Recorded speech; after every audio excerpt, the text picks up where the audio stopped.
We building legacies, brick by brick, stacking equity, breaking mental chains. Now we redefining destiny. Knowledge in the books, but the streets hold the recipe. Passed down the wealth, generational supremacy. Ownership, the mission, no more waiting for the handout. Economics popping, turn a dream into a standout. Buy the block back, plant seeds where the fam sprout. Teach the kids the game, let the cycle pan out. Loyalty and love, gotta guard it like a stronghold. Invest in education, now we worth more than gold. They can't stop the rise when the vision's this bold. Black print in effect, watch the blueprint unfold. Black print, we rise, we build, we grow. Planting seeds today for the world to know. Power in our hands, let the legacy show.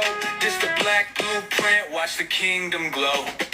Start with discipline, teach them how to monetize. Circle full of builders, all the fakes we ostracize. Ownership of land, no more rent, we colonize. Time to take it back, see the world through sovereign eyes. Barbershop convos, wisdom in the dialogue. Blueprint of wealth, ain't no luck or the leprechaun. Unity the cheat code, linked up like a hexagon. Every move calculated, sharper than the Pentagon. Buy the stocks low, flip it when the market peaks. Coming up in here. Teach the kids credit, financial to live the like streak. The art of self-sufficiency, we climb steep. Faith in the grind, yeah, the future's looking deep. Black print, we rise, we build, we grow. Planting seeds today for the world to know. Power in our hands, let the legacy show. This the black blueprint, watch the kingdom glow. Keep your circle tight, every king need his counsel. Vision on the future, ain't no need for the doubtful. Entrepreneur spirit, don't let the fear announce you. Every step a lesson, every L just bounce you. Blueprint for the power, education is the key. Teach them early, build the bridges so the fam can oversee. Turn pain into purpose, every struggle guarantee. To build a type of life with a whole squad free. From Atlanta to the Bay, this movement worldwide. FBA the vibe, feel the shift, it's a landslide. We architects of change, see the pride in our stride. Building for the future while our ancestors smile. Black print, we rise, we build, we grow. Planting seeds today for the world to know. Power in our hands, let the legacy show. This the black blueprint, watch the kingdom glow. Y'all coming up in here, hit that like button. About to get started in just a minute here. I'm just sending out some invites real quick. And then we about to get started. I know it's been a while since I've been on, but I'm here. I had to focus real quick. Had to take a break real quick too. But I'm back. Watch the kingdom glow.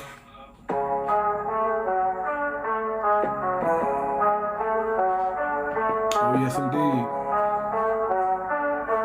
Oh yes indeed. All right.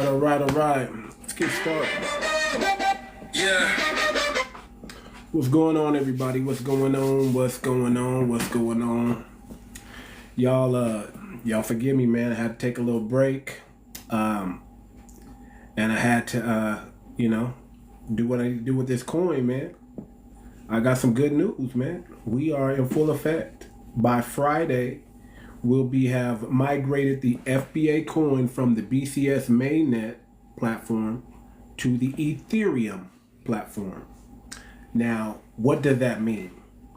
What does it mean to migrate from one platform to another platform? Well, if y'all been plugging in,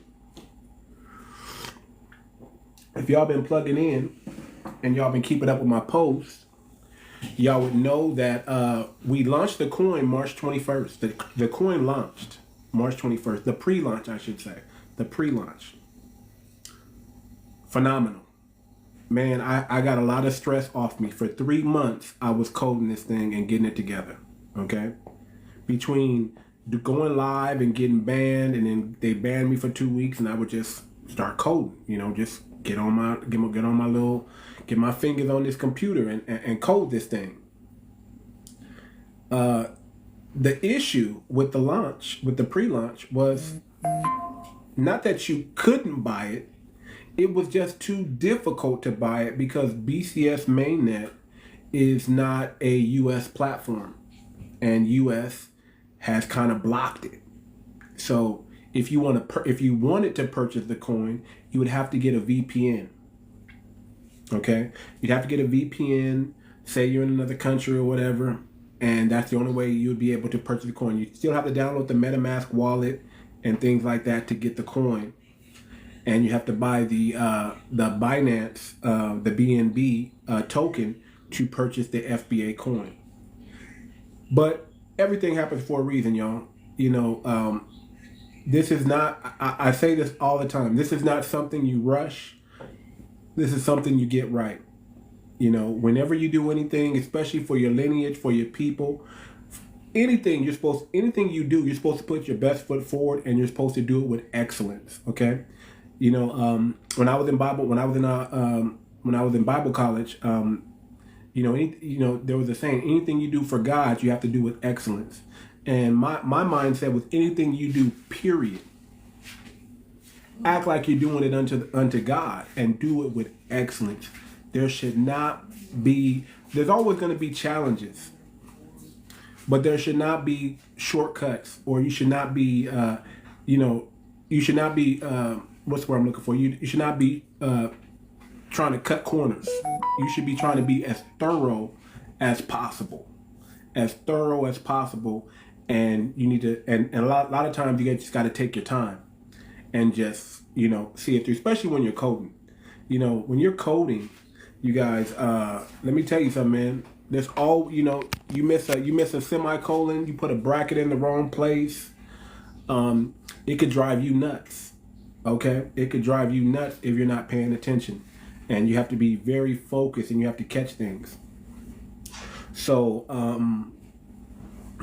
with that being said, this is not something you rush. This is something you get right. So, we launched it on the 21st, the pre-launch on the 21st, and made it available. And then I start getting emails, I start getting phone calls. Man, how do I get your coin? I was like, man, it's just click the button. It's there. It's available. Only to find out that, only one person was able to bypass and figure out how to get the coin. Only one person. And then after, I had to just, refund that money real quick, because I knew I had to fix it.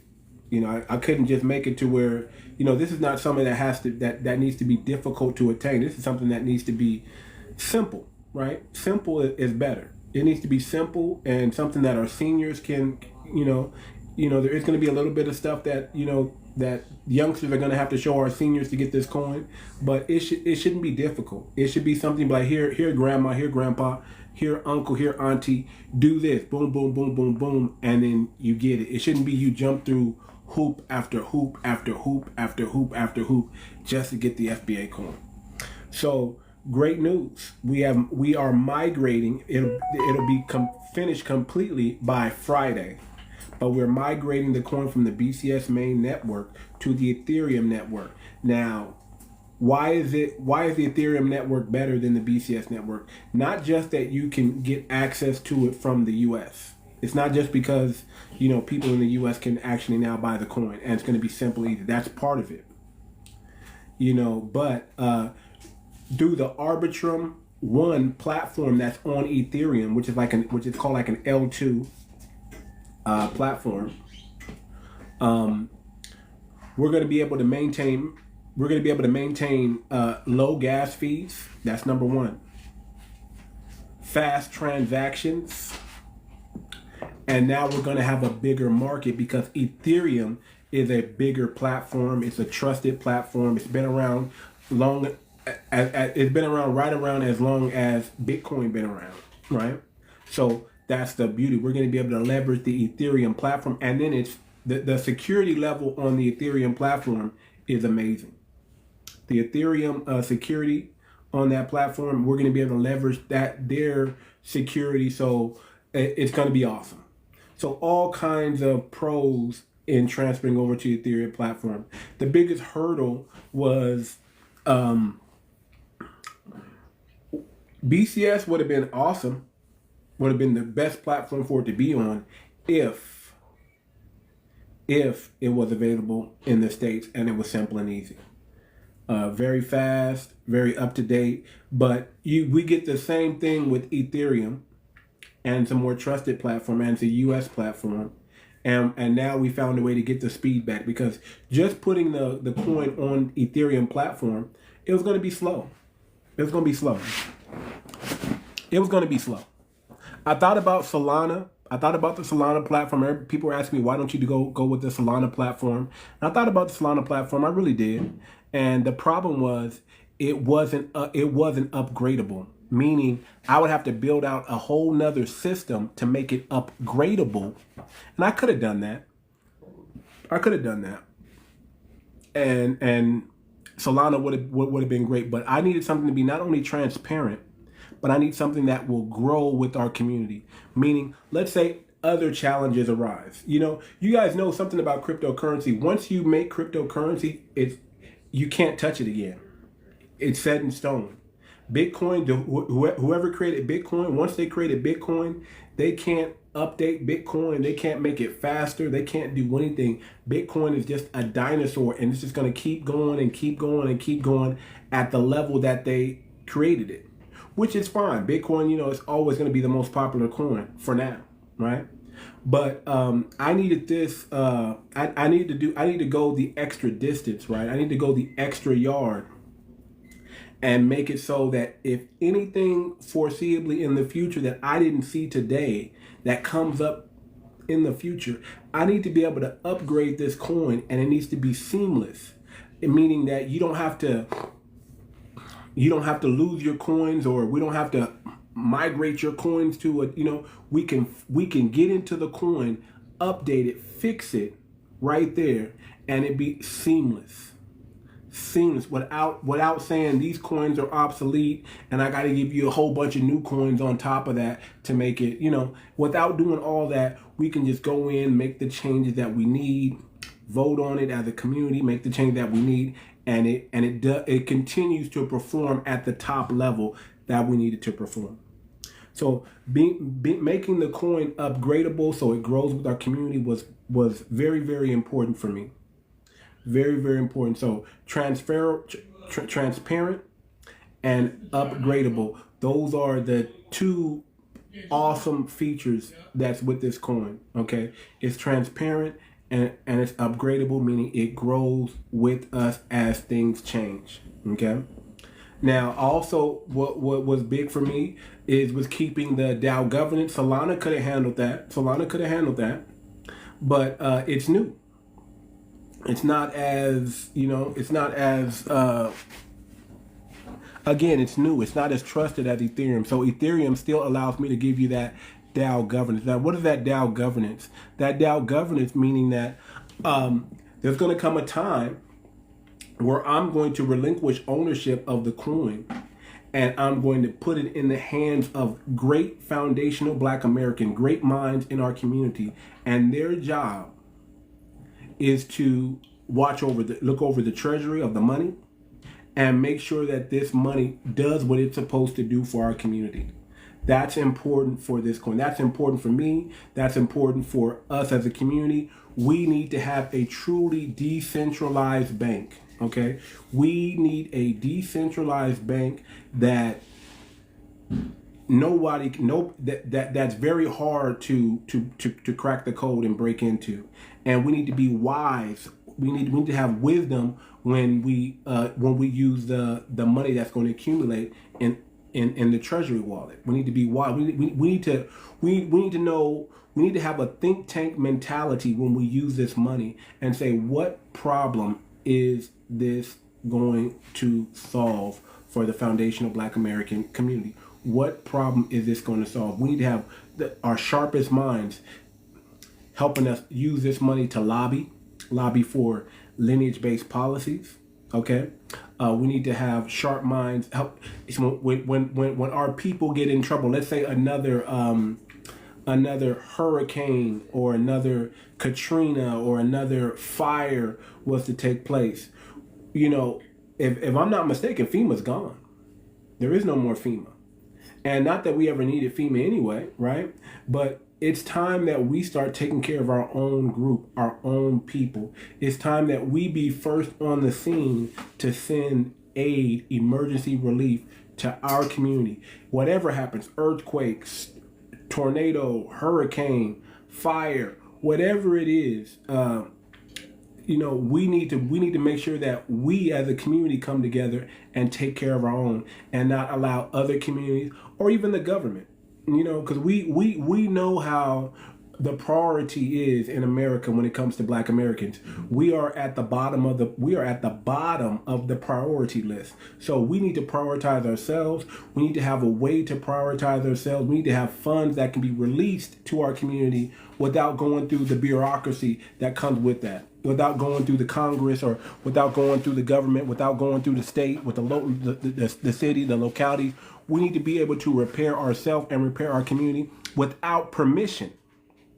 That's key too. Without permission of others. You understand what I'm saying? So that's the beauty of this coin. It's going to create all that for us. This is going to be our generational wealth. We have figured out the cheat code to generational wealth. We figured out how to collapse time frames and leapfrog and catch up to the dominant society. This is the way we're going to do it. It's going to be through a cryptocurrency, through the FBA coin is how we're going to be able to leapfrog. This is a selfless coin. This is a community-based coin. This is a coin that's going to act as a decentralized bank. It's going to be able to lend out. It's going to be able to do micro loans for our people. So it's going to be we're going to have businesses adopt this. Black-owned businesses are going to adopt this coin, and we're going to prioritize our Black businesses when it comes to the FBA coin to make it accessible and usable for our businesses, so we can use this. Even I want this coin to be used as a day-to-day. You understand? I want to be able to use this coin in our everyday scenario. Okay, that's one of the reasons why the sophisticated scenario. Okay, that's one of the reasons why the sophisticated contracts on this coin. Okay, this is going to be a coin that it's going to be like our own currency. You understand? This is not a meme coin that just does absolutely nothing. You buy it and, you know, some people make money and a lot of people don't, right? This is something that is going to be ours. It's going to be something that's going to keep money in the Black community. Our biggest problem is money escapes our community. We can't keep it. We keep buying Gucci. We keep buying Prada. We keep spending with the Asians. We keep spending with the Arabs. We keep spending with the Hispanics. We keep spending our money with everybody but us. But this coin is going to force us to keep money in the Black community, no matter where we spend it. Let me say that again. No matter, now we should be using this coin, especially spending with Black business, because we're gonna roll out a bunch of incentives for our people to spend Black with this coin. But even if you go spend this money with another community, a portion of the money is coming right back into the Black community, and it's going to fill up the treasure. 2% is going to come into the treasury. 2% is going to be burned. And it's going to keep accumulating. So every time we hold it, every time we keep it, that money is staying in the Black community. And that's the genius behind this coin. Now, I get it. You know, this is different. This is new. You know, some people may say, oh, this sounds scammy, you know. And my answer to that is, just because I'm Black and just because it's new doesn't mean it's a scam. My answer for that is, do your homework. First thing you can do is check out the white paper. Click the link in my bio, go to FBACOIN.org, right? And you can get all the information on this coin. It's right there. Now I still have to update and change things. You guys can click the link that says get the FBA coin. I'm not worried about that link being up there, because it's going to be very, very difficult to get the coin right now, because it's still on the BCS mainnet. But we're in the process, and by Friday, everything will be migrated. All the coins in the BCS mainnet will have been migrated over to the Ethereum mainnet, the Ethereum platform. So once that happens, by Friday, and if it happens earlier than that, I'll let people know. I'll just say tentatively, be on standby. Be on standby, because once I launch this thing, it's going to get crazy. The first 1,770 people that donate and invest in this coin and help us build up the liquidity fund, which is going to be about $500,000. I'm actually thinking about opening it up more than just 1,770 people. I'm thinking about opening it up to the first 10,000 people. So the first 10,000 people, you're going to get this coin at 1 penny. Okay. Minimum donation is 300. I was thinking about doing 100. I'll tell you this, if I open it up to 10,000, which I most likely will, I'm going to make the minimum donation 100. If I open it up to 10,000, and then that means instead of 62 million coins, I'm going to try to release about 100, maybe 150 million coins. Okay, so that's another thing. If I open it up to 10,000, I'm going to release more coins. It's going to, instead of 62 million coins, capping it at 62 million, I'm going to release between 100 million and 150 million coins, tokens. Okay. And if I open, and the only reason why I think I want to open it up to 10,000, because $500,000 liquidity is good. $500,000 liquidity is good. But what if we can get it up to 4 million, 5 million, 6 million? Liquidity fund, build a liquidity fund. So when we actually launch the coin live and make it available for everybody, meaning people even outside the community can get this coin, right? We'll have something to stake it. Well, it'll already carry value. So that means you buy it at a penny today, and by the time we launch it, you're not losing money, you actually made money by the time we launch it, because it's backed by a liquidity pool of around $4 million. Think about that. So $500,000 is good. But what if we can raise 4 million?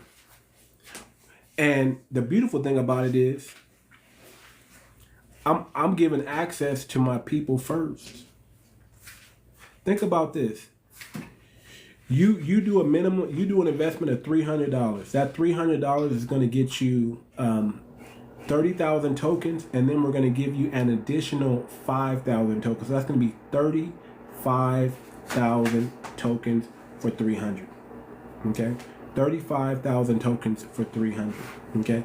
Also, especially if you're the first 1,770 people, if you're the first 1,770 people, and I did it that way because I wanted to honor our brother, our foundational Black American 𝗥𝗶𝗴𝗵𝘁𝘀, who was indigenous. Now check this out, 𝗥𝗶𝗴𝗵𝘁𝘀. He's so important.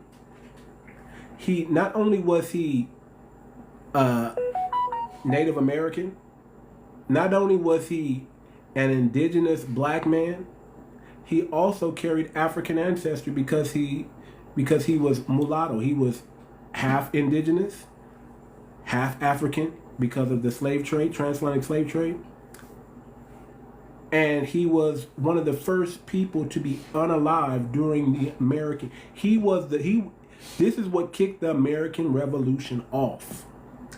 He was the first one, and he was pivotal in the American in us becoming a country. So imagine 1770, before we were a country, the first American, and not just any American, the first foundational Black American, right? With, check all the boxes: indigenous, native, African ancestry, all of the above. He was a mulatto. He was one of us. He was copper colored. He was one of us. You understand? Before the foundations of America, he existed.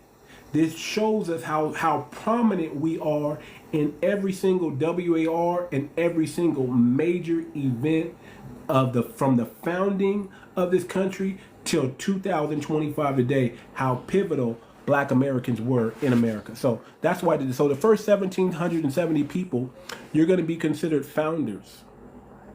You're going to be considered founders, and we're going to give you preferential treatment.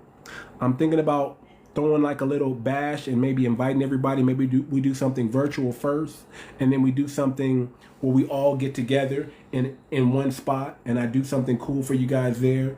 Do a bunch of giveaways, contests, things like that. You know, door prizes. You're gonna get preferential treatment to voting. When we put our board together, you're gonna get preferred voting rights over everybody else because you helped found this coin. Okay, so we're gonna do a bunch of t-shirts, hats, bunch of cool things for the first 1,770 people. And the most important thing, what we're gonna do is we're doing our best. We're trying our best. We want to give our founders, our first 1,770 people, a limited edition 𝗥𝗶𝗴𝗵𝘁𝘀 coin in the form of a NFT. If you don't know what an NFT is, it's a non-fungible token. It's pretty much like a meme coin. I mean, that's pretty much what a meme coin is. It's an NFT, but it's a digital image of a 𝗥𝗶𝗴𝗵𝘁𝘀 coin, and we want to get that to you. And you know, it's probably going to be worth something because it's limited edition. There's only going to be 3,000 made, but the first 1,770 people are going to get access to this coin, and you guys are going to be considered the founders. Okay, so we're going to do a bunch of cool things, and more to come. You know, there's going to be preferential treatment when it comes to, you know, when you spend this coin at black stores. We're going to do a whole bunch of things for our founders. So you want to be part of the first 1,770 people to invest a minimum of $300. That gives you access to 30,000 coins plus additional 5,000 coins plus 𝗥𝗶𝗴𝗵𝘁𝘀 NFT. And here's the cool thing: we're going to throw a millionaire party. We are going to throw a millionaire party. The moment this coin is worth $30, all this coin has to do is be worth $30. The moment this coin is worth $30, the first 1,770 people who helped build the liquidity pool, the $500,000 liquidity pool, you're a millionaire. And we want to celebrate with you. We want to be right there to clap it up, to cheer it on, to, you know, we want to hear your stories. We want to hear what made you invest in this coin, how you heard about it, where were you at, what were you doing, you know, how'd you hear about it, whether you heard about us on TikTok or YouTube or X, or, you know, we're on Facebook now too, and we're on Instagram. Excuse me. We want to know how you heard about it. We want to know about your family. We want to know the steps leading up to you becoming one of the first millionaires with this coin. So the moment this coin is worth $30, the first 1,770 people, we're going to call them founders. Okay, that's our goal. You know, when the Trump coin came out, the Trump coin made about 500 people, 500 new millionaires, and Trump made about 33 billion. Okay, our goal is to triple that, quadruple that. What if we can get the first 1,770 people, make them millionaires? That's going to be awesome. Even if let's say the coin just gets to $1. You done flipped 300 and you made 35,000. So either way, you're winning. But I am going to, what's the word? I'm going to hope. I'm going to implore you, or I'm going to, you know, reason with you that you want to hold this coin. Once it's worth $1, $2, $5, $7, when this thing gets to $30, if you hold this coin till it reaches 30, however long it takes, because I'm not here to sell anybody a dream. I know the Trump coin did it in like 1 day, 2 days. I'm not Trump, y'all. You know, who the heck, who knows who Too Much Moxie is? I don't know. Not many. You know, I'm only, my social media on YouTube is about 10,000. Over here, I'm getting close to about 10,000. Over here, I'm getting close to 20,000. I think I'm right around 18, 19,000 on TikTok. So my platform is just now getting out there, but it's not huge. I'm not even at 100,000. I'm probably at about, on all my social medias, I'm probably at about 40, maybe a little under 50,000, 45. I'm probably like 45,000 strong on all, if I include all my social media platforms. Maybe 30,000. Maybe I'm even inflated. Maybe I'll say 30,000. Okay, 40,000. We'll say 40,000 on all my social media platforms. So I'm not big yet, right? Yet. Hence on keyword, I'm not big yet, but I'm going to take this thing out on tour.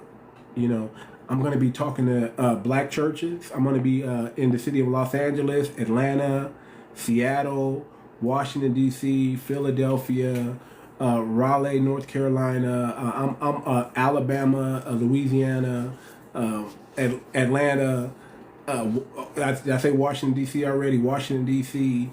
I'm going to be Ohio, Youngster. I'm going to be all over the place with this coin, promoting this thing in person, letting people know that, hey, we have our own currency. This is something you want to invest in. This is something you want to do. Especially once the liquidity pool reaches 500,000 and I open it up to want to invest in. This is something you want to do. Especially once the liquidity pool reaches 500,000 and I open it up to the, it's going to get crazy. I'm telling you, this is probably not even, I won't even say probably, this is going to be the next Bitcoin. The next gold rush, so to speak, is going to be the FBA coin. This coin, the blueprint is it's there. This is going to be the actual blueprint that other communities and other countries and other people are going to try to duplicate. I'm telling you. Man, the code on this thing is that tight, man. That tight. And if someone wants me to build them, do this, I did it for free for the family, but I'm charging. If someone says, hey man, I want you to make me a coin, I'm telling you, I'm gonna need about 10 bands. Give me like 10 racks. Sure, I might even charge more. Depends on who you are. But in order to do this again, to go through what I went through, to do this again, I'm going to need 10 of those racks, homie. 10, 20, maybe even 50 racks. I don't know. But I'll say 10. I'll do it for 10. That'll make it worthwhile. 10 racks to do what I just did. But for the family, y'all get it for free. This is probably the greatest thing I've probably ever done, to be honest. Putting this together right here, I won't say that, I'll say one of them. Because I've done a lot of things, but on a scale like this, and for our people, specifically for Black Americans, specifically for us, for foundational Black Americans, and I want to say this: listen, I don't got no beef with nobody. I'm an FBA, and I stand on that. Okay, but shout out to our people. You know, if you are an indigenous Black from the United States, I consider you FBA. If you're an American Indian, the ones here in the United States that are copper color like me, I consider you FBA. You understand? If you have African ancestry, if you're mixed in with African ancestry because of the slave trade, I consider you FBA. Okay? You're my brothers. This is for us. This is for us. Okay? This is for our people. 100% for us. We are going to benefit off this. And I have no issue with our Caribbean brothers, because if y'all want to be honest, the Caribbeans we're more close. If you're from the Americas, North and South, we brothers. We are brothers. You understand? If you're from the Americas, period, if you're Caribbean, you are more closer to us than even the Africans. You understand? Than even the Africans. You're more closer to us. If you're from any of the Caribbean islands, you're from us. Now, you're not United States, you're not American, but you're our brothers. You're our brother. You are kin. Now, do we have a problem with? Do we have a tether problem? Yeah, we have a tether problem, and we gonna keep call the same way we call our Sambos and our sellouts. We gonna keep calling out all tethers, whether they come from the Caribbeans, whether they come from Africa, no matter where they come from, we're gonna call them out. Whether they're on our side, whether they're on your side, but I don't got no beef, okay? But you got to understand that even though one of these days we're gonna come together, I got to do something for my lineage and my people first. So if you are American Indian, if you are and you're copper colored, if you are Native American and you're copper colored, if you are indigenous black and you're copper colored, okay, if you have African ancestry mixed in with us and been here before the foundations of America, you are one of us. You are FBA. I consider you a foundational Black American, and this is for you. But even though I have no issue with our African cousins. They're not our brothers. I just call them cousins. Our African cousins. No issue with y'all, man. I want y'all to be great. I want y'all to get y'all homeland together. Y'all should probably take note on what we're doing here with the FBA coin and duplicate that over there. Duplicate that over there. If y'all want me to build that for you, I'm not gonna build it for you right away because I'm gonna be focused on this. But I'm gonna charge 10 racks. But again, somebody in your lineage, somebody from on your side, they can do this. Okay, as difficult and as tedious and as stressful as it was to do it, it can be duplicated. It can be done. Okay, I'm not the only one in the world that can do this. Okay, someone else can. A meme coin is the easiest thing to do. I could put a meme coin out like that. Anybody, any one of you can put a meme coin out. Can do what Donald Trump did. Can do what Akon did. I think Kanye's coming out with a meme coin. Okay, Kanye's coming out with a meme coin. Shoot, if I'm not mistaken, anybody can do a meme coin. It doesn't take. I always say this: anybody can do a meme coin. Have at it. But this coin right here, this FBA coin, is not a meme coin. It's a utility token. It's ready to go. It's ready to serve our community. And it's ready to build generational wealth in our community. And it's phenomenal. It is phenomenal. No ifs, ands, or buts about it. It's phenomenal. Okay? And I can't wait to drop this, man. Friday. And then it's going to be on one of the biggest platforms. It's going to be on the Ethereum platform under the Arbitrum 1. Because it's going to be on the L2 platform on the Ethereum platform so we can keep the fees down. We don't need Ethereum eating up all our fees. That was one of the things I was worried about, and that's why I was really thinking about switching over from Ethereum and then just rebuilding it all over again and learning the Solana platform and rebuilding it over there. I was going to say, you know what, y'all? It's going to take another 3 months. Y'all got to give me some time. I got to learn a whole new coding system for Solana, and I got to put it together over there. And it's not going to be upgradable. It's just going to be, I'm going to do, try to keep as many of the contracts as I can that I have it right now and transfer everything over to Solana and just let it go. But I'm glad that I can migrate from the BCS over to the Ethereum platform. And Binance and Ethereum, they kind of have the same code, so it's not like I had to go ahead and create a whole new different code to put it on the Ethereum platform. I just had to change a few words and namings around. That's it. The BEP20 is just like the ERC20. Same thing. They're the same thing. Just a few terminologies is different. That's it. So it was seamless to get over to the Ethereum platform, but the biggest issue why I didn't put it on the Ethereum platform in the beginning was the cost and the fees, and I figured out how to get the cost and fees back down low, so it makes this coin, the coin was going to be phenomenal anyway, but it keeps this coin phenomenal. Now, if y'all been rocking with me, and some of y'all who's read the white paper, y'all will understand that there's 5 phases this coin is going to go through. And the final stage, the fifth stage, is when this thing gets its own platform, becomes where the foundational Black American coin becomes its own blockchain. And then we host it on its own blockchain. That's going to be the final migration. We're migrating from Binance over to Ethereum, but then there's one more migration we're going to do. One more. But that's further on down the line. That's in phase 5 of this coin. It's going to have its own blockchain and be 100% fully decentralized. This is our bank. This is our political power. And this is our generational wealth. All in one.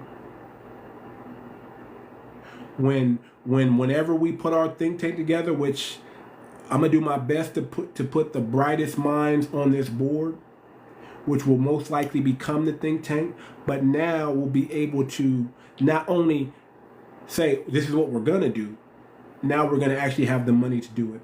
Not only are we gonna be able to affect policy and affect politics, but now we're gonna have the money to back us up.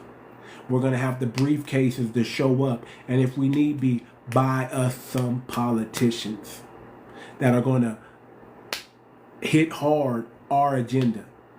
We're tired of us being packaged in with everybody else's agenda.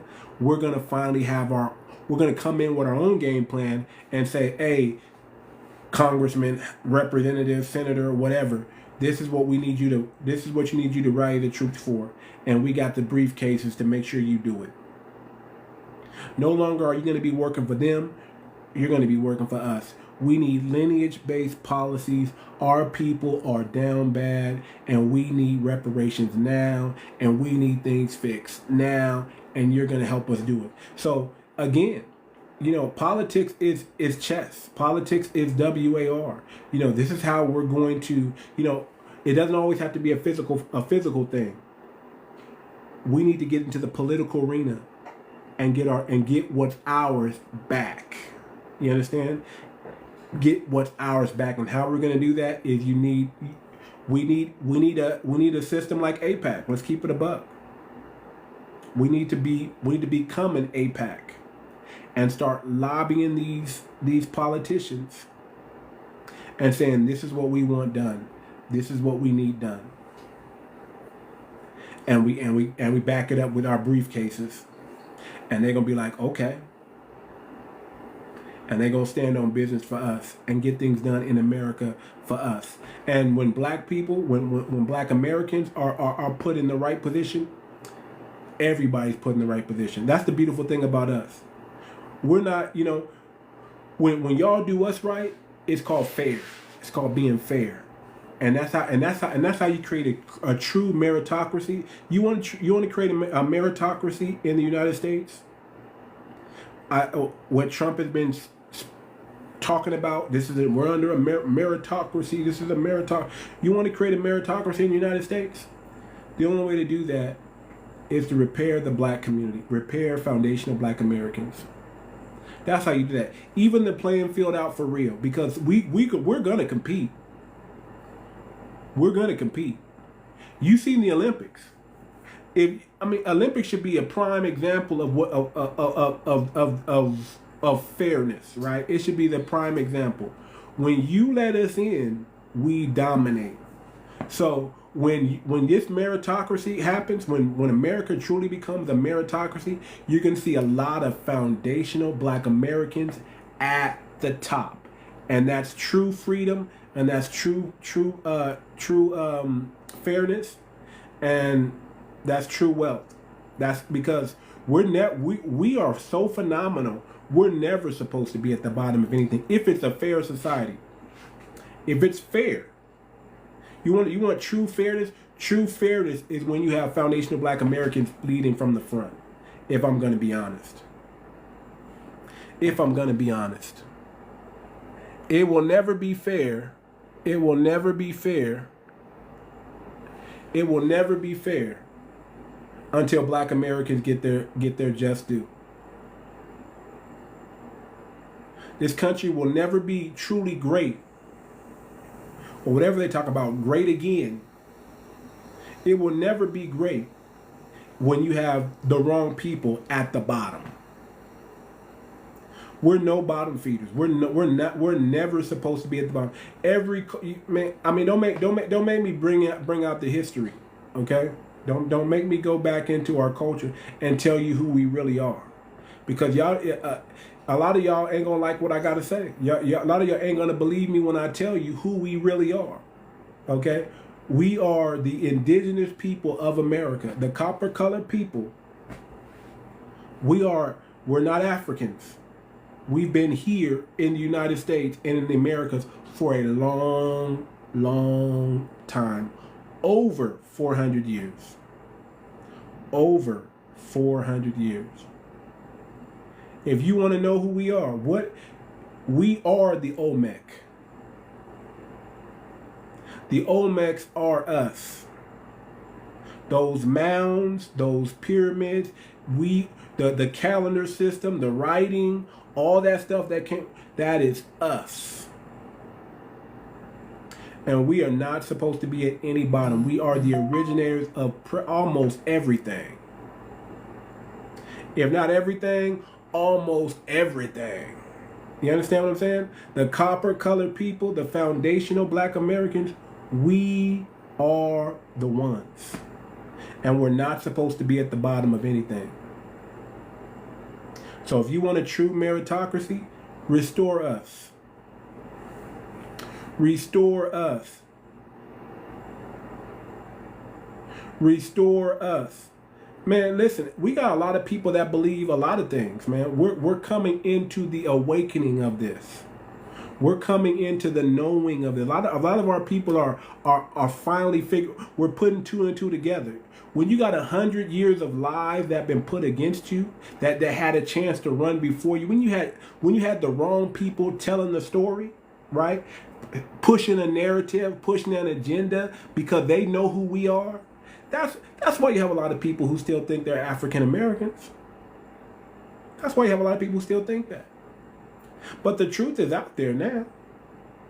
All you gotta do, listen, you can go on Google and go on Google and type in Native Americans. Type in copper-colored people. Okay? You'd be surprised of what's gonna come up on just on Google. You're gonna see Indians, so-called natives, looking copper-colored. They have them on the Google already. The truth is out. How did life not start? Did life not start in Africa? I don't know. But I do know this. This is what I do know. Okay? I'm not going to speculate. This is what I do know. I know that the pyramids and the mounds over here predate what's over in Egypt, what's over in Africa. That's what I do know. The oldest woman on the earth was found in Brazil. And she was a copper-colored woman. So all I can tell you is, listen, we invented stuff. We invented stuff here. The Americas was popping long ago. The Mississippi mounds. Y'all go check that out. Just Google Mississippi. Google mound people. Google Mississippi mounds. Okay. Yeah. At the end of the day, it's FBA. That's who we are. That's who we are today. We're foundational black Americans. I can tell you 100% without a doubt, we are indigenous to the United States, because before there was a United States, we were here. We built it. If we didn't build it, there would not be a United States of America. I can say that 100% without any doubt. So whether you want to say we're Olmecs, whether you want to say we're indigenous, whether you want to say we're Native Americans, whether you want to say we're Indians, I'm going to just tell you I'm a foundational black American, and I'm indigenous to the United States, because I can tell you that with 100% surety of that. You are not consistent with no proof. Man, I got tons of proof. This ain't, I just don't make up stuff. Well, I can okay, prove me wrong. I'm indigenous to the United States. Prove me wrong. My people, my ancestors were here before it was the United States. They built the United States. Tell me I'm wrong on that. How about that? I don't even have to argue about anything else. Because just because you don't believe it, don't mean it's not true. Do your research. Do your research on the Mississippi Mound people. Do your research on them. Okay? Just do your research on where did the Olmecs go? Mounds predate pyramids, people. And we have a bunch of them here. We have pyramids too. I'm gonna go out. Listen, I know y'all ain't gonna believe me when I say this. But them pyramids in Egypt, someone from here had to show them how to build it. I'll just say it like that. If somebody from the Americas didn't show them how to build it in Egypt, they wouldn't have been able to build it. Because the ones here predates what's over there. So go down that rabbit hole if you want to. Go down that rabbit hole. Okay? Just go down the rabbit hole. I'm just saying, just go down the rabbit hole. I was in a live, I can't remember the brother's name. I think the brother's name is Magnificent. Y'all go check out this brother called the Magnificent, man. He got some game. Now, I'll say this, listen. I take everything with a grain of salt. If it don't bear witness with my spirit, I just cast it out. But everybody got a little bit of truth. Listen, I was in a Caribbean person's live, and he was claiming American Indian. He had a Caribbean accent, and he was claiming American Indian. Now, do I think that was cool? Do I think that was cool? I don't know. I just thought the brother was claiming American Indian because he's in the Americas. And I guess technically he can, but American Indian, when we say American Indians, we know we're talking about the United States, okay? So he had a feather in his head, and he was trying to give out some game. He tried to tell me there was two most highs, and I was like, please. So everything with a grain of salt is what I'm saying. If it don't apply to you, let it fly. But that bears witness to your spirit, and that you can research and prove, hold on tight to it. Once you get the truth, hold on tight to it. Keep it close to you. Keep it close to you. Keep it close to you. Once you get the truth, man, don't let it go. Don't act like just because it's foreign to you that it's not true. Do your research. Do your due diligence. There's so many books out there. There's so many things that can tell you, that can prove that we are who we are. Now, we're always going to have naysayers. We're always going to have people who are never going to believe us. They're called haters for a reason. These people are going to laugh at us. They're going to call us all kind of names and just laugh and laugh and laugh. And, they're always going to be agitators, right? They're always going to be antagonized. This is what they do. They're doubters. There's people who always doubt, and there's people who believe. We're always going to have doubters, and we're always going to have believers. So if you're a believer, don't worry about the doubters. Don't worry about them. Just block them out. Just block them out. I come from an ancient lineage, brother, but I can tell you this, without a doubt, my people been here since the 1700s. And most likely a lot longer than that. I can trace my lineage back personally to 1833, my grandfather who was a slave. Me personally, I can. And the great thing, and one of the great things about being a black American is you're the most documented people on planet Earth. We got the paperwork. The paperwork proves it. My people being, I can, and if I wanted to go back further than 1833, I can. I just got to pay a little bit of money, but I can go back even further than that. By 1833, my grandfather Oliver, who was a slave. Okay? And my people ain't never told me that I was African. My father and my mother both told me I was Cherokee and Blackfoot. That's what they told me. And when I did my DNA, I could not find not one of my ancestors come from Africa. Not one. All of them were American, black. Black American, black American, black American. Seventh cousin, all the way to the seventh cousin. Black American.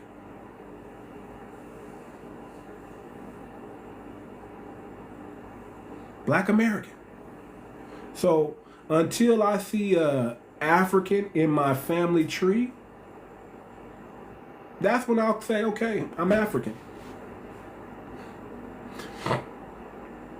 But as far as what I've seen, as far as lineage based doing my genealogy, it's been here in the Americas. I've been here, all in America. So yeah, man. All I gotta say, man, do your research, y'all. Don't believe me. I'm just a brother on TikTok, right? Don't take my word for it. Go do your research. How about my DNA? My DNA, listen, my DNA is always gonna point. I think it said 70% West African, but it doesn't say nothing about no Nigeria. It don't say nothing about no Ghana, no Cameroon. It just say in somewhere in this region. And I guarantee you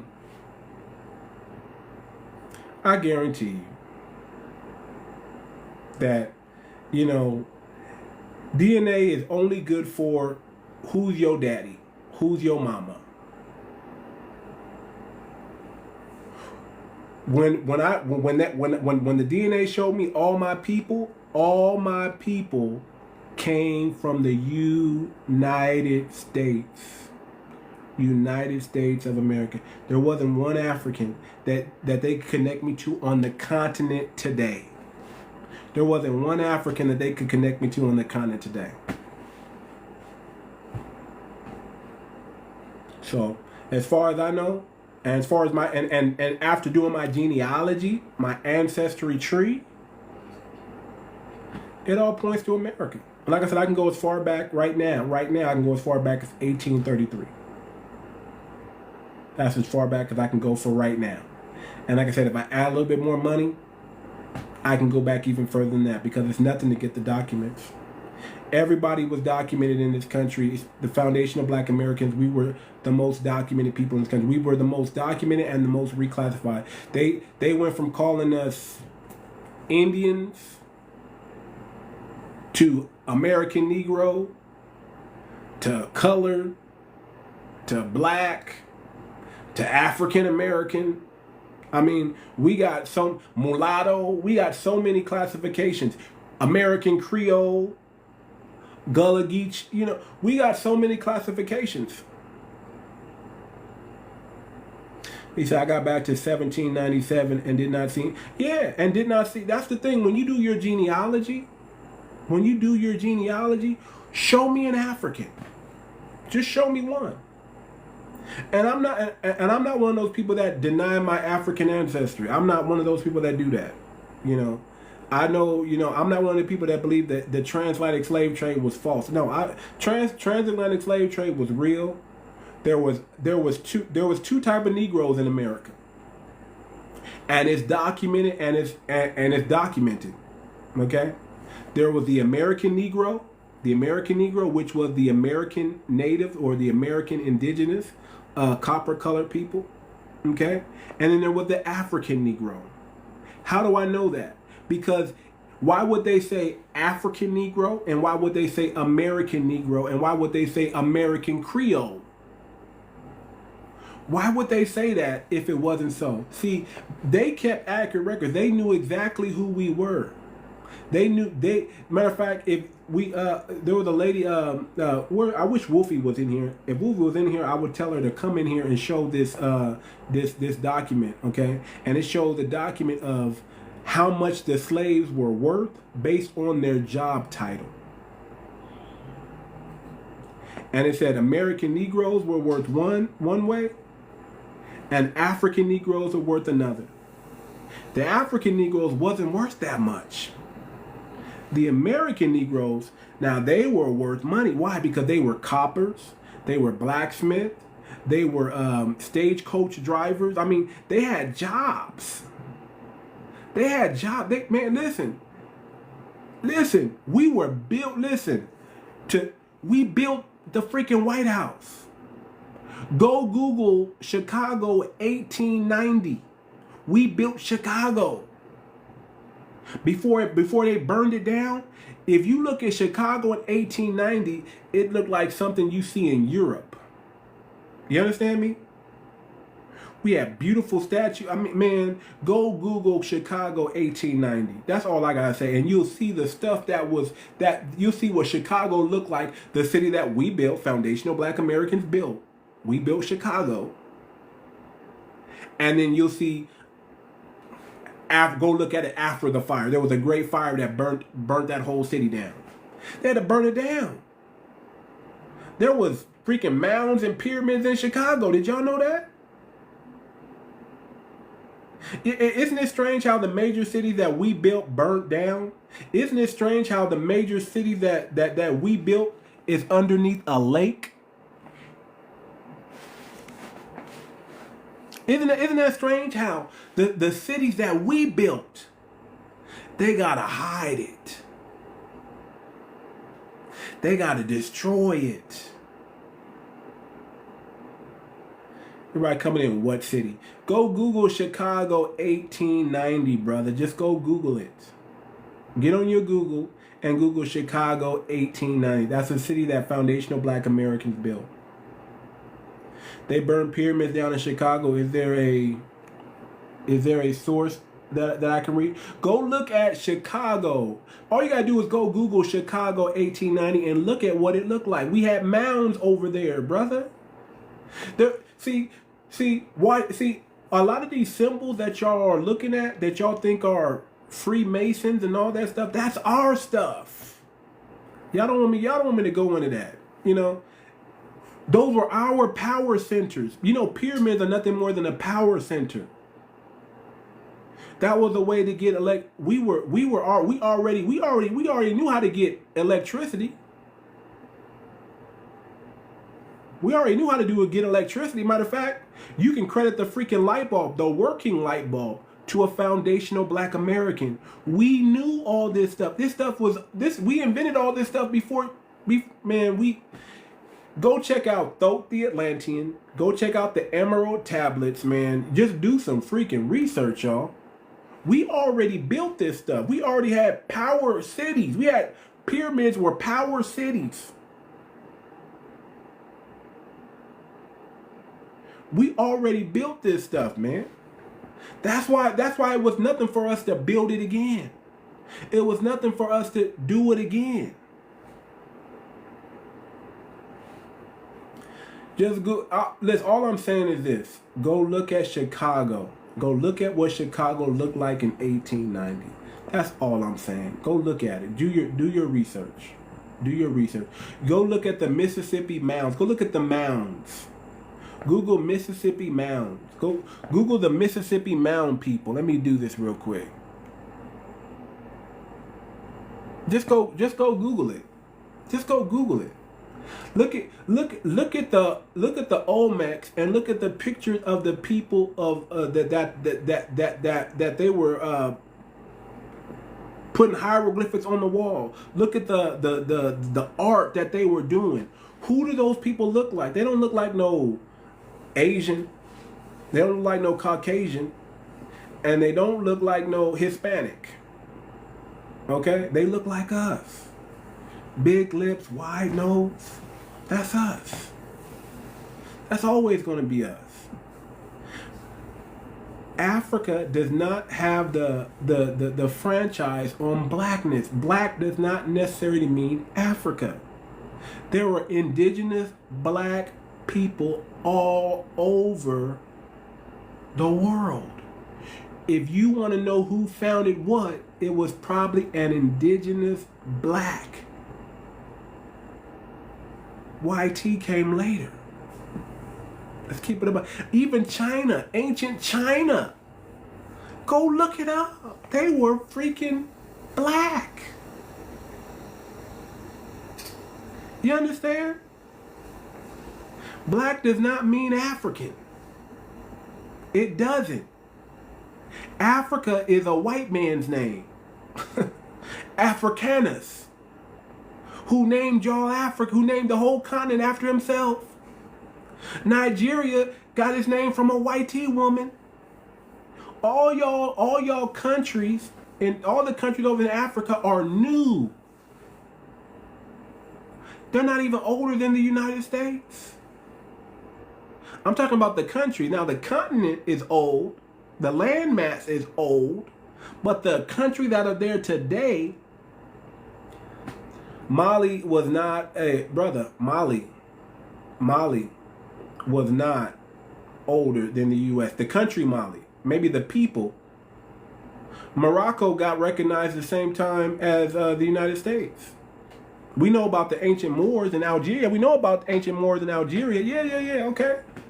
Yeah. We know Morocco was one of the first countries to recognize the United States as a country. Okay, so yeah, I stand corrected. I stand corrected, right, about that. But most of the other countries in Africa, they weren't. 1960. They were much colonized. 1960, a lot of them. Let's keep it a buck. Let's keep it a buck. So listen, I'm not the most. I'm not here to say I know everything. Okay, but y'all can do your own research. I'm just saying, don't take my word for it. Just do your research. Research. Find out the truth. And then when you come face to face with the truth, as polarizing as it may be, just accept it. The truth is always going to trump the lie. Just accept the truth. That's all you got to do. Accept the truth. The truth is the truth. That's one thing why I love being a foundational black American is I don't have to lie. Everything, my people are documented. All I got to do is stand on business. And I can tell you, honestly, I've been to Africa. Ain't nobody in Africa look like me. I don't look like no, and I know all the Africans. Oh, you look like us. No, I don't. I stick out like a sore thumb. Everybody know. Everybody looking at me can tell I'm not from around here. You can tell by the way I walk. I ain't from around here. They can tell. They can tell. Brother, you're lying to yourself. You the one lying to yourself. If you think I look African, you lying. You lying. That's the thing. You always see, it's sad, man. It's sad that you're down so bad that you have to attach on to something that don't even belong to you. Don't even belong to you. When you're down so low, you're looking for a win from anything that you gotta take on. You gotta take on another. You gotta say, "Oh man, we invented hip hop." No, you didn't. You didn't invent hip hop. We did. And if you use common sense, there's always been a certain group of people that's been innovative and inventing almost everything. Who are the culture? Who are the influence over everything? It's always been that people, and that people is foundational black Americans. We've been doing it. We may not have been called foundational black Americans 1,000 years ago, but we've been doing it. Bro, I am your sister, but you do have strong African features. Okay, you tell me where. How come when I'm in Africa, they know I'm not African? They know it. I don't even have to talk. I don't even have to talk. Especially when I was out there. They knew off the bat where I was from. They were trying to scam me every second. Boy, they was trying to raise the price every freaking minute. I had a driver. He was cheap for like 2-3 days. He was cheap. But that fourth day came along because I kept using them. That's why now I understand why people switch drivers and switch people, because after a while, you know, they gonna start trying to get you. The fool dropped me off for one price, right? And it was the same price to go back home. But to get back home, he charged me double. He charged me double. That's how they get you. So now I understand why people switch up and work with different people, because you can't work with the same person for a long time, because after a while they're going to change that price on you, and they're going to try to, you know, here's what they do. You know, when you're in a place where they see, that's why I like Uber, because Uber is always going to be what it is, right? But when they take you down into the, you know, the countryside where there are no Ubers, that's where they can get you. That's where they can get you. They'll take you somewhere and be like, well, you know, if you don't pay this price, I'm not going to take you. I'm just going to go home. And then you got to find somebody. Man, here, take this little bit of money and get me on home. Switch U.S. dollar, their money, and your money, U.S. dollars worth a. Man, I mean, I wasn't walking around with U.S. money out there, man. I'd already, where I was at, they had something called M-Pesa. M-Pesa is like, you just load money up on your phone and you pay everything over on your phone. So, Nairobi. But then when they get you in that countryside, boy, there ain't no Ubers out there. You know, it's best if you know people that are like, if you know people, it's best if you know people, that you deal with their family, and that's kind of how you get around. But if you got to deal with strangers all the time and meet them, after a while, they're going to come with the okie doke and they're going to get you. They're going to get you. They're going to get you. Okay? So, I know all about it. But anyway, yeah, man, I know y'all want to make me African. I get it. That's what Africa specializes in. They want to make everybody black African. But that's just not true. What about the Aboriginals over there in Australia? What about the black fellas over there in Australia? Are they African? What about the ones in Fiji? Are they African? What about the ones in South America? Shout out to my Suriname people. Are they African? Y'all don't try to make them African. But the only people y'all try to make African is black Americans. Why? Because we stunting. We doing great things. We make black look cool. We make black cool. Y'all, matter of fact, a lot of y'all Africans didn't even want to claim black. Now all of a sudden y'all want to claim black. Remember that? Y'all didn't even want to claim being black. Now all of a sudden now y'all want to. Because it's popular. That's why. Because we made black fashionable. Because black is the culture of the world now. Our music, our dance, our movies, everything is popping. Our fashion. We make black cool. That's why y'all want to be black now. That's why y'all say, oh man, we all black. We all not, man. Listen, I'm black. I'm a foundational black American. You're African. You're Caribbean. You're whatever. You're wherever your nation flag says you are. I just happen to be a black American. That's it. That's it and that's all. We make black look cool, but we are broke. And we are underpaid. Okay, I don't know. Okay, I guess. I don't know. We make black look cool whether we broke or whether we paid. Doesn't matter. Doesn't matter. We make black look cool because we stand on business. Most black Americans are not broke. 17% of us are broke. Yeah, 17% of black Americans are broke. And that's who everybody want to compare themselves. They want to compare themselves to our 17%. But if you look at 63% of us, 63% of us are in the middle class or rich. 63. We got about 3 million millionaires that are black Americans.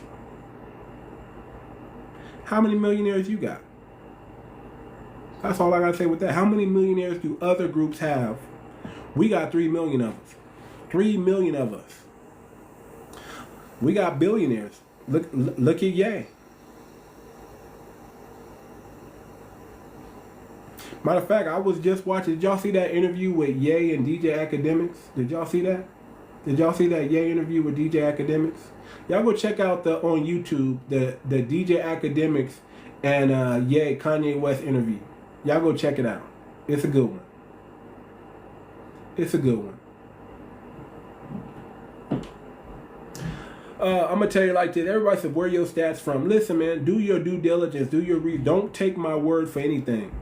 I'm not asking you to come in here and believe everything I say. I'm just telling you, do your homework.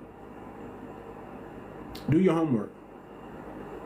And chances are you're not going to do the homework anyway. So it doesn't matter.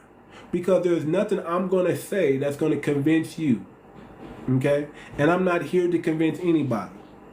I'm a foundational black American. That's who I am. That's who I'm a foundational black American. That's who I am. I don't know about everybody else. You know, until I check your lineage, I don't know who you are. Until I check hairlines, I don't know who you are. I don't know. Google. That's my source. Google. Van Woudenhout. Ancient Faces of America. Couple books. Dr. Francis Cress Welsing. Dr. Claude Anderson. Hidden Colors, 𝗤𝗏𝗏𝗁.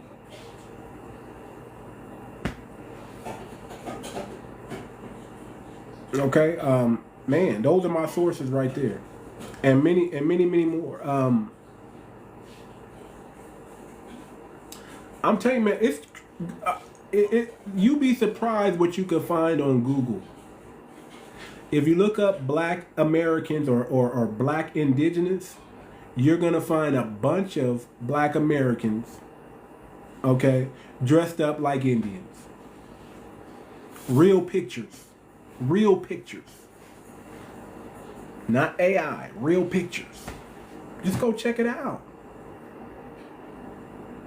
It's crazy, man. You would think like, you know, they're not even trying to hide it no more. They was trying to hide it for a long time, but they're not even trying to hide it no more. They're not even trying to hide it no more. You know, it's the truth is out there. The truth is out there. They're trying to hide the fact that we were already here. We were already here. There's no way you could, first of all, to cross that ocean from Africa over here, most of the slaves went down to the West Indies and the Caribbeans. Only about maybe, and I'm just saying maybe about 300,000 African slaves made it to the Americas. Only about 300,000. Most of them was already here. The East Coast was full of black indigenous people, full of copper-colored people, my skin tone. The East Coast. Down south. The Seminole War, the war with the Seminole Indians. Seminole just means runaway. They said it themselves in their own books that they were fighting a Negro war, WAR, down in Florida. They said it themselves. What's up, Jordan? What's up, my brother? What's good with you? They said it themselves. So that's how I know we were already here. Again, my father and my mother, they both of them told me, Blackfoot, Cherokee. They ain't never said African.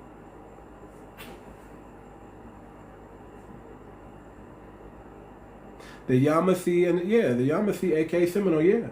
And here's the thing: a lot of the names like the Creek Indians, those aren't even their original names, man. That's just the name that the white tea folks gave them. They was black people hanging by the creek, so they said you must be Creek Indian. You know, and personally, and you know, I know Indian now is a thing now. I'm not about to go against any of my people who claim they're black Indians, but I prefer native because Indian is India. You know what I'm saying? So, but I digress because I know a lot of our people, they're coming in and they're figuring out who their tribe is: the Choctaw, the Creek. You know, the 𝗖𝗂𝗴𝗵𝘁𝘂. A lot of our people are figured, and they want to be called Indian. So, what can I do? And I'm saying I look at them all like they're foundational Black Americans to me. If you're from the United States, you were here before the founding of the United States, and whether you label yourself Black Indigenous, Hebrew Israelite, Hebrew Israelite, Native American, or American Indian, I consider you a foundational Black American. I consider you a foundational Black American. Or if you don't like foundational Black American, freedman. I consider you a freedman. You see how that works? So if you're any of those four people, and we had an ethnogenesis here in the United States, you're a foundational Black American. Now you can say I'm a Black Indian, you can say I'm a Native American, you can say I'm a Black Indigenous, you can say I'm a Hebrew Israelite. Okay? I'm cool with that. But I consider you a foundational Black American. If we had one thing to classify us as, I would say we're foundational Black Americans. Now, if you want to go further and you find out what tribe you come from, knock yourself out. I don't trust Moors, to be honest with you. I don't trust Moors. I don't trust the Moorish Science Temple. I don't trust none of them. You know, to me, they're all ops. To me, I don't trust any Moors because the Moors, they know exactly who we are. If anybody know who we are, the Moors know who we are because we've been trading with them for a long time.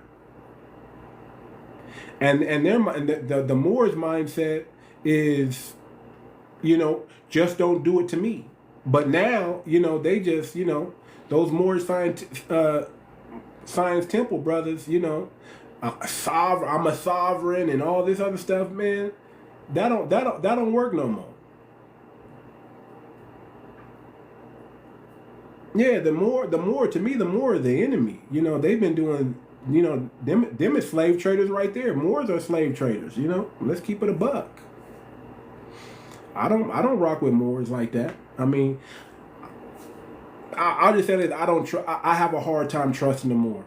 I don't care what they say. I don't care how friendly they try to come with. I don't care about their secret handshake and I don't care about none of that stuff. I don't trust them. I don't trust them because if anybody know who foundational Black Americans are, they know. They know just like the white tea folks because they were here while it was happening to us. And they struck a deal. That's why they were one of the first people to... and I'm talking about the Berbers. I'm talking about the Berber ones, you know. They were one of the first people to strike a deal with the Americans and recognize America as a state. And they made it to where they can travel back and forth freely. And supposedly if they let's keep it a buck, some Moors were enslaved too, because if you were looking like this, if you were black at any time and you didn't have your paperwork on you, they gonna round you up and make you a slave. So some Moors were even slaves. Let's keep it a buck. But they struck a deal so they can get out of that, so they can get out of slavery. So they didn't have to be enslaved, and they were working with the slave traders to help get us and keep us in bondage. So I don't trust Moors. Yeah, the Moors had treaty with the Americans. Yeah, exactly. So that lets you know that they also know who we are, and they're part of the big cover-up. They're part of the reasons why, you know, they're trying to ship all of us over there to, you know, first of all, Pan-African, I'm not a Pan-African. I'm a Pan-Black American, or I'm a Pan-American. I'd rather do business in the Americas. I'd rather work with somebody from the Caribbean, somebody from South America, before I even go over to Africa. Because I done got scammed too many times. I tried to bring back some tea. I tried to sell some purple tea out there, and they sent me some molded tea. They sent me some molded tea, you know, and I paid them, and I paid good money for it, and they still tried to get me. And I was feet on ground.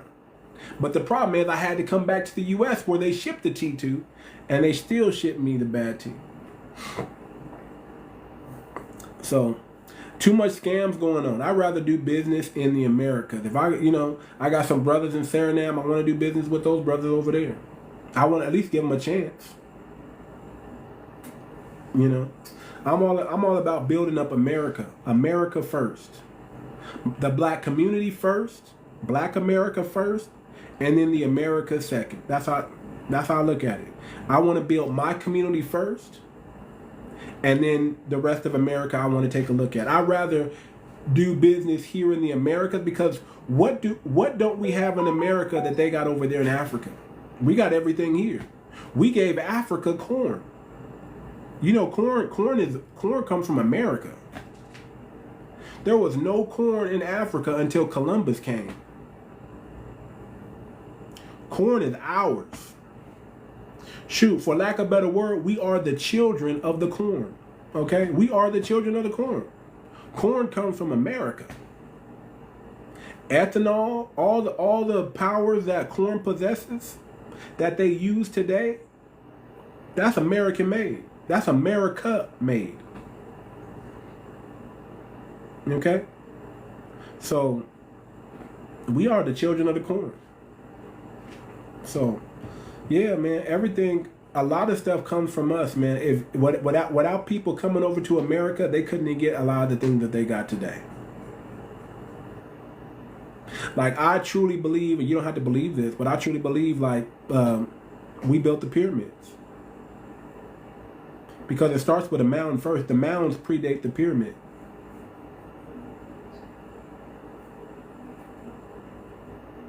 So at some point, to get pyramids over in Africa, they had to tomatoes too.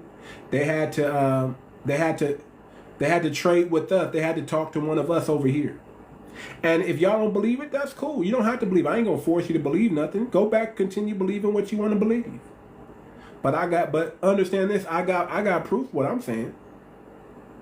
And it's called common sense. If a mound predates a pyramid and we got a bunch of mounds over here,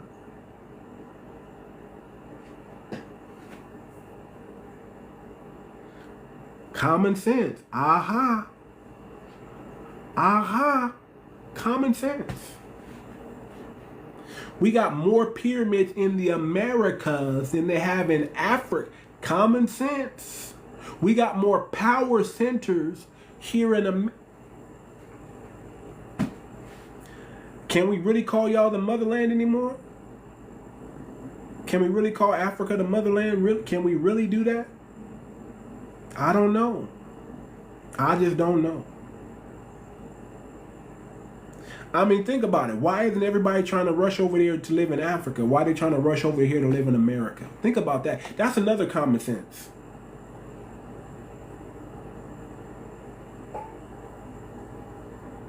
They want to come over here and live in America. Where did everybody want to live at? East Africa. Let me see. I've been to Morocco, Egypt, Kenya. East Africa.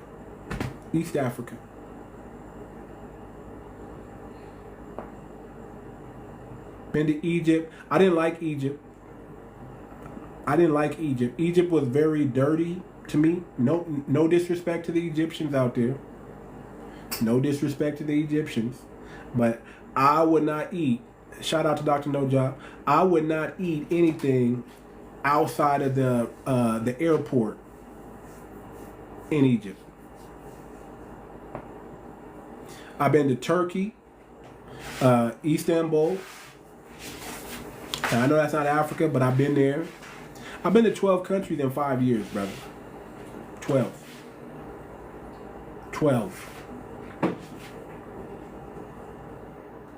So I'm travel. You know, none of this stuff. I mean, I'm telling you, at least from my experience, I've never been to Haiti, but I was married to a Haitian woman, so I know about Haiti. 𝗥𝗶𝗴𝗵𝘁𝘀𝗀𝗶cie 𝗂𝘂𝗵𝘁𝘀.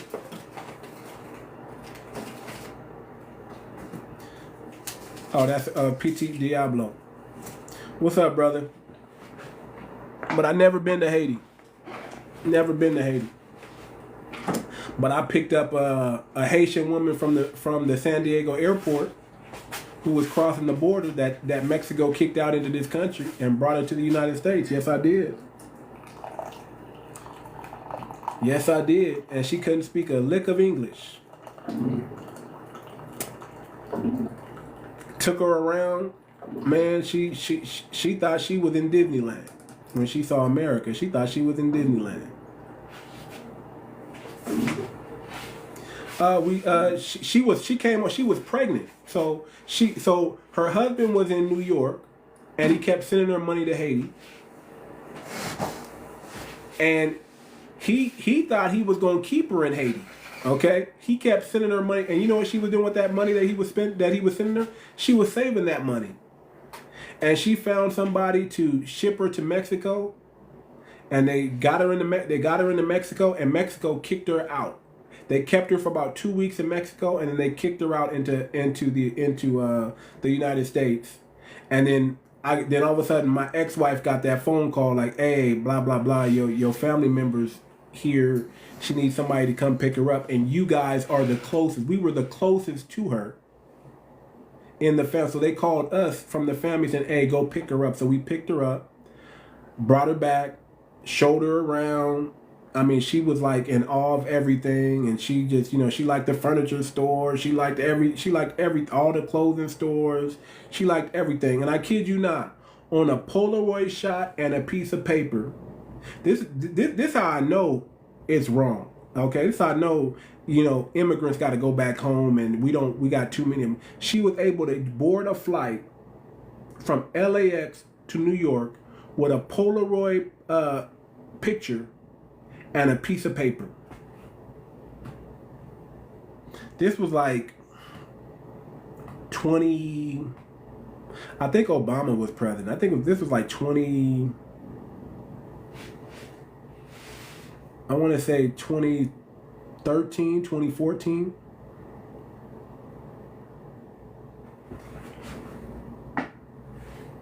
So yeah, man, we picked her up, and she boarded a plane.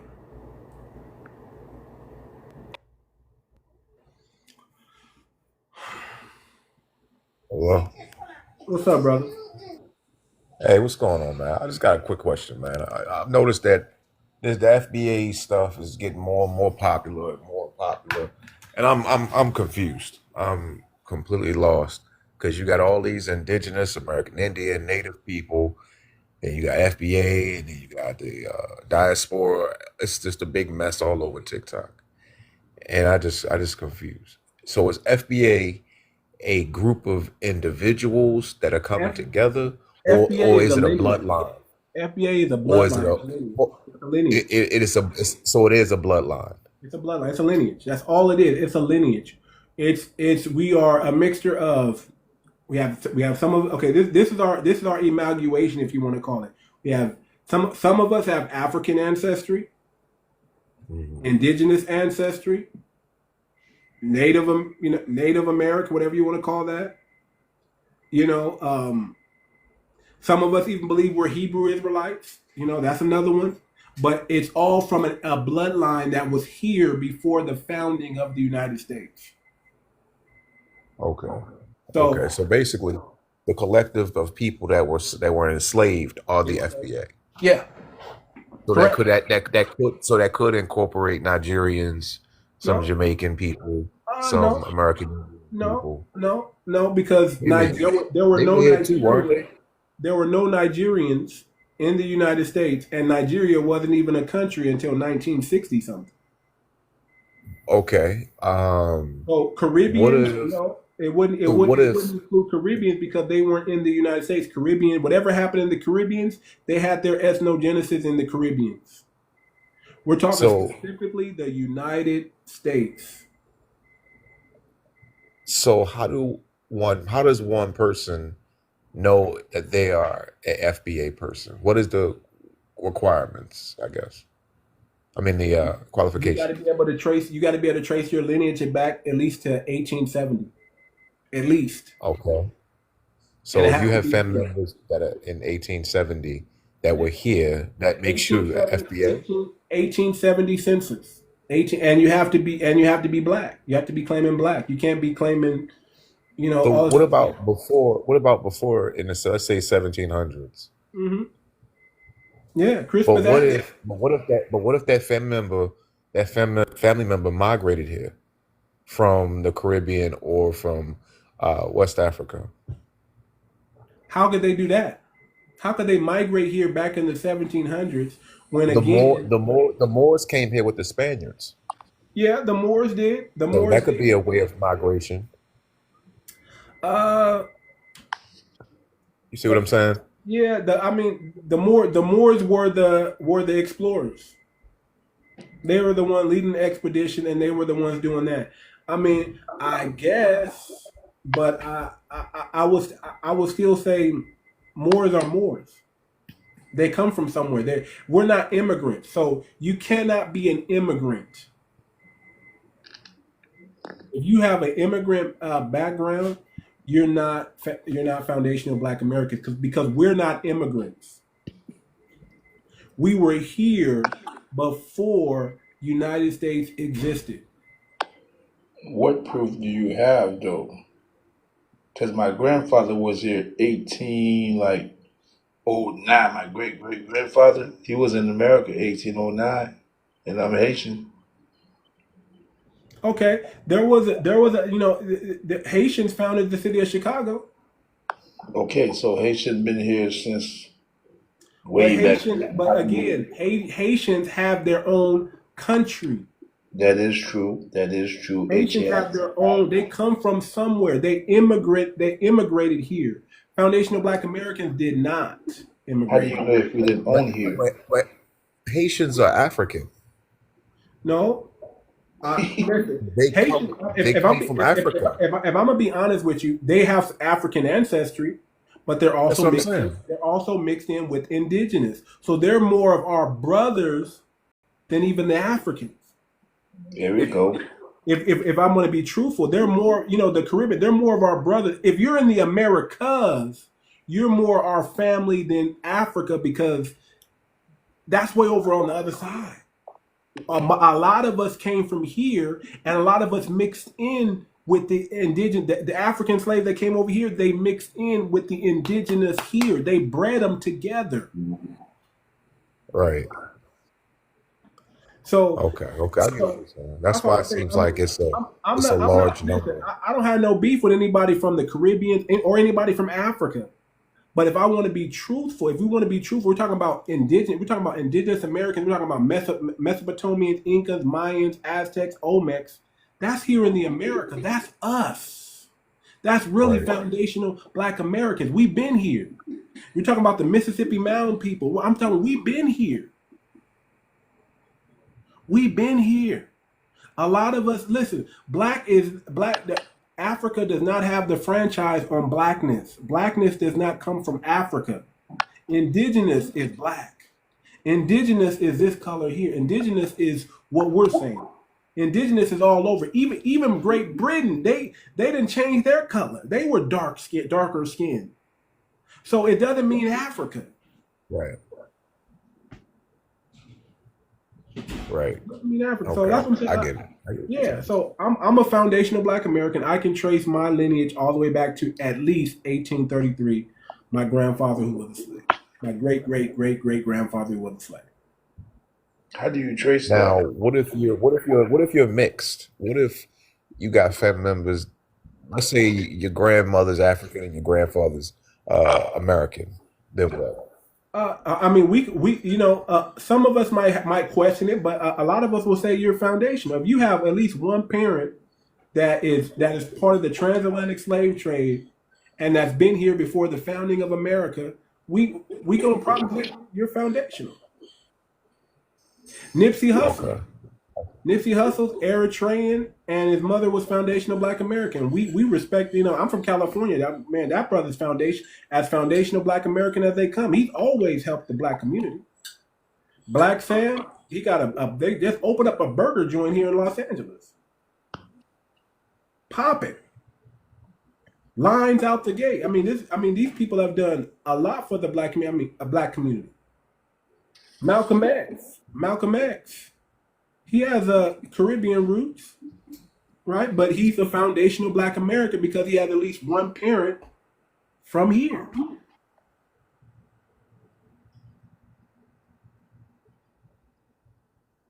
So if you at least got one parent that has strong ties to the America that's really a foundational, indigenous, American, whatever, then we consider you foundational Black American. Okay. Because I'm looking at these people and I'm like, these people don't even look the same.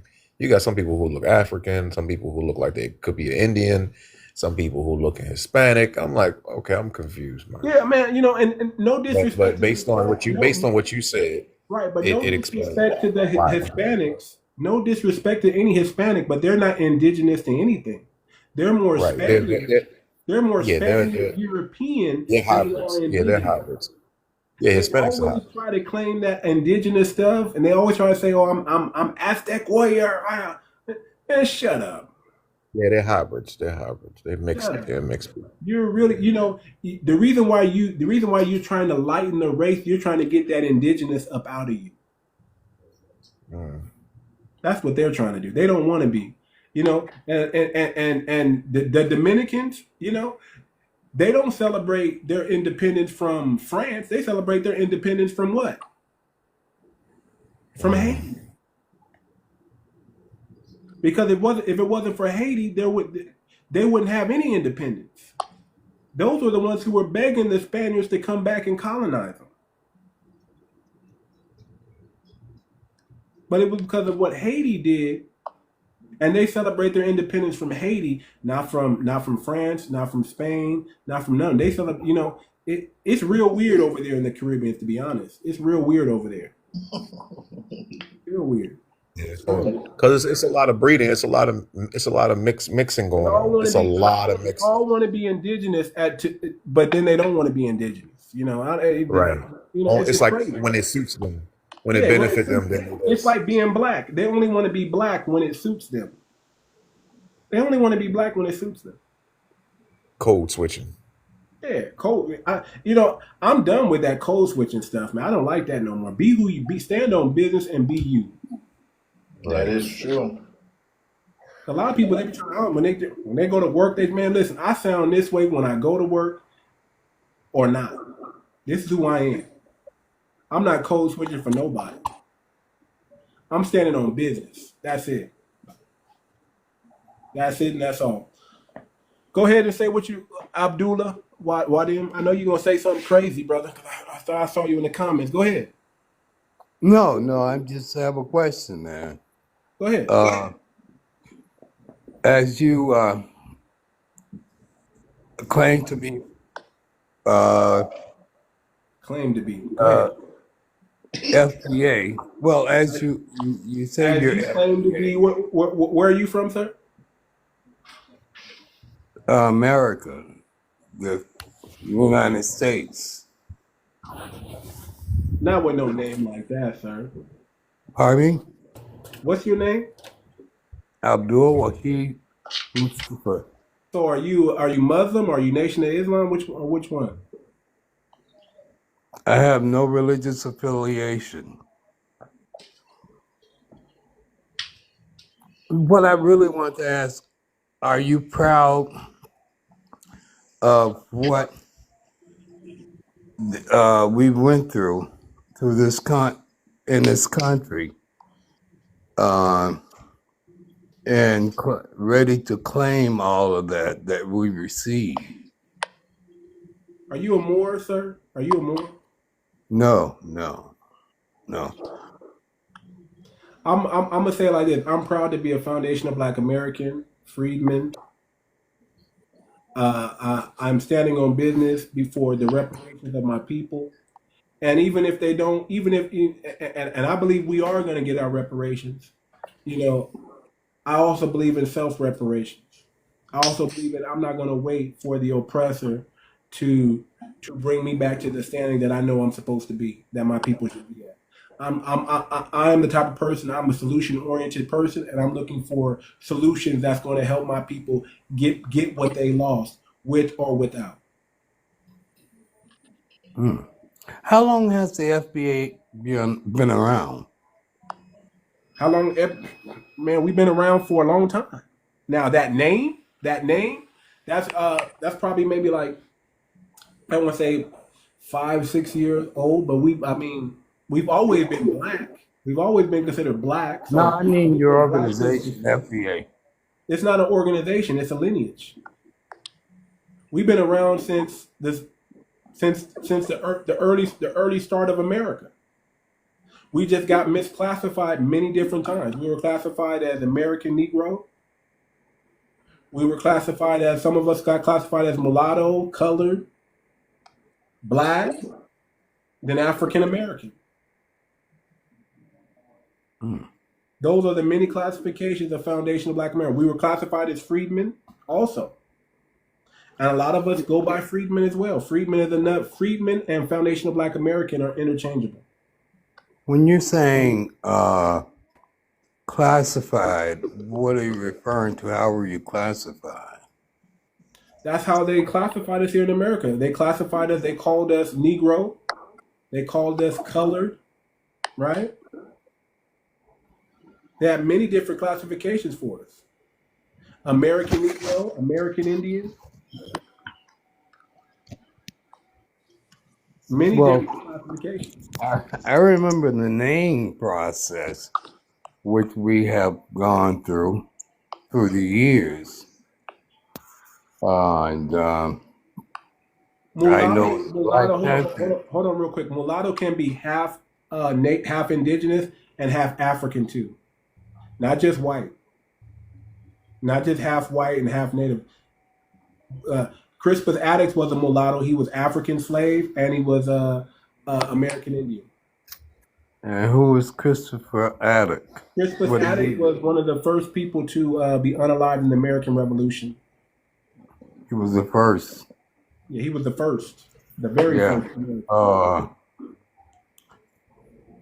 I mean, I listen to you guys, and I wonder why haven't you connected with the Black Panther Party? I mean, they had a foundation for the African American community to grow and develop. Well, a lot of if not all the Panthers, they were foundational Black Americans. They just weren't calling themselves that. They were calling themselves Black Americans. They really call themselves Afro-Americans. Afro-American is also our term. That's something that we invented. Yeah, Afro-Americans. The Panthers started that now. Yeah, the Panthers did. Yeah, correct. But that was us. The Panthers is us. My answer. Pardon? The Panthers did who? The Panthers is foundational Black Americans. That's us. They didn't do that. They were Afro-Americans. They call. Listen, it doesn't matter what you call yourself. It's a lineage. We've been called many different things. My lineage is African American. And that's because I'm a descendant of the African. Afro has nothing to do with African. Afro has nothing to do with African. Afro is different from African. Afro Afro was is the an connection we were American-made making. word. Afro is an American-made word. Nobody in Africa was saying they had afros until we said it. The Until we said it. Afro, the term Afro was when the Panthers were making connections with the brothers across the pond. And that's because of Berkeley. When Huey Newton was going to Berkeley, he ran into students from the motherland. That's where they started to develop that But I'm connection. saying that's an American-made word. Americans made that word up. Hey, what's up? How you doing, Yeah, brother? how you doing, Just Right? What's up, brother? But I wanted to say, like, the Panthers started when it was Crips and Bloods, when they were just trying to protect the neighborhoods, period. In those outer cities like Chicago. That's when they started, like, Tookie Williams and them. That was actually them just protecting the neighborhood from the crooked cops and stuff like that. But eventually they broke up, and then it's blue over here and now it's red over here. They were protecting their community over here in the red, and they was protecting their community in the blue. In some kind of way, they just collided, and then now they got Crips against Bloods. But then after that, they made the Black Panther Party. That's what came out of those two. They made an agreement, and they made the Black Panther Party. So after that, they So couldn't what? handle those two people together, because that's Yeah, a I don't powerful know. group. I don't know if you got that all the way right, man. Because there was no Crips and Bloods. And that's very true. I'm from California. There was no Crips and Bloods in Chicago. And before there was Bloods, there were Crips. Blood splits spanned out of Crips. Look, I'm saying, like, it started in California. Yeah, it was Crips and Bloods in California, but it's in Chicago now. I'm just saying it It's in just spread Chicago it. now, right? It Panthers spread it. started in Yeah. Oakland. But that and the Black Panthers, that's different. Is what I'm saying, brother. That's not the same. The Crips and Bloods is not the Panthers. No. Not They the didn't. Panthers. They combined as one. No, Yeah, no, they did. They did. no, brother. The Huey Crips and Newton was Bloods in school, are not the man. Panthers. And that's where he met Bobby Seale. Say again. Huey Newton was in school at Berkeley. Mm-hmm. And that's where he met Bobby Seale while he was in school. And they decided to develop a 10-point program for the African American neighborhood. Now, I say this: as long as I have African blood flowing through my veins, I'm African. Well, that's on you, sir. You can be Yeah, African, but but let me ask you this: what African country claims you?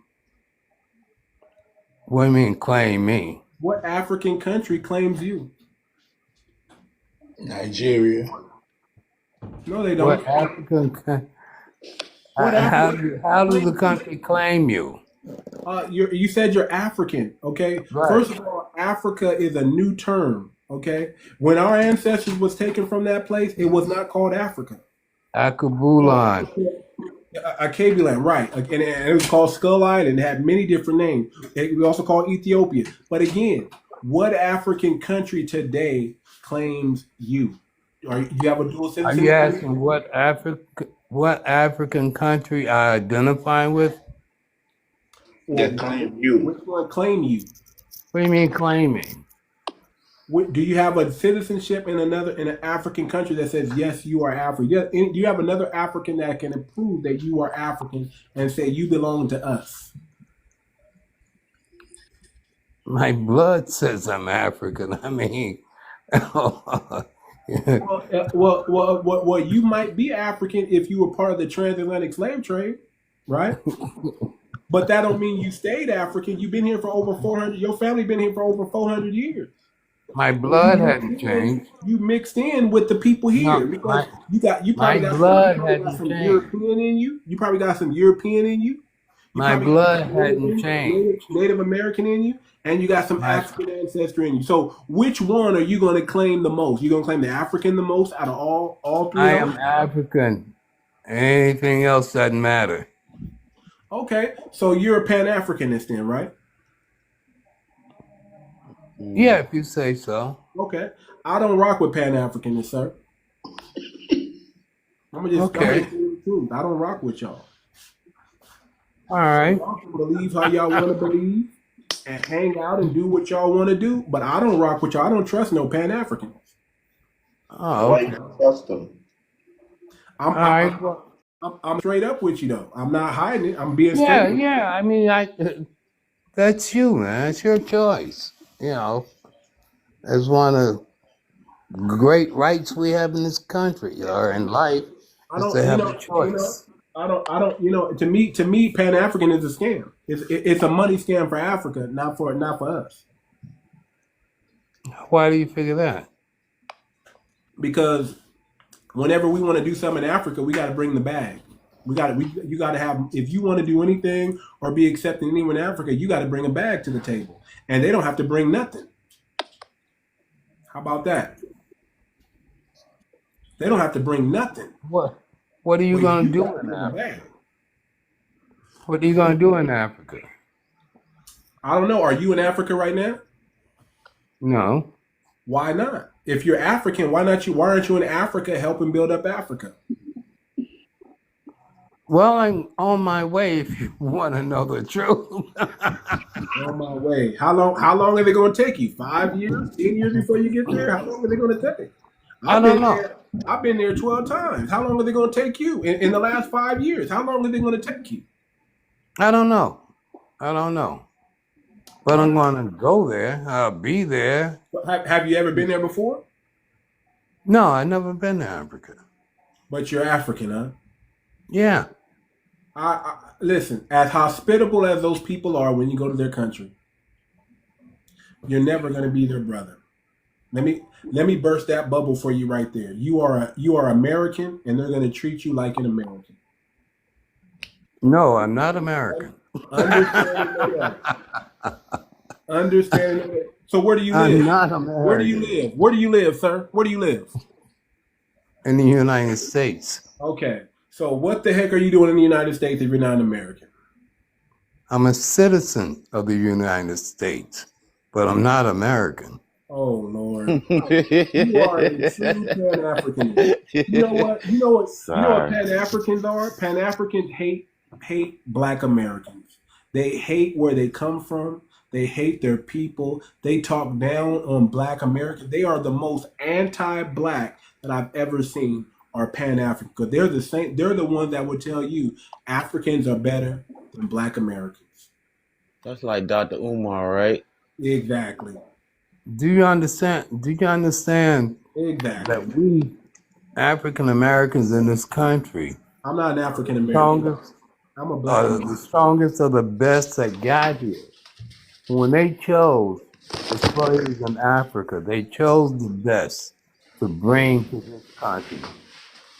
The ones who survived that passage and survived the way to the That's that United Pan-African States are the mythology. strongest of the best. That's that Pan-African mythology, man. Listen. I'ma just burst your bubble. When you go to Africa, you're gonna enjoy yourself. They are very Go ahead, man. This is They are fine. very, very hospitable people. I will give them that. Very hospitable, very nice. But don't get bent out of shape when you realize that you are an outsider. And you're always going to be an outsider. Shit, you're an outsider in this country. You're gonna always be an outsider here. So what's the difference? I don't know, but they said on a Go cruise find ship, out. it take about 22 days to get from Africa to America. Take about 22 days on a cruise ship. I don't know if they're taking a different route, What are you but doing? the route they said they was coming, they said that was down there impossible in that type of water in the Atlantic. And that's with modern boats. Imagine the Yeah. boat that they had back in the Swimming to 1700s. America. It takes about 20 hours. Well, yeah, and that's flight. If you're flying. What is that by boat? By boat, I don't know. I wouldn't travel by boat. Think So about them saying, how can you bring millions of people at the bottom of the boat and bring them over to the United States? You can't. And he's saying only the strong survive, but how that handful of people gonna do anything? They said the last boat that came is in Let me tell you what was. Alabama. Alabama. Let me tell Yeah, you the what was town more. is Africa, Alabama. Go there. Hold on. Let me tell you what was more I'll profitable. show you the It was boat. more profitable to pay the red natives to go catch them some uncivilized tribes, as they called them, or indigenous black people that were already here, and make them slaves. It was easier to pay the red natives, make a deal with the red natives to go catch them some copper colored people here in the United States and make them slaves than it was to go get a slave over there from Africa. So what you're saying is that black folks, you foundational black people were already here? Yeah, No, it was here as one collective. yeah, yeah. Especially on the East Coast, yeah. Yeah. And you Especially developed down south. Especially in and the you South. developed your own customs? Yeah. We built the culture here in America. Every culture you think you see in America, we built it. From music to fashion to talk, every You genre know, of music you can think of, the railroad music, country music came from the railroads. We built the railroads. there is a difference between culture and lifestyle, right? Yes, it is. It's a difference. Culture, right? And lifestyle, right? And out of culture, within a culture, you have customs. We got customs. We What got customs customs. are there? You ever heard of Except jumping? calling, You ever heard of huh? jumping the broom? You ever heard of jumping the broom? You ever heard of family reunion? We That came invented from Africa. family reunion. Did not come from Africa. Family reunion came No, from slaves. no, Family the jump reunion and the came from broom slaves. came from Africa. I ain't seen one African jump a broom. A witch do. What custom in Africa do they jump the broom? I've been to Africa. I've never seen them jump the broom, sir. That's American culture. How involved have you been in Africa?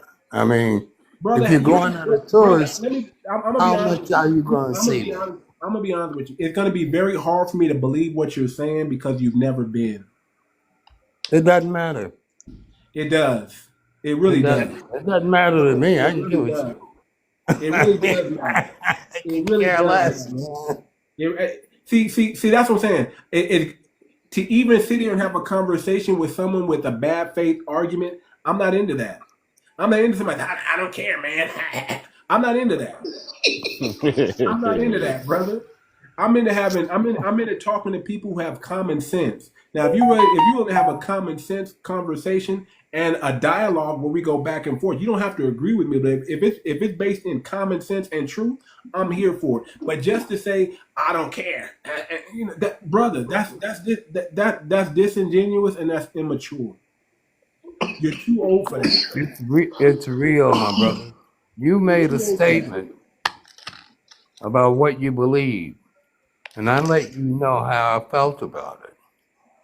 Mm-hmm. But Christopher So Columbus that's wrote very it down and it documented that he seen people over here, black people, copper colored people, I mean, when he he got told you. over here. He wrote it down He and said passed it along. they look like they were from the West Indies. That's what he told you. who What do did? people from the West Indies look like? Columbus and they document. Oh, Or excuse me, Columbus. Indians. What do you think you get the terminology Indians from? India. They look like they were Indians from India. And then he said then he called this one place the West Indies. He called it the West Indies. That lets you know they were copper colored people here. Okay, Those are the the Caribbean great isles where explorer they that were even designed. explored up in California. Did you know California is named after a black woman? Khalifa. Yeah. hmm California California used to gets be its name part of from Mexico Khalifa. too. And You they just know, found some old artifacts that date back from way back when over there under the water. spearheads, all kind of Man, stuff. listen, man, we got that. All you gotta do is look up Mississippi Mound people. Just look that up. Just Google that. Mississippi what? Mound Mississippi people. Mound people. MOUND Mound people. What part of I Mississippi? was just looking at that. Just Google What it. part of Mississippi were they? Just Google instead of No, I asking. mean what part of Mississippi? Just instead of asking me, just Google Mississippi Mound people, and it's gonna come up. But what part of Mississippi were they in? All of it. All of it. All of it. All of it. Yeah. All of Okay. it. All right. Yeah. Okay. All of it. Just Google it. People. I don't know. I don't know why people listen. Google is free. It's right there at your fingertips. You know, some questions you don't even gotta ask. All you gotta do is Google. Just Google it. You put a lot of faith in Google, right? Oh Lord. Oh Lord. Listen, okay, how about this? What do you need? What proof do you need outside of Google? Sir, what proof do you need outside of Google? What proof do you need? Can I ask a What's going to question? convince You know you? what I need? I tell you exactly. If you could direct me to their artifacts or their, like you said, the Go mounds, to what mounds they Google. had, Google and where they're Mississippi. located. Google. It's going to tell you. Google Mississippi mound people. The mounds are still there.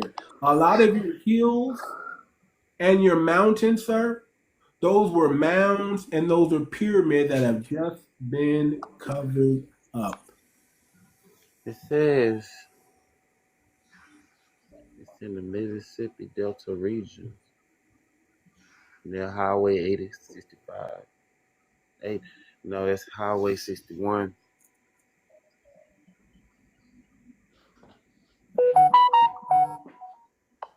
Brother, you've been under. I'm gonna say it like this: a lot of people have been under heavy witchcraft and heavy propaganda all their life. They Let had me tell 100 you, years of lies to start. They've been lying. Especially, listen to my dad. My dad was born in 1942, sir.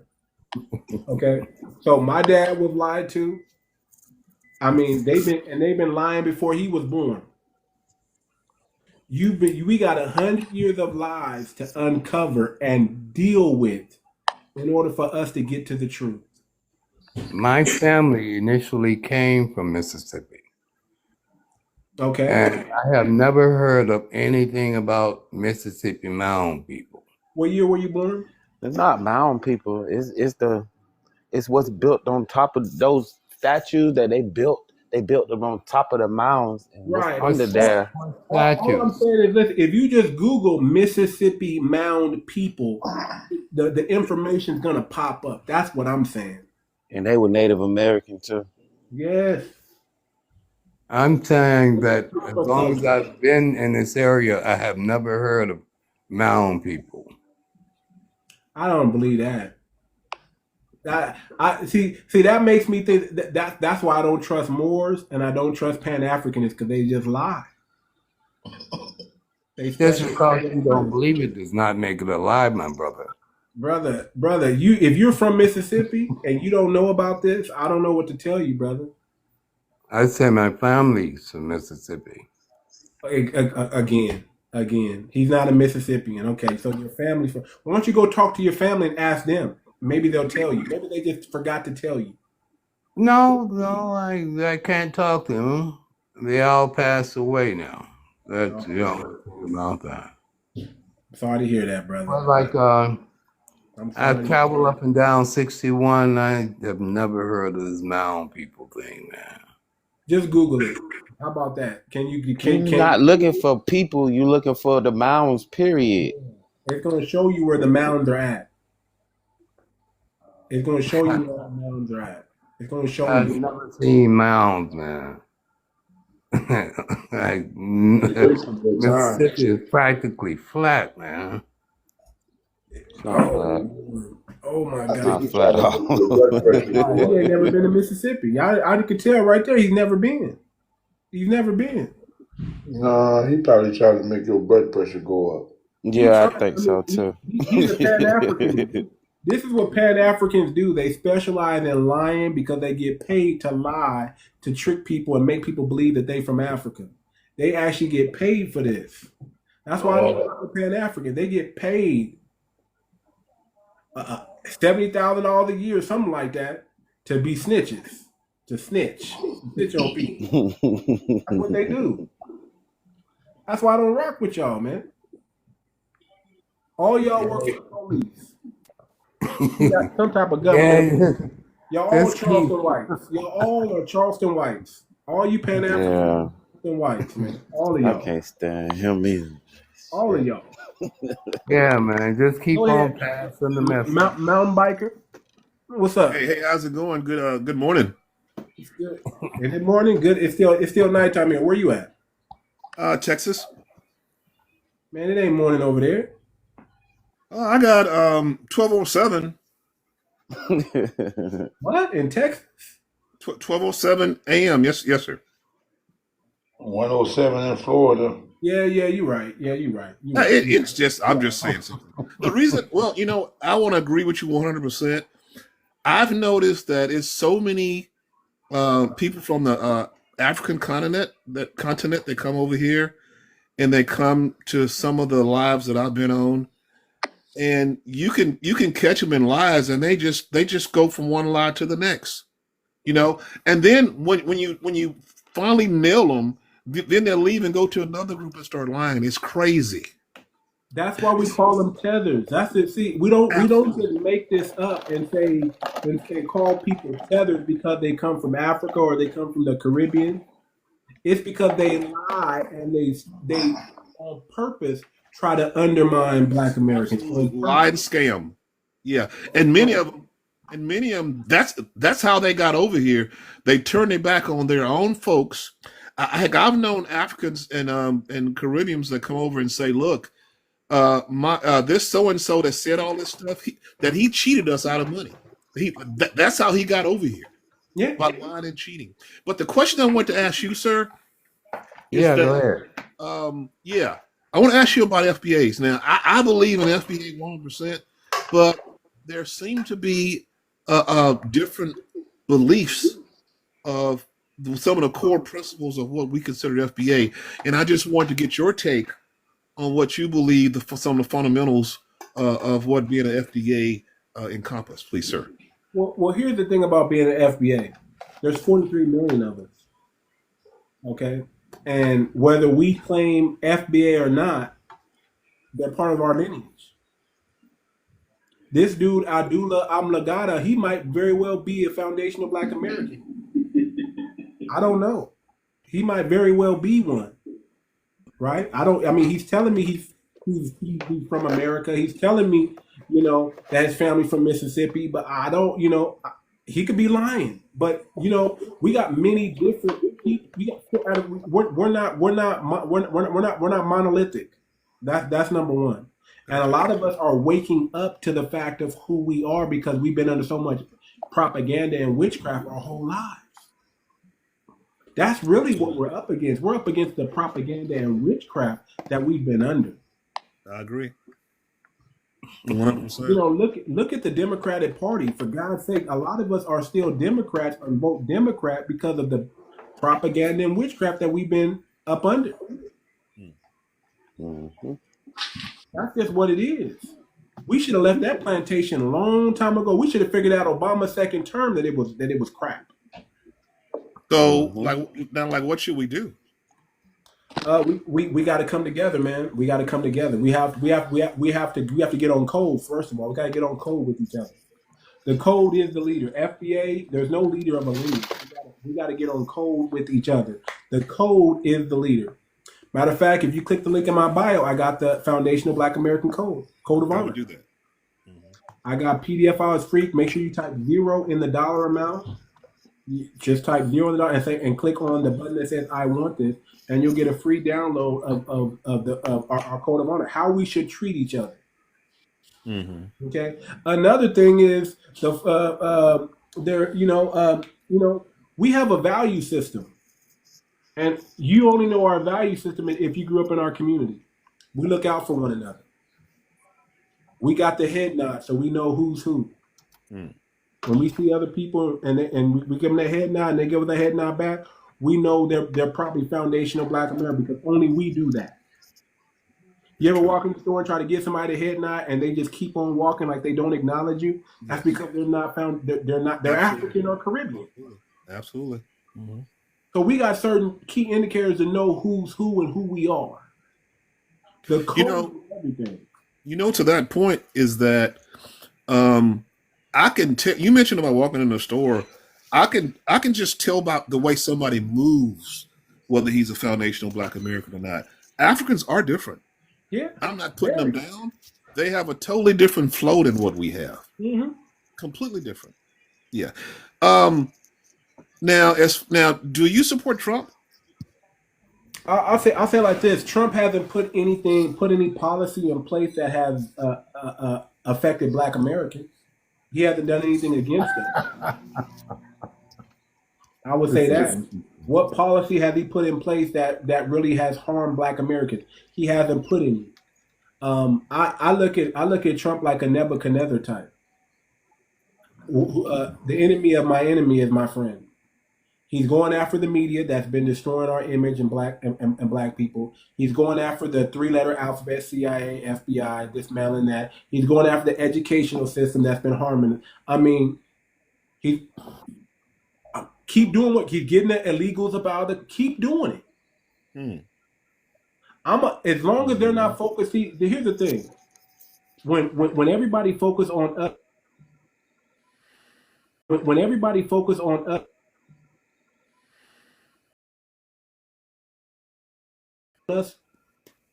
sabotage is coming. But when they're not focused on us, they're focused on somebody else. That's a beautiful thing. Leave us alone and we can rebuild our own community and we can be great. But when people start sabotaging us, that's when things, people are focused when they're stopping and frisking us, thinking we're all, when they're focused on us, that's the problem. We got 4 years of nobody focusing on a Black American. And that's enough time for us to come up and do something. If you also click the link in my bio, there's a white paper on there. We have a FBACOIN cryptocurrency coin. It's not a meme coin. It's a utility token that'll be out and available. It's already out. I'm just migrating it from the BSC platform to the Ethereum platform so everybody can benefit and from the Ethereum platform and also be easier to buy the coin, easier to purchase the coin. It was difficult. Can I ask a question? On the BSC platform, on the Binance platform, because it's blocked in the USA for some reason. But when I migrate over to the Ethereum platform, it's going to be game over. And this is going to be a way for us to collapse time frames and reach generational wealth sooner rather than later. Can I ask you another question? Go ahead, sir. Okay. It's one thing that I've noticed. And I was born in 1961, 7th generation Texas, okay? And I've been really deep into reading and studying myself, and trying to understand the complexities of our society. Okay, that's just one of my hobbies. I'm into sports. I do things for money. I'm in robotics, but I also find social things very interesting. I see the Republican Party as being filled with Proud Boys, the KKK, and some of the most hateful people that I ever see. It is disgusting the amount of bigotry and prejudice and hate that I see coming from that party. So what's your question? My question is that they're not the same. Okay, to say, well, Trump hasn't done anything. Well, here's the thing: Trump and the Republican Party are different. If you notice that, I don't think so. No, Trump is not the Republican Party. The Republican Party is not Trump, but Trump Trump is running under that Republican Party. He is running under that thing. As a matter of fact, I guess okay. So they don't support each other. Okay, let's talk about Trump then. Trump has a long and rich history of being a racist and a bigot. I don't know about that. Okay, well, let me explain why. Okay, back in the 70s, him and his father was sued because they would not allow black people to rent their apartments. And it was so many lawsuits against Donald Trump that the DOJ, Department of Justice, did a class action lawsuit against Donald J. Trump. So what about all the black people that he has helped, though? Do you know about them? I'm not sure about all the black people that he has helped. I'm just telling you. Okay, look. He's helped a lot of black people. Matter of fact, what did he do for Black History Month? He brought Tiger Woods up there. They're building statues. He told black people that, hey, you guys don't get a lot of credit for building the country. That's all smoke and mirrors. He also funded Jesse Jackson's campaign. He's allowing segregation to be back in federal. Those are Democrat, but see, here's the thing, because I can always Segregation's not coming back. I can always tell what people are watching and listening to by the way they talk. Okay. You sound like somebody who pays a lot of attention to mainstream or legacy media. You got to get plugged in with the grassroots media. If you want to know more about FBA and about Foundation of Black Americans and how Foundation of Black Americans are moving, you got to get away from CNN. Okay, I got another question for you. Hold on. You're telling me that he didn't do an executive order allowing segregation. Hold on real quick. That's what you're telling me. Hold on real quick before you go there. I need you to listen to me. You got to turn off Fox News, MSNBC, CNN. Matter of fact, I don't even watch television. You got to turn off all that propaganda and witchcraft that you're getting from there, because that's where you're getting your information from. YT Media. You got to turn it all off, and you got to plug to the grassroots media. Now, who are our grassroots media? You got Professor Black Truth. He's on YouTube. You got Vicky Dillard. You got Afro Elite on Twitter. You got 𝗔𝗯ance. You got to plug into the grassroots media, the Black Network. You got to plug into that and get that media there, because they're going to be more apt to tell you what's really going on, especially from a Black American perspective. If you're watching the mainstream media, you're going to listen. They tried to tell us Trump was going to cancel Black History Month. That was a lie. Democrats are going to say, first of all, Democrats have never been our friend. They've always done things to harm us. They've never done anything specifically for Black people. They do this lift all thing. They say, okay, you can't do it for Black people, but we got to include the brown people, we got to include the yellow people. I got to meet you. You're loud. They always try to include us in minorities. Black Americans are not minorities. We are Americans. That's the issue. When you try to lump us in with the immigrants, that's where we have a problem. We are Americans. We should not be lumped in with any immigrants or any minority party. Our needs should be met just as much as the dominant society's needs are met. So when you're listening to MSNBC, people like Joy Reid and all that stuff, and what's that? What's that brother's name? You know what I'm talking about? What's that brother's name? What's his name? Fat black dude. What's his name? What, Dr. Umar?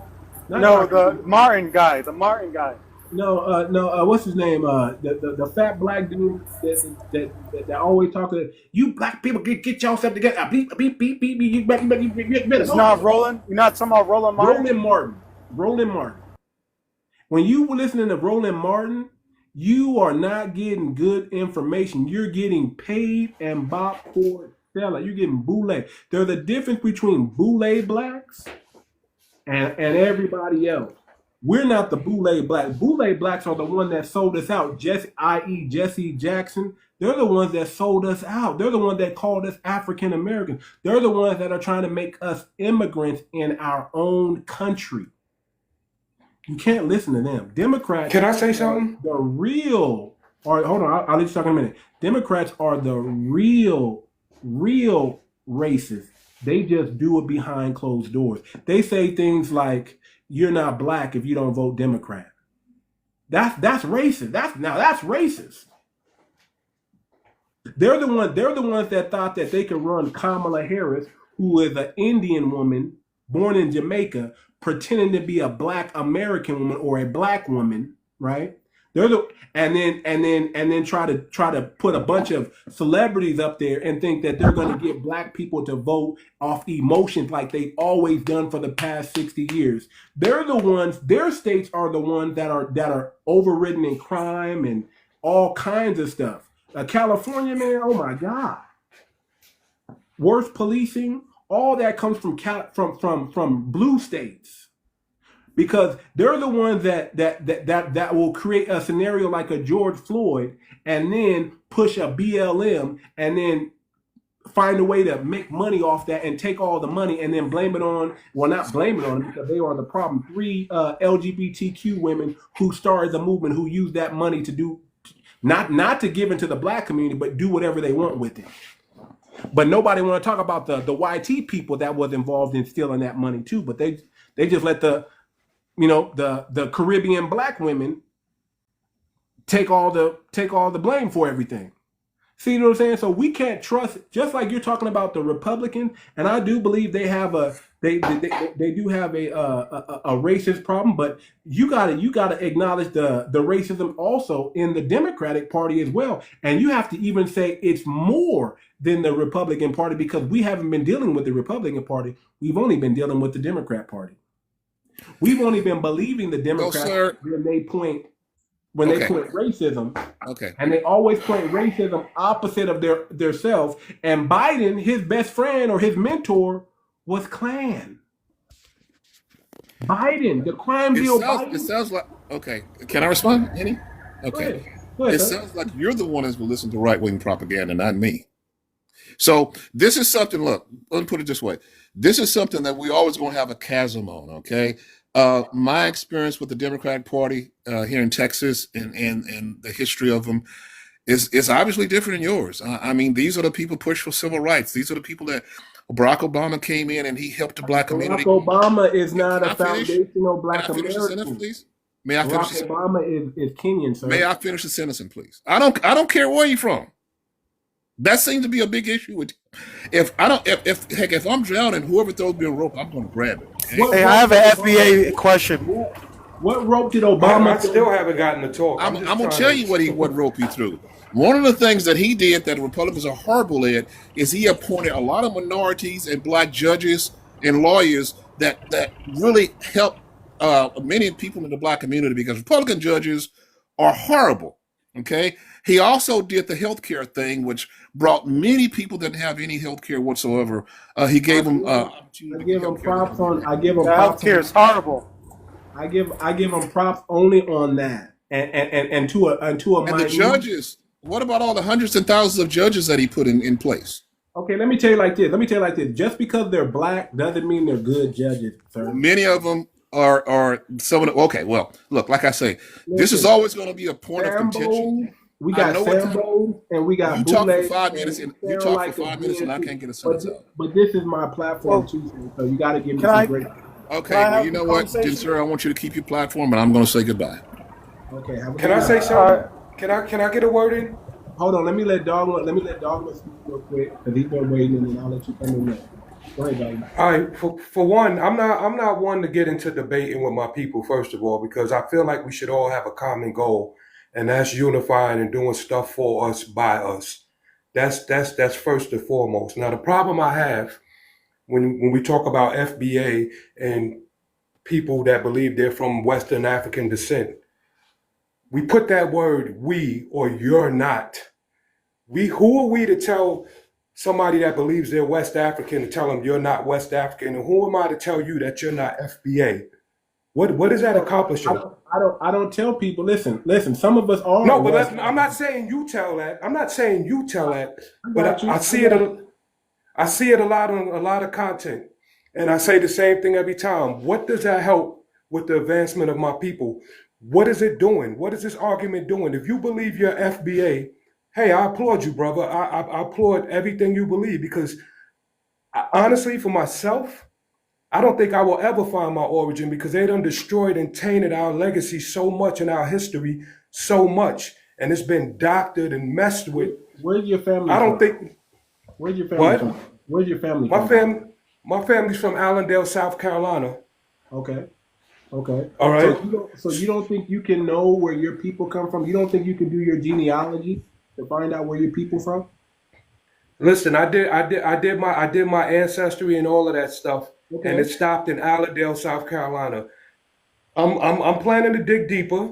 I'm planning to dig deeper, but How far back can you go? Because listen, you're talking to Black Americans are one of the most documented people on the planet. So it's not difficult to find out where you're from if you're a Black American. It's I not. will say this. I will say this. I don't normally put my name out there, but my last name is Yeomans, right? And I know this for a fact. I know what the meaning of Yeomans means. I know where it came from. I have no English people in my family of European descent. So I know that name was given to us.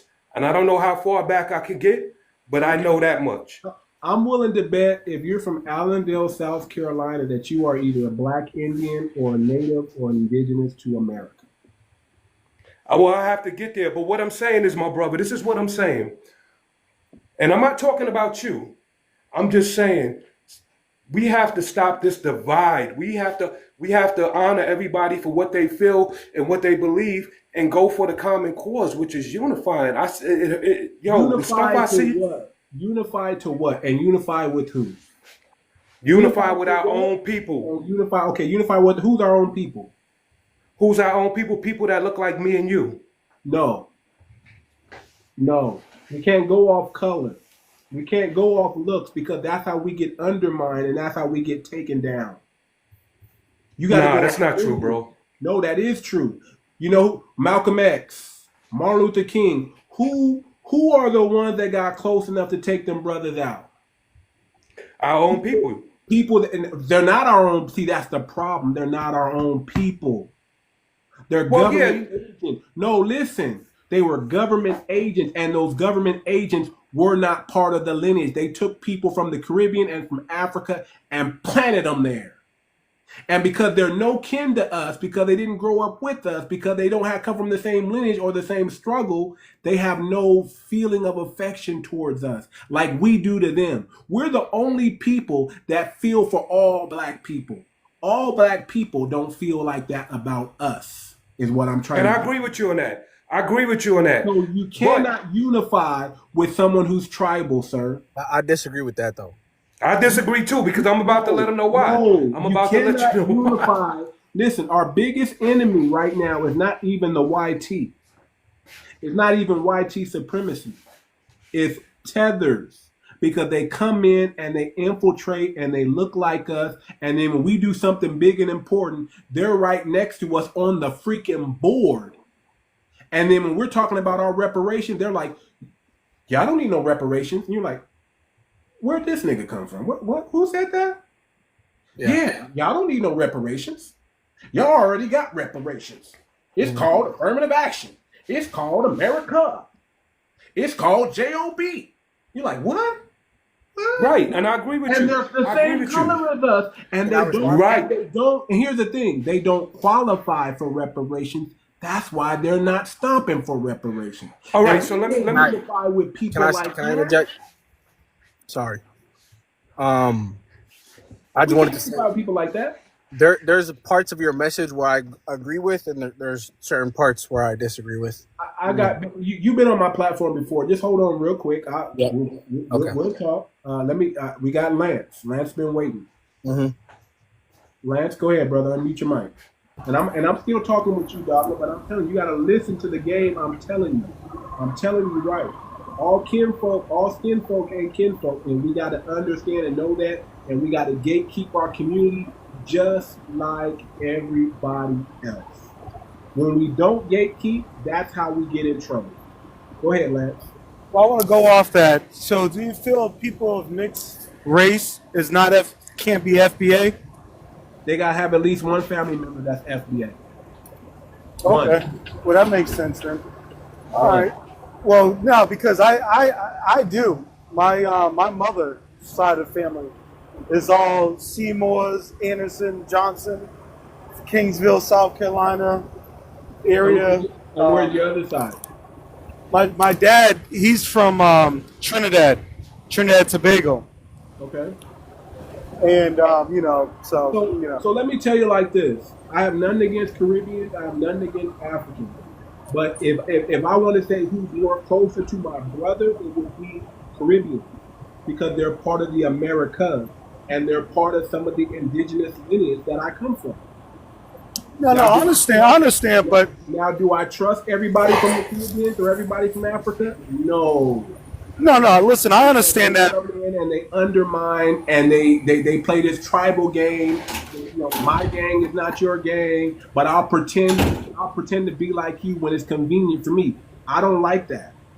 But you can have FBAs that do that too.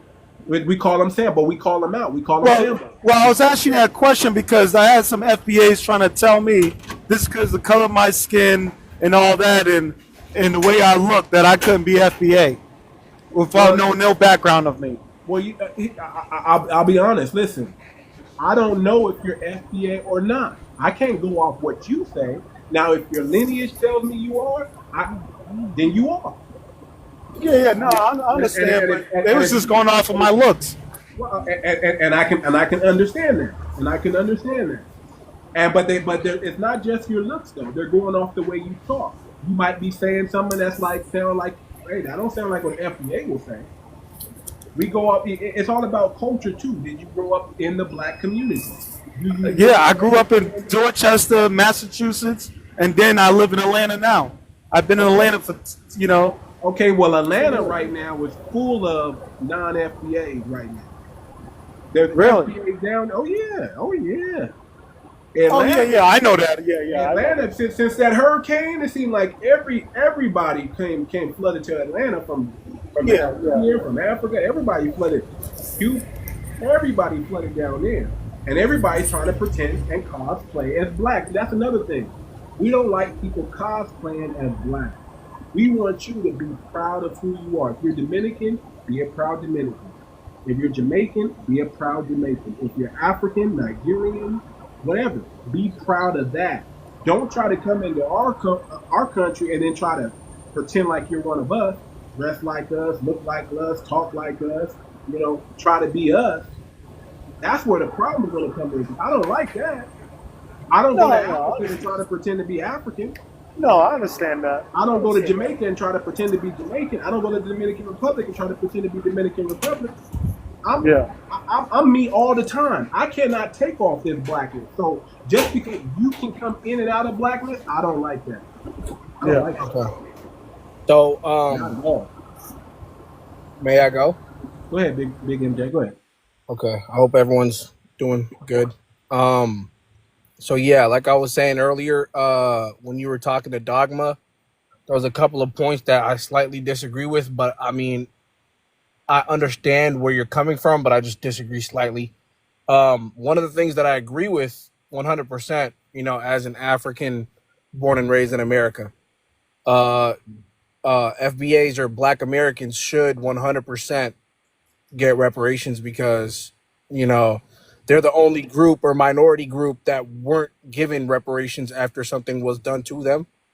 So I think, in fairness, they should be given some sort of reparations. I'm not sure on how they would do it, or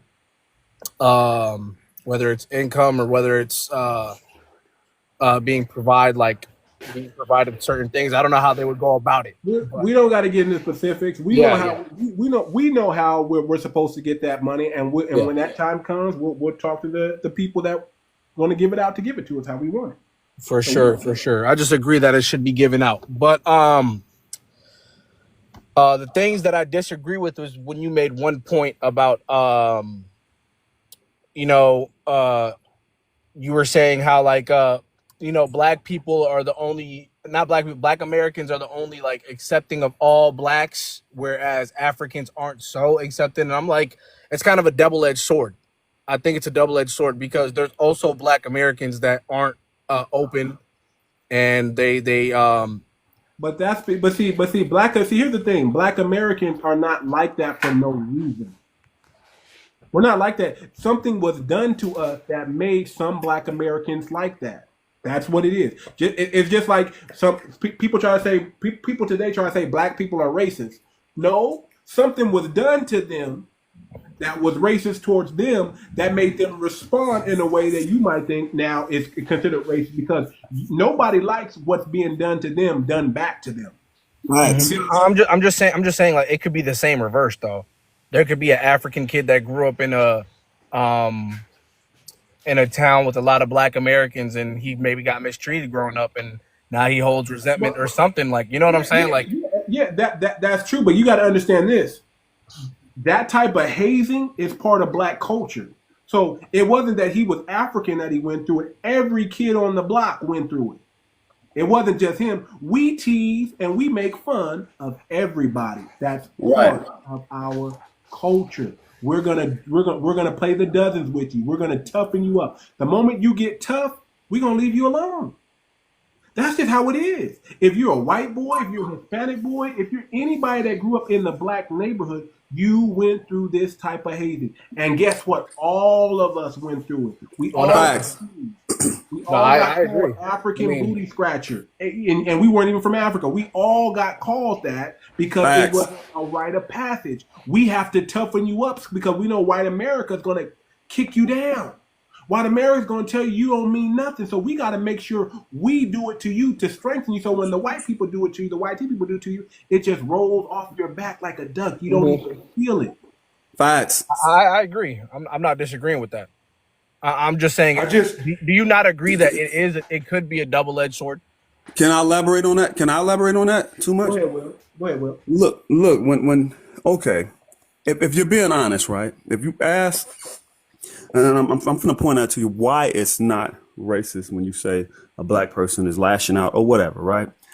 If you're being honest, you ask a white person, why do you hate Black people or whatever? And if he's being honest, he's going to say strictly because of your skin color, right?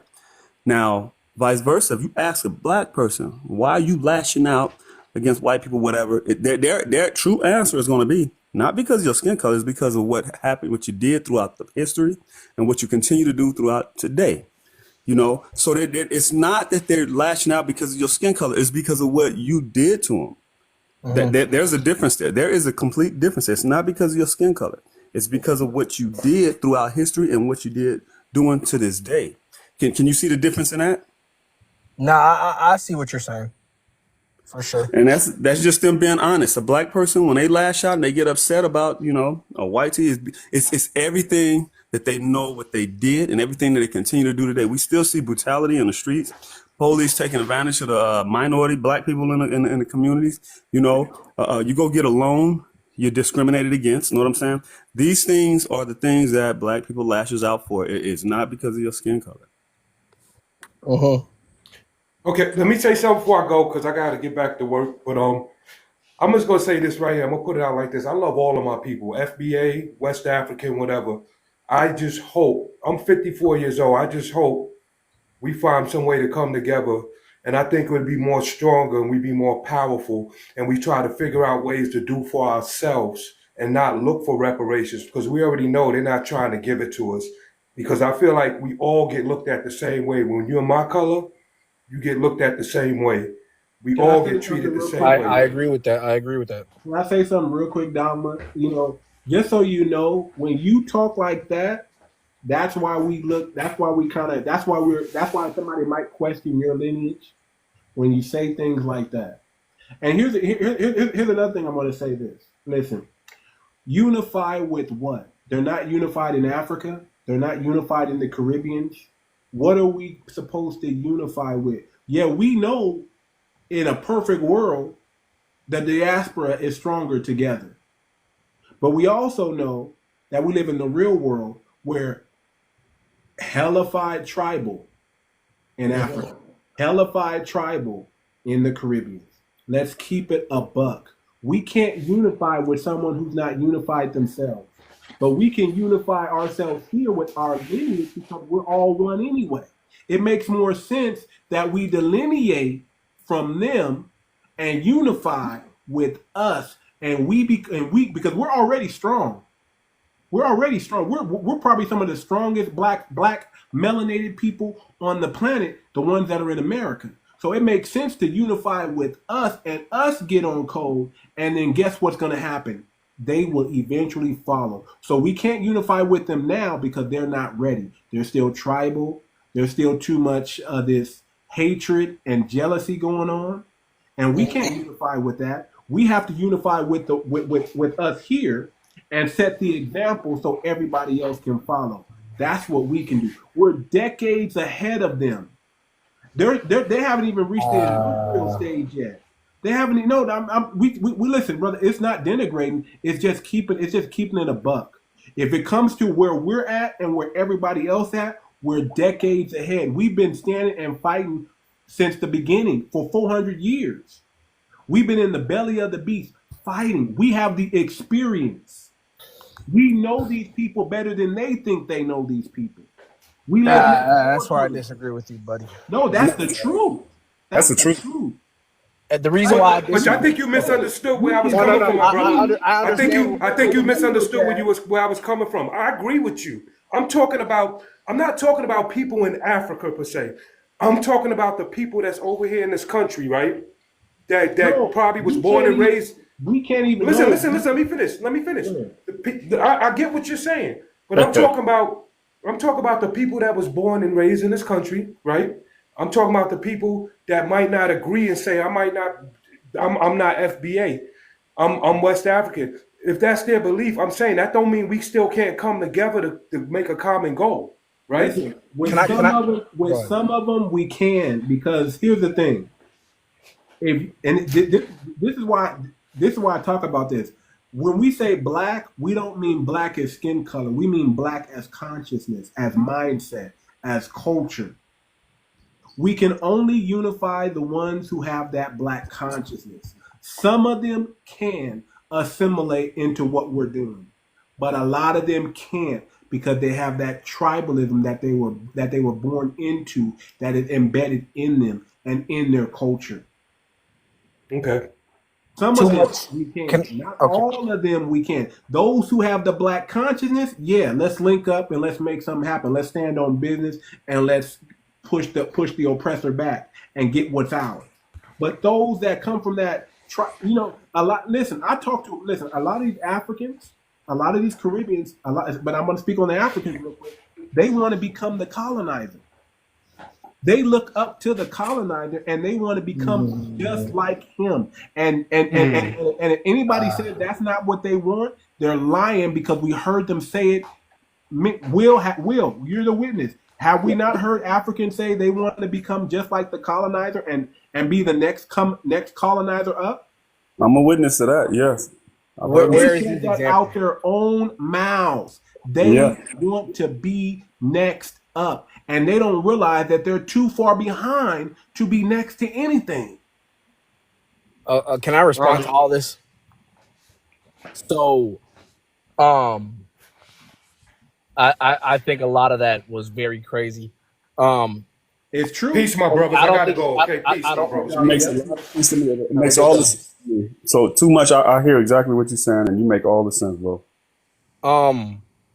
What I wanted to say is that, okay, so it was 2 points originally, and it ties into what I'm trying to say now. But originally, when you said that, the white man wasn't your first enemy. The first enemy, the main enemy is the tethers. And I kind of disagree with that, but let me help you out, because I don't want you lying on me. Okay, right.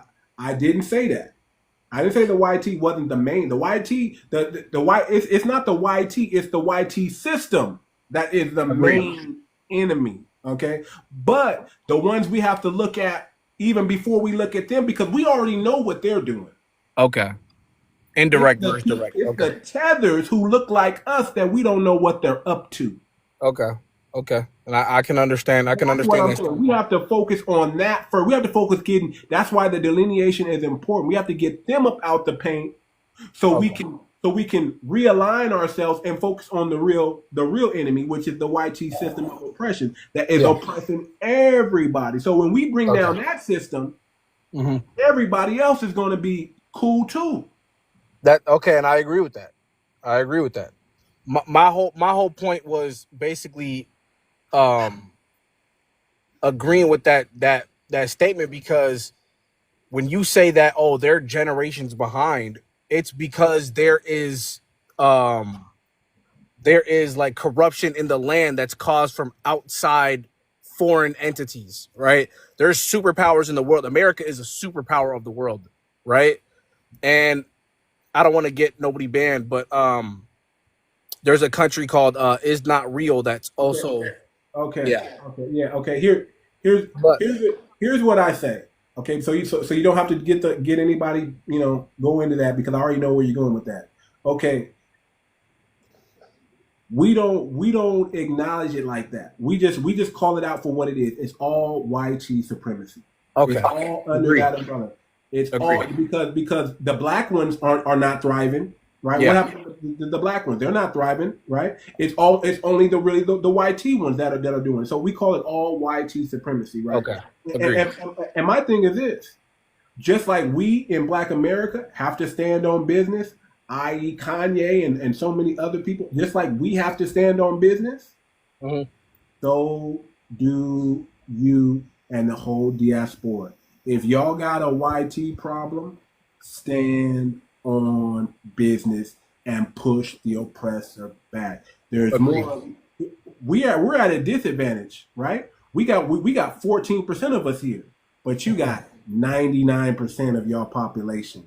That's And true, y'all but too much, complaining. too much. Do you think that it's up to just a country, just because they're full of one people, that they can just grab by the bootstraps and just dug out a whole situation? And if their country, you think the Congo, like a country like the Congo, can just become a superpower, or like a wildly like an economic, like a great economic country, or military, or none of that can happen without without. Why aren't they oppressing Black Americans, brother, like they're doing over in the Congo and in other places? Why aren't they doing it? They Because can, in but why America, aren't they? because in America, it's literally like in people's faces. You can't do the things that you're doing in Congo, because there's Americans right now that have Not power, that true. can vote, and they're democratic. And Right, right. See, here's the thing. Here's the thing. We're the best at bringing attention to us. And when stuff happens to us, the world knows about it. You know why? Because we have a limit. We'll let things go and go and go, but then when it reaches that limit, we stand on business and we push back. so And let me ask you a question. we make the world look over here at us, and then the world weighs in on what's happening, and then America sees, well, we got business in these other countries, and what's happening here is going to mess up our money. See, we understand that all they care about is money. Yeah. That is their power. So we hit them at their money. Hmm.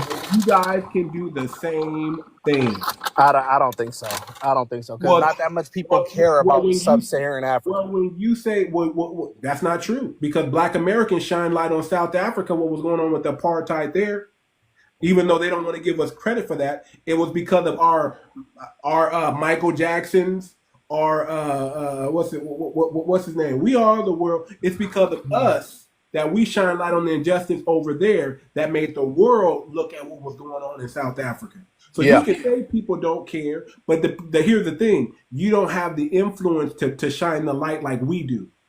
We have the influence. We have the culture. We know because how to you're shine the living light. in the superpower of the world. No, that's not And because we're hold on, no. let me just say one thing. Let me just say one thing. So there's a reason why African people that come to America do better than Africans back in Africa, because there's more opportunity. This is more. This is the economic. This is the superpower of the world. You can literally live and do what you want in this country. So you have freedoms in this country that you don't have in sub-Saharan Africa. How did we get those? But hold on, we didn't have those. And We I'm didn't not have, saying you guys didn't. You guys definitely listen, worked for it. listen. We didn't Okay, go have ahead. those freedoms in the 1920s and the 1930s. Yeah, But we were still. But you hold guys on, marched for that. no. Even before that, we were still having thriving communities inside a system of injustice and oppression. And we had an apartheid state here, and we in the 1920s. While they were going through a Great Depression, we were going through a Renaissance. Mhm. It's called the Harlem Renaissance. We were going through a renaissance. We were going through a wealth explosion in the 1920s while the rest of the country was feeling depressed. I know, and that's why Black Wall Street happened. Or Yes, like exactly. So how can you say what you just said, sir? no, because It's what I'm not saying, because is no, that it's not because of the American anything. It's because of what we carved out in the America.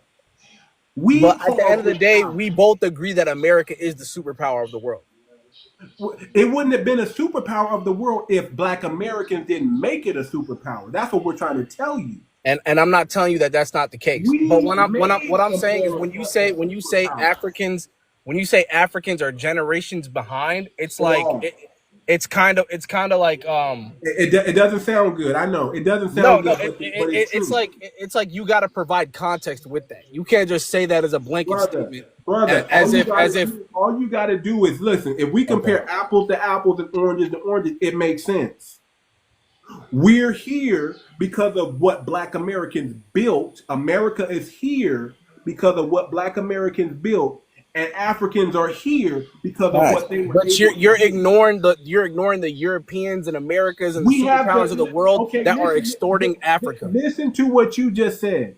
We are in the belly of the beast. We are in the supremacy of supremacy is in America. It happened here. We were slaves here for hundreds and hundreds of years, and we broke up out of it.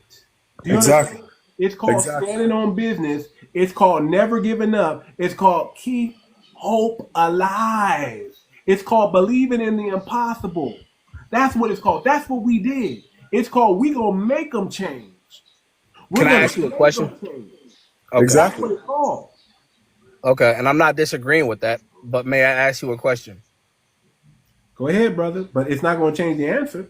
It is Africa is sub-Saharan to be specific. Is sub-Saharan Africa relatively poor economic wise, like they have bad economies because of their self or because of outside influences? Their Okay. self. I'm gonna Okay, and that's where I disagree. That's where I feel like it's very ignorant. I'm gonna pose the same question. Is Black Americans down bad, right? In America, the 17% that are down bad, are they down bad because of themselves or because somebody sabotaged Because them? of the oppressor. Okay, so we got the same oppressor, right? I agree. So why are we at 14%, okay, doing better than the 90% over there? And we got the same oppressor. Because our lands are getting extorted. Our lands, and man, listen, our neighborhoods are being extorted. Our schools are being extorted. Our money doesn't stay in our community for very long. I mean, you name it. We got all the problems. But why aren't we down bad like you're down bad over there? Because it's easier when you're doing things to You see countries how you that got to are reach and you got to make excuses? on a global Those scale. are just excuses. If you listen, Okay. the difference between Black Americans and everybody else, we don't have those same excuses. I don't think it's excuses. No, it is. I don't All think you're going to give me is an excuse after an excuse. Listen, we don't have nowhere to flee to because y'all didn't build nothing over there for us to flee to. That's number one. Our back is always against the wall. And we only got one way to go, and that's up. We can't get any lower than we've already been, sir. We've been in the fire. Everywhere we turn is a burning building. So you know what we got to do? We got to make it pop in the burning building. Facts. You got a place to flee to, thankfully, because of us, because our backs was against the wall, and we decided to make something great for ourselves here. But we don't have that mindset we don't have that American dream outside of America. You understand what I'm saying? There's no American dream outside of America. There's no place better than what we got going on here. So we just said, fine, we're going to make it pop here. Facts. You over there, see, what the problem is you over there, you have an American dream. If I can just get over there, I can be okay. And then when you get here, you don't go back. Because America is the superpower of the world. You have the Moses syndrome. You're a Moses type. and you're kicking it in the land of Pharaoh, while your people are over there having a hard time, and you're like, well, shoot, I'm over here with Pharaoh. Are over there having a hard time, and you're like, well, shoot, I'm over here with Pharaoh, and Pharaoh likes me, so I'm gonna I just think that like if in like a world where like a in a parallel, just different universe, in a different universe where all FBAs had their let's say we pick up and take all the FBAs from America, Oh my God, and I they heard had this their own before. country. Let me finish. And they had their own country in Africa. I don't think it would be very different from other African countries. It That's was not true. called Liberia, and it was way better than other African Is countries. Liberia way better than other? Is that the best African country right now? Not with the natives in, not with the natives in control. Ever since they got in power, they fucked it up. But when they didn't have it in power, it was an industrialized nation, and they had electricity. We can You talk can about look it things up. They like had that. that. They was the I only mean, black I nation come that from had their own Somalia, and airlines. The only black nation that Somalia was was industrial economically one of enough the to build best countries after tires. They were colonization. But manufacturing I can't. cigarettes. They were building steel wells. They was one of the biggest Mhm. land We fleets had and shipping infrastructure too. businesses. We had infrastructure See, too. Yeah, We had yeah. That's yeah, what architecture. but We white had. people ran it though. hold on. We're See, talking but check about this black out. Check Americans. it out. You see the game you're playing, MJ. You're playing the peeing contest and the comparison game. He's just telling you facts, and because the facts are too unbearable for you to take, you got to play the peeing game. Well, we were doing this too, and we were doing that I too. mean, it's That's how you factual though. lose. What That's how I you said is lose. factual though. Listen, just because it doesn't, just because you don't like the facts, don't take away that they're facts. They are. I mean, they might as. I haven't done any research on Liberia, but that might well be facts. But See, that's what I'm talking about. See, that's the problem too. That's the biggest problem with us in Africa. Y'all don't care enough to do the research. So all y'all do is it's come not that I on. don't care. No, you don't care enough. Because if you cared enough, you would do the research, But how can I do research on something I haven't heard of? I mean, brother. I know that black people came back to Liberia, but I didn't know that before. I didn't know. I didn't even know that power was took back from Okay, the. brother. So, You know what I'm so saying? Like, until come on. so instead of saying no, that's not true because you haven't heard about it, which doesn't change the fact that it's true. Why don't you just say, you know what? I need to do some research on it, and I'm going to take you at your word until I come to something different. Because the Instead, problem that I have with instead of that, just saying no, no, no, no, no, no, no, no, no, I which is didn't say not going no. to I didn't help. say no. Listen. It's I not said going to that might help as you. well be true, but It's not going to help. Listen, it's not going to help you. I'm going to tell you right now. Black Americans, we we we're not on. This is going to sound arrogant as hell, but listen, we're your teachers. You're not our peers. We that's crazy. cannot. We Yeah, I know you don't like that, but it's true. We cannot learn anything from somebody who comes from a failed country.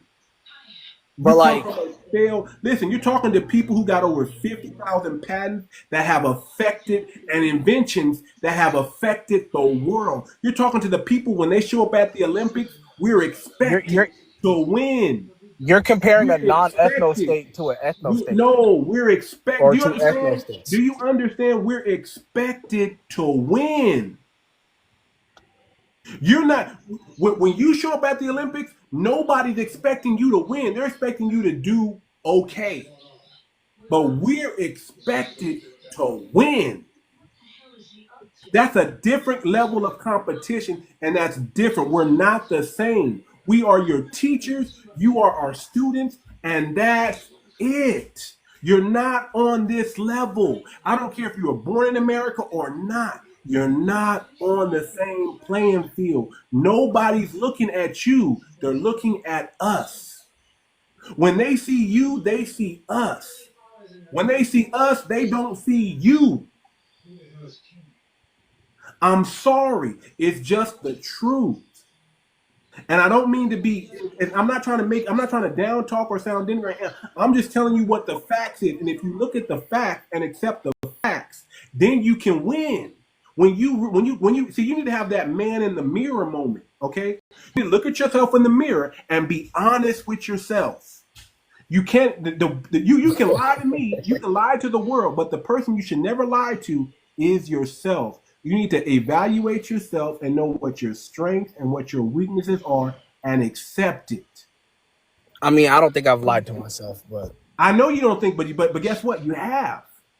in what sense? Everybody's been guilty of. Look, everybody's been guilty of it. So everybody at some point overestimates themselves. I mean, in this Until specific, until you have that man in the mirror moment, you're not. Listen, you're not. You're not on the same level as Black Americans. I don't care. I don't care what lies the white T man might tell you. Nigerians are smarter. Asians are smart. They can say what they want to say, but numbers and facts don't lie. When you look at the numbers, you're going to see that we far excel in technology, in music and entertainment. Whatever you put it, whatever we're allowed in, we tend to dominate. They couldn't have got to the FAKE moon landing if it wasn't for some Black women. You couldn't be speaking on this app right now if it wasn't for another Black woman. There are many things that we have contributed worldwide. That right there should let you know there's levels to this. And I don't mean to be rude. I'm just telling you what I'm just being as honest and I just think you're making a lot of blank statements that like. No, it's not. It's just what. Listen, you can look it up. Okay, I'm only going to do this, and I'm not going to go any further than this. How many inventions have your countrymen invented? Go. That are important to America or important to like the world in The general. world. How many Are we inventions like have your what's countrymen like invented? inventions in what technology or like? The very fact that you got to even do that lets us know that nothing. Just be I'm truthful. looking for specifics because it's kind of a broad question. Name something that you've invented in your country that the world uses. Go. World uses. I mean, a lot of Muslim countries use because Somalia is a Muslim country. What is it? I don't know. The joke is a garment that a lot of Arabic countries use. Sambusa, which is a food that a lot of other countries eat. Bisbas spice or the what was it? The spices. Do you know what the Bisbas light and bulb whatnot. is? Do you know what the So light what? bulb is, sir? You know what the The light light bulb is? bulb. Yes, I'm of course. Yep. Black Americans invented that. Okay. Do I need to go any further than that? You see the comments how it says like never heard of it. Like that's exactly why I was like The stoplight. That the stoplight. I just want to say one thing. I want to say one thing. Listen, you're talking about a garment. I'm talking about something that if we didn't invent it, the world could the toilet. I don't know. Blood We invented transfusion. the freaking toilet. What about blood transfusion? Richard Charles Drew. Come on, man. That's what I'm saying. I think See, Somalis were the first people to use naval warfare in Africa. If that matters, but I don't know. okay, Like let me at tell the you. end of the day, Let me, when I let say me, these things, you see the let me comments tell how it you. says never heard of Okay. it. Like that's like it's very like ignorant. Like obviously non-Muslim countries won't use certain things. So all I'm saying is this: does everybody use the light bulb? Yeah, true. Does everybody use a stoplight? So most countries. Yeah. Does everybody need blood transfusion? Can everybody use that? Open Yeah. heart surgery? You see what I'm saying? What you're talking about and what we're talking about is just it's on different playing fields. It's like you have rookie, you have pro, you have amateur, and then you have all Madden. We're on all Madden. We're at the highest the level. We're in the NBA, and y'all are still playing in high school. But like the light No bulb, like disrespect. what's the confirmation that it was made by that wasn't made by Thomas Edison? What's Oh the my confirmation? God. Jesus Thomas Christ. Edison just patented it. He didn't create it. Jesus Christ. He just what? He was a He patent doesn't person. want to do the research. See, you see what I'm saying? He has to knock down our truths that are true because he doesn't do the research. I'm just saying. What's the? Listen? How do we verify You can that? ask a scholar and they will admit what we just said. What scholar? Anyone. It's well documented, sir. You ever heard of Lewis Lattimore? You ever heard of you ever heard of George Never Washington? heard Lewis Lattimore. Have you ever Yeah, heard I'm of saying. George Washington Carver, sir? The guy that made peanut butter. You're the first biochemist. How about that? The first biochemist, the first ever biochemist. Learn how to Without plant. him, that wouldn't be a When to biochemistry plant the best. industry. What time of the season to plant crops? See, so brother, listen. I get it. It doesn't feel good to know this, but you have to accept this, and that's how you. The moment you accept the truth, you can go back and work on it and become greater and become better. So your job is to go back to your people and take the truth back there and build them up on the truth, not on false lies, not on thinking because, and I don't mean no disrespect, but some people believe that if the bigger the forehead is, the bigger the brain is, and they must be geniuses. That's not true. So when you believe fairy tales and myths because of foreheads and You elongated, trying to say my forehead's big because I'm I'm Somali? not. I'm not trying to say that. I'm just saying that that's what some people believe. And that's not true. See, when you build on a lie, you cannot succeed. But when you build on the truth, you can grow. My problem is like, what's the lie though? What did I say that was a lie? Brother. Oh my God. Do y'all hear? Do y'all hear? Am I the only one? Am I the only one? No, I'm here, and it's just. Am I the only one that see that I'm being as truthful and as candid and non, I'm not trying to put the brother down in any way, shape, or form. I'm just trying to let him know that there are myths and then there are truths. If you stand on a myth, you're not going to grow. But if you stand on the truth, you got to strip. It hurts. It's going to hurt you. See, here's the difference. See, Black Americans, we went through the fire. We've been in the pruning pot. Right. We were built for this because not by happenstance, right? But because it was forced upon us to be great. It was forced upon us. We had no other where else to be but great. You had every opportunity. See, you weren't in. See, whenever you get pruned, whenever they prune trees grow bigger and better. We've been pruned, not by choice. Maybe the Most High, maybe what we thought was a curse seemed like a curse then, but it turned into a blessing later. But we had no choice but to stay in the fire, in the heat, in the furnace, and learn how to thrive when there's pressure applied. We thrive under pressure because we were made to thrive under pressure. That's what I'm trying to tell you. So our experience is unique to everybody in the world.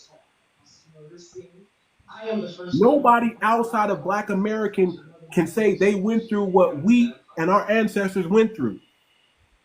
Nobody. And it made us who we are today. Yeah.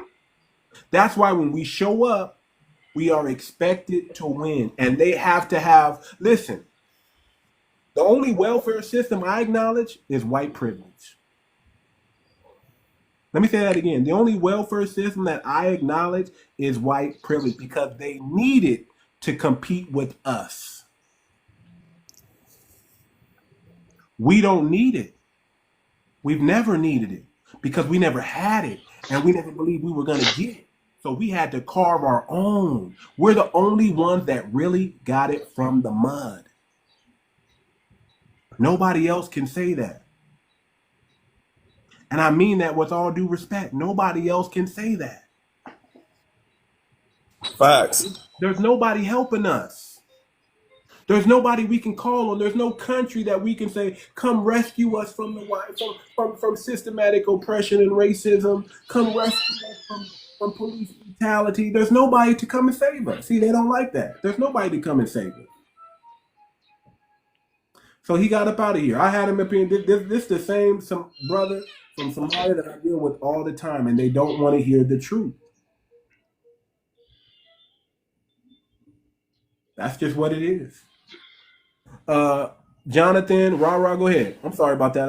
I had to school to, I like the young brother. I try to be fair and I try to teach the truth. Hi. I just actually, you were mentioning a list of inventions, Mhm. and I heard saying that there's no inventions that came out of Africa. I never said And that. I never said oh, that. sorry, I must have misheard. Or there isn't much, but I just wanted to mention a couple. I'm not going to speak for other countries in Africa. I'm going to speak for mine specifically. What But country is that? South Africa, South Africa. Okay, go ahead. yeah. But like, what's this? Most recently, we cured deafness with 3D. It's actually a doctor who doesn't live far from where I stay. And then what's this? There's many other things. What's this? The CAT scan that's used in the medical faculties and stuff like that. The CAT for MRIs and whatever was invented here. The 𝗥𝗶𝗴𝗵𝘁𝘀 for Was pools. The that digital black? Was that the white South Africans? Sandile Or Ngcobo, Sandile Ngcobo, Zulu man, created the first functional digital laser. The heart transplant was also a doctor who is Venda.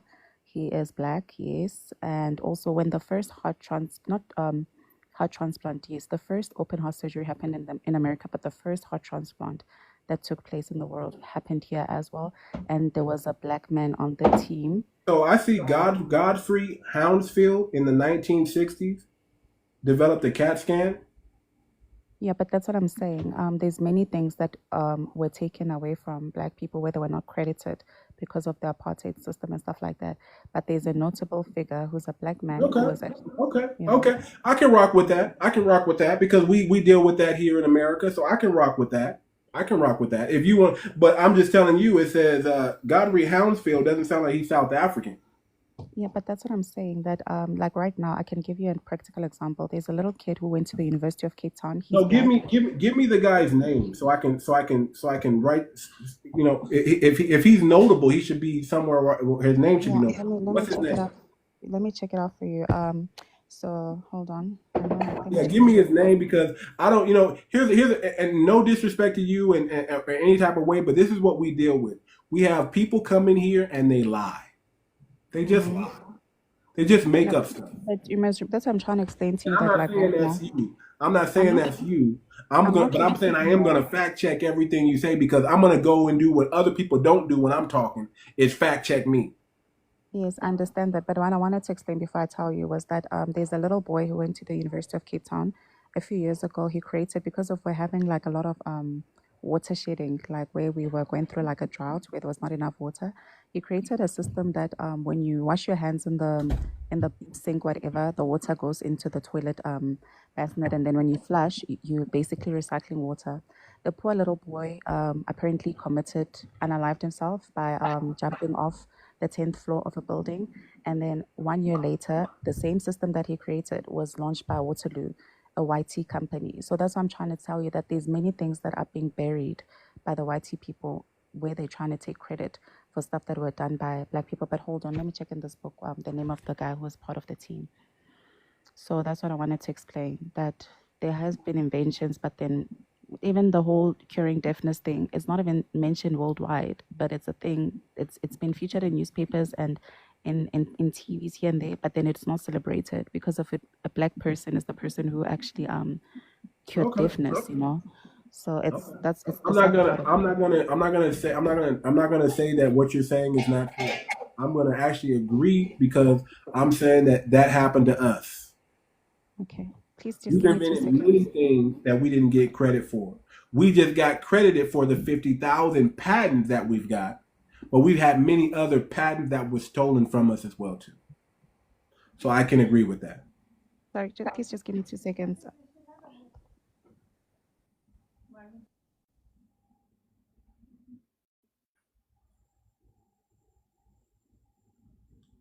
So yeah. So I'm not gonna say that she's making that up. You know, if South Africa invented something, shout out to South Africa, right? And you know that's awesome.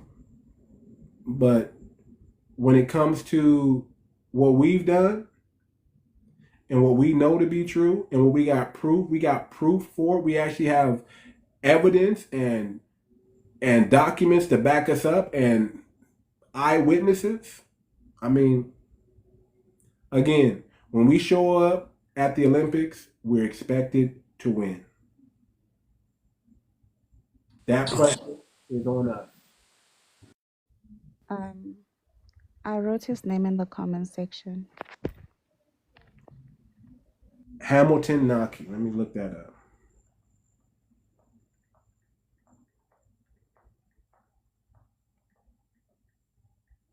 Okay. Let's go. I see the brother was South African laboratory assistant known for his contribution to surgical research and medical training. Okay. Did Hamilton Naki do the first heart transplant? The BMJ Dent wrote that Naki did not participate in the first heart transplant, did not ever operate on humans, nor ever work on Gruder Hospital. Okay. Says he did not do the first heart transplant, but he was a laboratory assistant. Same thing as our brother. I forget his name. Anybody, do you anybody remember the name? The brother that in America that did the first open heart surgery? Anybody remember his name?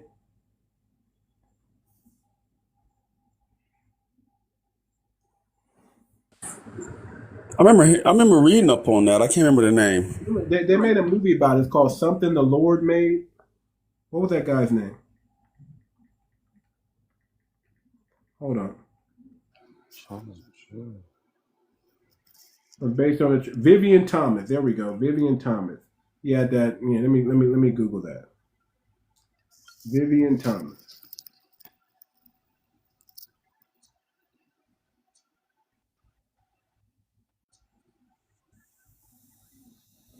Vivian Thomas was an American laboratory supervisor who in the 1940s played a major role in developing what did he develop? A procedure now called the Blaylock-Thomas tossing shunt used to treat blue baby syndrome, not known as cyanotic heart disease, along with surgeon Alfred Blaylock and a cardiologist. He was the assistant in Blaylock Experimental Animal Laboratory. Thomas was unique in that he did. So he created that little stent that they use in open heart surgery. He created a surgical procedure, a little stent that they use. They would cut something and stent up something in order to stop the blood so they can have enough time to work on the heart and then piece it back together. That's what Vivian Thomas invented. That little thing that they use in open heart surgery. So things like that. I can agree with you on. The thing I can really agree with you on is what you said earlier when you said that people need to stand up and also find solutions themselves and stop being dependent. Because the more we focus on being dependent on other countries and aid and certain things, we end up just remaining the same without any growth to our countries, And the thing I was really proud about my country, what they did was then when Trump came into office and he cut off the US aid for HIV and the medication and stuff like that, and he cut it off completely in a lot of African countries. We have scientists, black scientists, by the way, right now in the University of KwaZulu-Natal, who have been working on a cure for HIV, and they have 48,000 test subjects, and so far 20% of them for the past 2 years they've been able to suppress the disease without taking any medication whatsoever. So they're almost there in terms of finding this vaccine whereby people will be able to take it twice a year and it will be able to prevent you actually getting infected with the disease. So that, for me, I saw it as, you know what, you were put in a corner and now you are pushing back and saying, listen, it's fine. Keep whatever you don't want to give us. We will find the solution ourselves. We will find the way forward for our people. So I feel like once people actually realize that listen, if people keep giving you stuff, you become like a child, you become dependent, and you'll never move out of home and be able to build on your own. So that's the part that I can basically agree with you on that. And also the whole thing that a lot of people didn't go through what you guys went through. I understand, I get that, but we must not take away from the fact that like many countries, I mean, even with us, I mean, my mom has 3 bullet wounds on her back from the apartheid system. She had to sleep in mountains on some days, hiding from because they were targeting the youth. That's why we just celebrated Human Rights Day now in March whereby 76 students who actually fought back were unalived, and they had like a mass funeral and stuff like that. So there's many things that people went through here that we can't just diminish or say, oh, it's not bad enough or anything like that. There's a lot of things that happened here, and we're still today still trying to recover from it. No, man, and man, that's terrible. But shout out to them for standing on business. But again, and no disrespect to anything you're saying, because it's different from what our ancestors went through. We went through 10 times worse than that. Our ancestors went through 100 times worse than that. That's not taken away from your experience and what your family went through, but our ancestors, we owe it to them never to forget what they went through. No, that's what I'm saying. I get it. It's just that like history is just like very dark and very Listen, we don't have any problems with anybody from Africa, from South Africa, from anything over there. We only have a problem with the people that come here and they cosplay as us and turn out to be tethers. But when I joined the live, I specifically said in the comment section that like Africa is massive, right? And Will knows this because we've had this discussion before. You can tell the accent of the people are actually coming off to you. It's not the whole of Africa. It's not. Like it's We not. can And tell also you the exactly whole where they come from. with the whole transatlantic slave thing that happened. Like if you look at South Africa, for example, we didn't go through slavery in that manner where people were taken from here and taken somewhere else. We had Indians from Asia who were brought here to come work on the sugar plantations and stuff like that. So for us, it's not a matter of like, we can't be so invested in like telling Americans, oh no, you African, you whatever, because of this, honestly, like didn't really have an effect on us. So there's a certain group of people from certain country I will not mention, but it's not the whole of Africa who is leaving the African countries or trying to migrate somewhere else. Or like I can even show you here. I can even show you like I saw this this morning. Man, Well, we know what countries they come from. you see And this map. It shows Africa, right? And if you see the blue is it's immigration, like countries that actually have people coming into the country. And then the green is immigration with an E, is people who are actually leaving the country and going to migrate into different countries. And then the pink, it's both. But if you look at the sub-Saharan countries, you'd actually see that more people are staying than actually leaving or fleeing their countries. mhm, I agree with that. Matter of fact, if you can send that to me, I like that. I want to use that in a live. Okay, okay, I'll send it to I you. was not trying to cut her off. I was trying to respect her and let her finish. But I really just have a question for the host. Um, you have said a lot of stuff that I have listened to, and I really just want to know, like, where is this beef coming from with African and you know Black Americans, and like, where's this beef coming from? Like, why now? Why are we going at each other, or why is it that Black American pain is so much more than the African pain? Or if an African comes here and they are, say, they have kids, they have children, and their children are born here and they grow up around Black Americans, but now they're not Black, they're just African, and they cannot understand the pains and suffering that you've been through. But even though they're African, their skin colors still look like you. When they go out there and the cop put them over, they still get the same treatment. I just okay, I really okay, want to understand and grasp. Hold on. Malcolm X answered that question. There's an interview with Malcolm X, and he said the only reason why that you guys get pulled over and treated like us is because you're not in your traditional attire. You're dressing like us and you're looking like us. That's why you're getting treated like us. That's the I only would reason. say also, to That's the reply to only that, reason. No, I no. am a scholar Listen. of I Malcolm want, X. I love I Malcolm want X, you right. So you especially know when what he he went back to said, right? Africa. Right, but you Especially understood what he said, right? He said the only reason why Africans get treated like Black Americans is because they're not in their traditional attire. They look like us. They're talking like us. That's the only way they mistaking you for us is you look like us. We're not Okay, looking like then we're not looking like you, but you are that's not looking true. like us. But No, I that is have true. a We're rebuttal to not that. looking like you. You're looking like us. That's I why want they're to have a treating you conversation with like you. us. I don't want to argue with you. Um, Where are you? That's just a fact. so okay, fine. You said the reason why Africans get pulled over is because they dress like you and XYZ and whatever you have to say. Okay. So now I want to ask you a question, right? As for me, I'm African American. If you don't feel like I am, that's up to you. No, I But agree I with grew up you. here. You're from Africa, right? So you are African American. I agree with you. Go ahead. Okay. Now, Wait a minute. Wait. at Just real quick. all right, go Not ahead.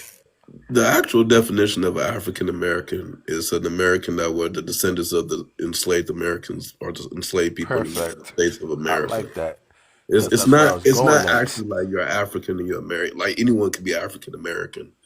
The actual definition means you are a descendant of the people that were enslaved in America. In that Perfect. sense, they just been throwing people inside of that Okay.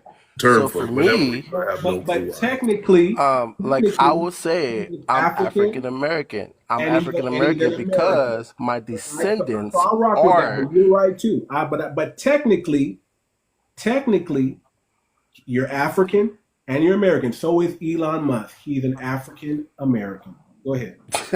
you goofy. It's true. But um on Elon a Musk is serious note though, African right? American.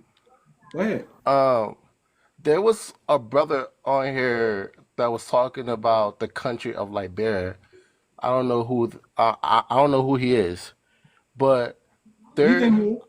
He's up here. I I was John, talking wish about that he would have went in depth as to how Liberia became Liberia. Now he made a comment to why is it that Liberia is the way Liberia is because um them folks who came from here that went back home, he said that um they lost to the indigenous people of Liberia. I just want to say this, all right? For some reason, this has been on my life like multiple times. It's not just you. Like honestly, I don't know you and I respect you. The reason why I respect you is you don't overshadow people that come on your life. You actually allow them to speak and you have a conversation. Like I said, I'm not going to argue with you, but I will have a conversation with you. Now, with the brother that was talking about Liberia, he sounded like he had some ideas about Liberia, and I wish he would have used the opportunity to really educate what Liberia is, the history of Liberia. As as of me, do I'm a you Gribble man. Jonathan, do I'm a you want to Gribble respond man. to that? Jonathan, do you want to respond to that? I am yeah, a I'll respond to direct that. descendant of free slaves. My folks, my ancestors, came from New York. They were slaves. They were free slaves that went back to Africa. Now, my father, he's indigenous. He's from the people, like he's from the actual land. So now you want to tell me because my mom's side has free slaves in her family and my father's side has indigenous people, now you want to put me in a box as just being African. All right, fine. No problem. I be African. But at the end of the day, with all the suffering and pain that Black American went through, like with all, bro, they had children being used as fucking bait for crocodiles. Like you had niggas in Louisiana throwing kids in the swamp to catch some fucking crocs. Now you want to tell me all that history that I have learned about my people. Now I cannot sympathize with my people. I cannot connect with my people because I'm not black enough, because I still have my African heritage, Who because told I you still that? know where I come Hold on. from. Hold on. Who told you that? What you mean who told me that? I have story from my ancestors. I have a story from my grandmother. That's not what I'm asking. I'm asking who told you that you can't connect with your ancestors. You said that if we're African, we don't understand the pain and struggle that y'all went through. You said this on the live. You said Africans don't Okay, understand what I'm Black saying Americans went no. through. Okay, yes, I did say, and that's true. That's true because you didn't go through it. Your ancestors didn't go. But you're saying that you have one of your ancestors comes from here. From New They York, just, yes. they just was a freed slave, and they decided to go to Africa, right? Go to Yes. Liberia. Okay, Yes. okay. What's wrong with that? Now here's the only issue. Here's the only issue. They decided to separate themselves from their people when they left. I have a rebuttal to that, though, big homie. Nobody, hold on. Nobody put a gun to your mother's head and said, you got to go over here. She chose to go. She chose to connect with Africa. Now, were you born here in the States or were you born in Liberia? I was born in Liberia. Okay, exactly. So now you are indigenous to that land. All right, but chill, though. You spoke about the great and may God rest his soul, Malcolm X. You spoke about him. And I learned about him not just through the I didn't just learn about X through books and TVs and all this shit. Like I actually literally learned about X. Like knew what he stood for, understand what his purpose was. He was a black nationalist. You know what a black nationalist is, right? You know what Pan-African is, right? I do know what Pan-African is. Okay. I don't trust people who are Pan-Africanists, and I don't agree with people who are Pan-Africanists. What do you understand about Pan-Africanism? Pan-African is about building up Africa. And what's wrong with that? Africans should build up Africa, but I'm not from Africa. So I'm from America. So I want to build up the black community in America first, and then possibly work with my other American brothers and sisters, Caribbean, South American, and build up the Americas. That's where I'm at. I've tried, we've all tried to build up Africa, but it's always one-sided. You have not tried to build Africa. Let's deal with that. Let's deal with that. Okay, hold on. Let's brother. be respectful. Bro, you don't know, brother. Okay, you don't know. I have experience. I've been to Africa, sir. Not more than once. I've been going for the last 6 years. I've been going to Africa, sir. Okay, and one of the things that I notice a lot on there, very hospitable when I'm there. Very hospitable people. But the problem is the scams. They cannot. That's BS, bro. Where did you go to Africa? Hold on. Oh my God, that is BS, bro. Let me be specific because I know Africa, the continent, is not a country. Thank you. So let me be specific, okay? Because I don't. Bro, you're speaking from a third person. Wait, let him be specific. I don't want to put everybody under the same boat, okay? But the country that I have been to, East Africa, okay? In East Africa, I'm very hospitable people, very great. But the problem is the scamming, and this is what I mean by the scamming. And it's not just my own anecdotal experience. I got other people who went out there, West Africa, East Africa, doesn't matter. What they do is you get there, and then all of a sudden, because you're from America, guess what happens? The price just goes up. I'll get a haircut one day for $4. Then I'll show up again. And then I'll show up again the next time. But the same thing happens in the hood. If you go to the hood and you try to grab some chicken, yes, it does, bro. If a mom and pop have a shop and you go into the shop and you try to grab some chicken, bro, you're going to get a 2-piece. I'm going to mute you only because you're over talking me. Otherwise, I wouldn't mute you because you're over talking me. In the hood, they're not scamming you for some chicken. Chicken is what the price of chicken is, and everybody pays that price. They're not looking at you and saying, you're African, so I'm going to charge you more. But when I go to Africa, East Africa, they're saying, because you're American, I'm going to charge you more. Now, let me give you another example, okay? Because I didn't just go over there and buy some chicken in Africa and buy some food and buy some clothes. I went and tried to do business. I tried to bring back something called purple tea. It's only grown in Mount Kenya. Only grown there, okay? It's probably the most healthiest tea on the planet. I didn't even know tea can get sour or tea can get molded. But you know what they sold me? I paid for some good tea in Africa.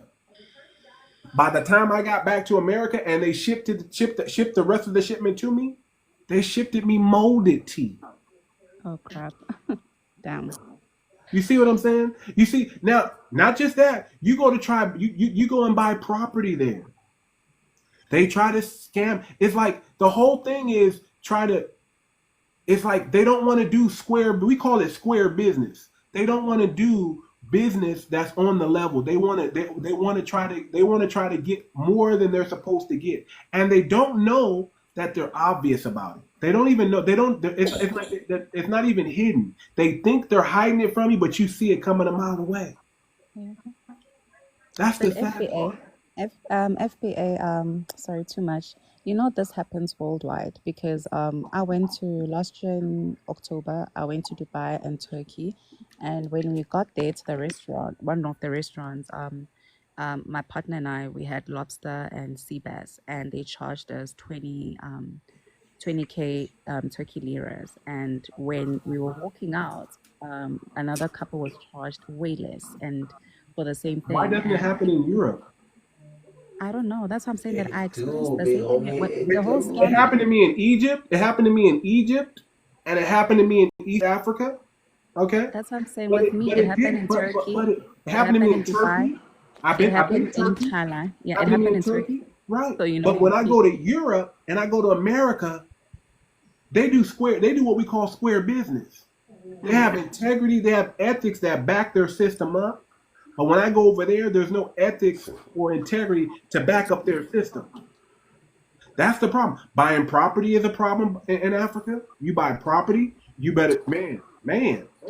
You might be able to live comfortably there for a few years, but don't let the locals get jealous or get mad. And then guess what? Next thing you know, they burnt one lady's house down and That's a took lie. all of it. but That's that's a not lie. That's too the much. truth. That's too much. Big That's not all homie, come African on. countries, eh?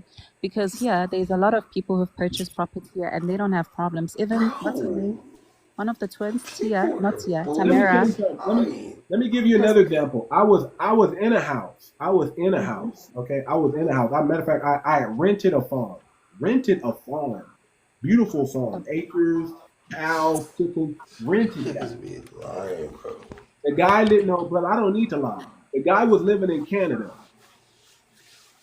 and he sent some painters over to paint the house because he wanted to make it. He forgot to do the painting before I got there. So I got there, and he was like, "Oh, but the house is not painted yet. Let me paint it."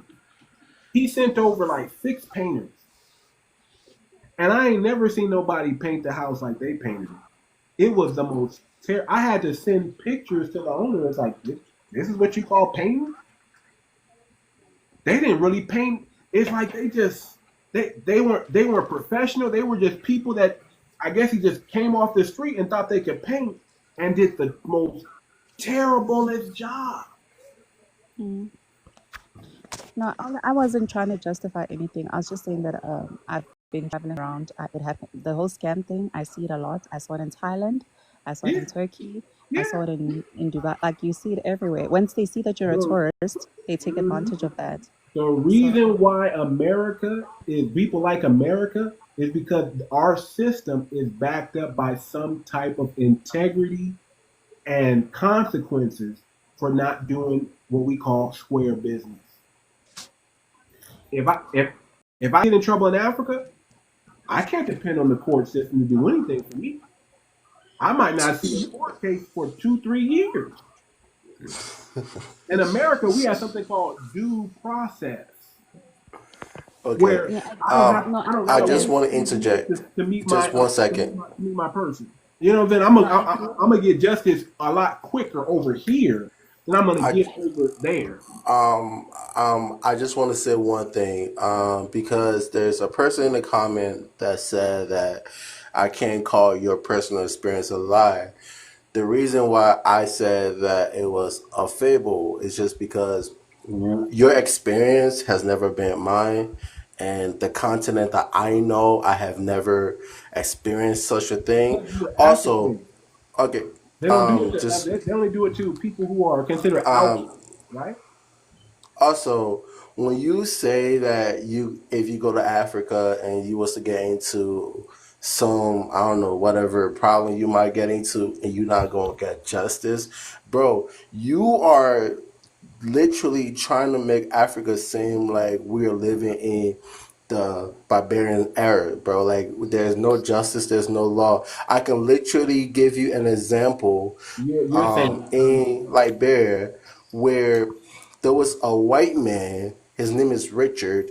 He was a pastor that went to Liberia that literally got caught trying to chop a female's neck off because he got her pregnant while he was married to the mother of the church. This dude I'm talking about, he's from Iowa. He went to Liberia. He started sleeping with this Liberian girl, got her pregnant while she was about to expose, bro. He took her, put her in the bush, trying to chop her neck off. Dudes in the community saw, bro. They was about to off, bro. But they stopped them. Took bro to court. Now he's back in Iowa. Because the courts say that there was not enough information or evidence to prosecute this man. The only reason I brought that up is just to say this, right? Simple.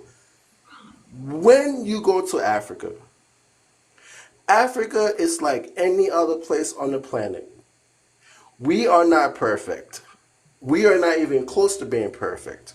We have our flaws. But at the same time, you cannot be a disservice to our entire continent of over 2.3 billion people and say that when I go to Africa and I get into trouble, I believe they won't give me justice. Now, you spoke about going to East Africa and you went to North Africa because you went to Egypt and all that. All right, cool. The experience you had over there was effed up. Come back to West Africa. Come see how we live. Come see how we do things. Come Yeah, they see just how in life West is Africa. out there.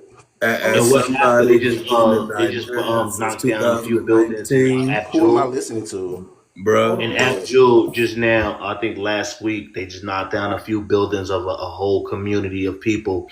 Just last week, and these are people that had their homes, they had all their community together, and they got Just knocked down. You yesterday, can there look was this a up on. stabbing at New Hold on, York sir. Hold Station. on, sir. There was a Hold on, sir. stabbing in New York. Hold on, sir. Hold on, What sir. you mean? So, hold on, sir. 1 second. I'm talking about, No, you're you. talking about an incident, right, of a criminal, and that's fine, right? And that criminal will go to jail. We're talking about a government that's taking over a whole community and knocking down all of their community and buildings, is what I'm trying to say.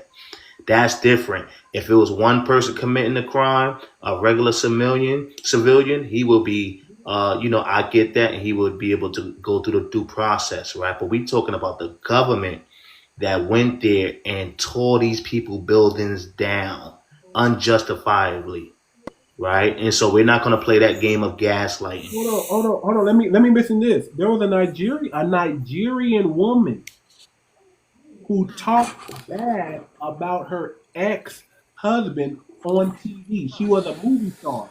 Go look her up. And she went back home to her village, and they bulldozed that lady's house for what she said about her husband on television. Do you think Okay, that's attention? I will go look that up. And Also, also, I real want to quick, hold on, mention. King. One more thing. Wait. One more I thing, just want to brother mention King. this. Look, I just want to if mention there's this. I a just brother want to that mention this. real quick, King. When there was, Hold on, you brother. said that Hold on, brother. somebody burned down a community in Africa. I also want to mention, and to all the FBA on this live, remember Tulsa, Oklahoma. Remember what happened in Tulsa.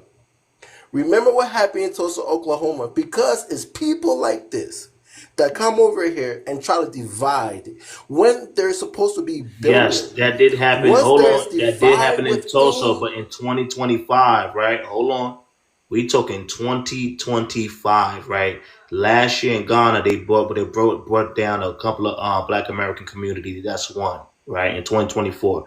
2025, Abdul, Nigeria, it got taken down. Actually, there's a gentleman that created a book. You can look it up. He created a book talking about the government corruption in the system, and now he's in jail now. He's a Nigerian. Right?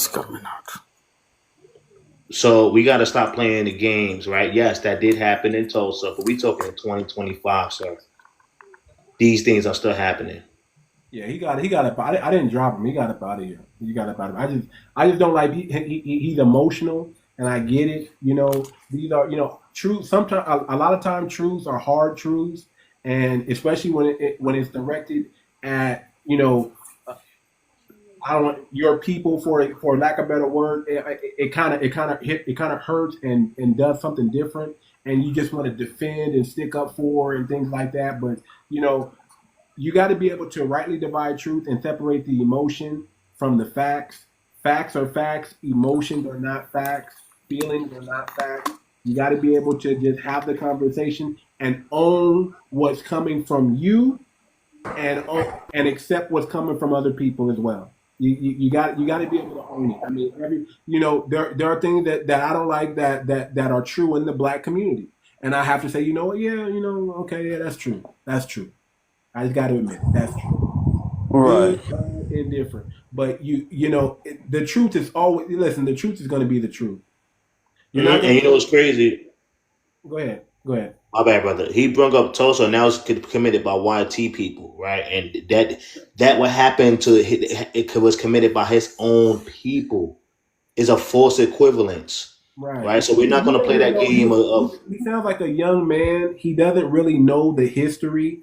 What he learned from afar, not from up close and in the trenches like we learned. Like nobody can tell us about our culture. We know about our culture. Just like I can't go over there and tell that young man about his culture. He knows everything that goes on in his culture. But when they try to play that game, that disingenuous game, that game like it happens everywhere. No, I think the scams. We know where the scams are really coming from.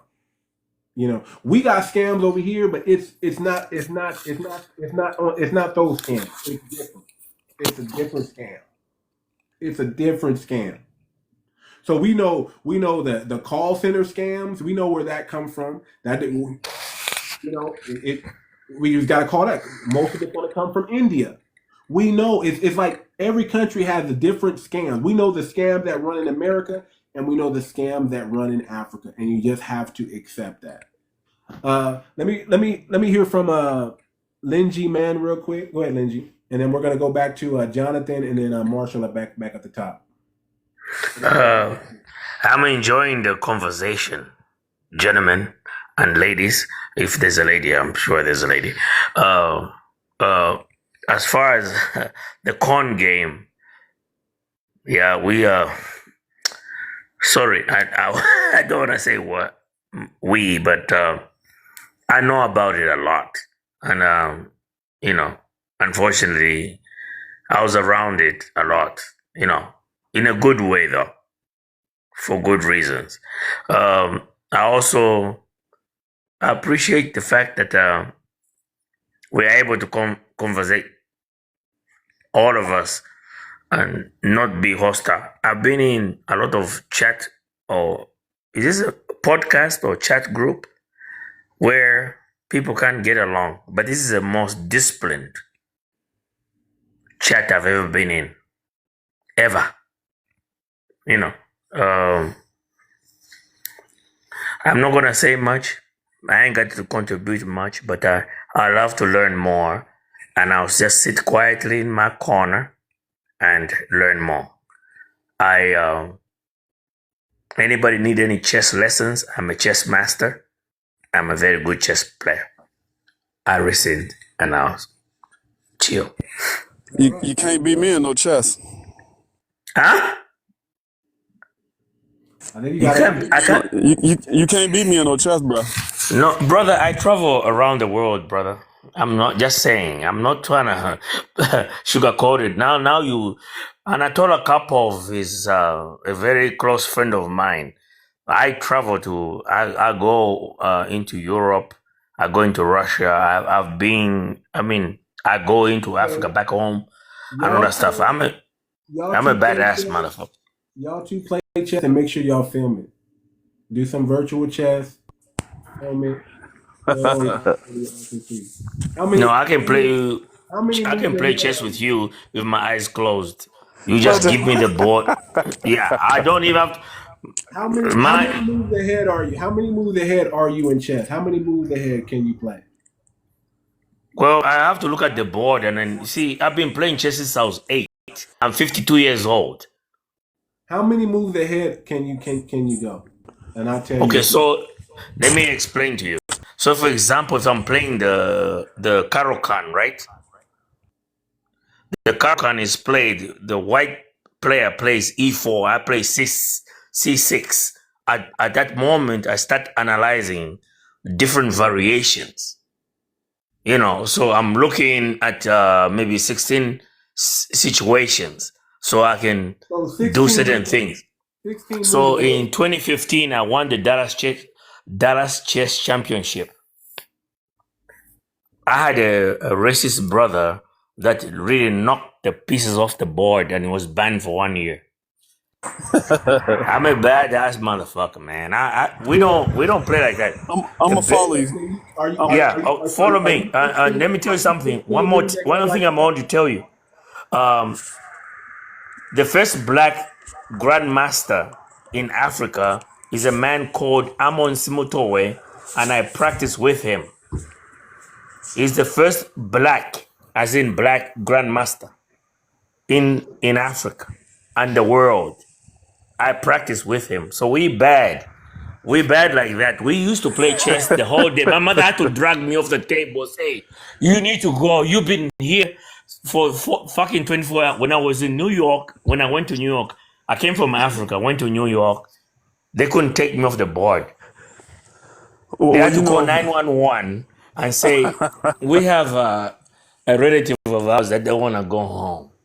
You come, that NYPD had to pull me off the board and say, you got to go home. Your family needs you home. Well, let me ask you this: you don't get mad and want to squabble when you lose, do you? If you lose, you don't get all mad and antsy, do There's you? a tournament I played, brother. I played the tournament in. I was in Vegas and I played I the don't think you can tournament. get them. Well, unless you're 16 moves ahead. I can only. No, I there's can go nobody that's 3. gonna do 16 moves ahead. No, I can. that's a I can computer only. move. I can only go 3, and maybe on a good day 5 moves No, ahead. you have to have a good memory in chess. When you play chess, you have to have a good memory, memorization, and you Right. just have to be visionary. I'm Don't blessed make with no a good mistakes. memory. Right. As long Yeah, as I you can don't make no remember mistakes. things. Yeah, I can remember things that most people cannot remember. Just like I'm at work. I work for one of the largest part sales company in the world. I've been there for 21 years, and I know how to remember stuff. So when you play chess, you have to remember stuff, and you have to be articulate about what you remember about. So, for example, when people are talking about colonization and other stuff, I can relate with chess and say colonization is a different variation of a particular problem. I go back to chess when I say I play the Queen's Gambit. Most of you have watched the movie Queen's Gambit. Queen's Gambit has variations, which means it's not gonna always happen the same way. God damn it! So somebody can play e4, you play d4, and then somebody plays something else. So you have to be alert on that stuff, and that's why I don't play the Sicilian Dragon, because the Sicilian Dragon needs you to remember a lot of stuff. I'm a manager and I accumulate about 60 hours a week. I don't have time to do that. But when I was a Well, younger man, I would travel and all that stuff. Let me tell you now this. Chess is complicated. I don't care what people say. It's not even classified as a sport. That is science, and it's very hard. You know, what was well, your question again, brother? I'll tell you the people I usually play is usually people that think that we can't play chess because of our skin color, you know, the white tee. So I you know, and they think they just superior to it. They think that we just don't have any brain. I mean, So okay, those are the let ones that me. I play, and I win every single time. So I can't really Okay, sit so here and let me tell say. you this: the best player in Israel is a man called Simran, right? Simran played my homeboy Amon Simotowe. Amon Simotowe is one of the greatest Africans chess players. He's the first black chess player. Simran beat, Simotowe beat Simran, Israeli, 3 times. He also beat Nakamura. Nakamura is America's one of the strongest grandmaster, super grandmaster. We're talking about a very strong player. My boy beat him 3 times. You hear that? And I'm gonna tell you one more thing, one more fact. There's a boy that was from Uganda, from high school. He doesn't even know anything. They put him in the Olympics. He drew one of the greatest Dutch players.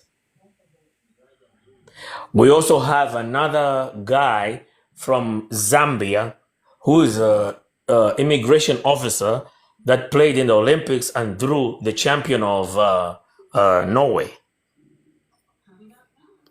So chess is subjective. Who is You know, who is Amin Bassam? Amin Bassam is an Egyptian doctor who is also a grandmaster. Okay. I've never played him, but he's very strong. What about My Andrew? homeboy beat him though. I got a man called, look him up, Andrew Kayonde. Andrew Kayonde is an international master from Zambia, a national master. Look him up, Andrew Kayonde. He's my boy. Spell his last name. Kayande.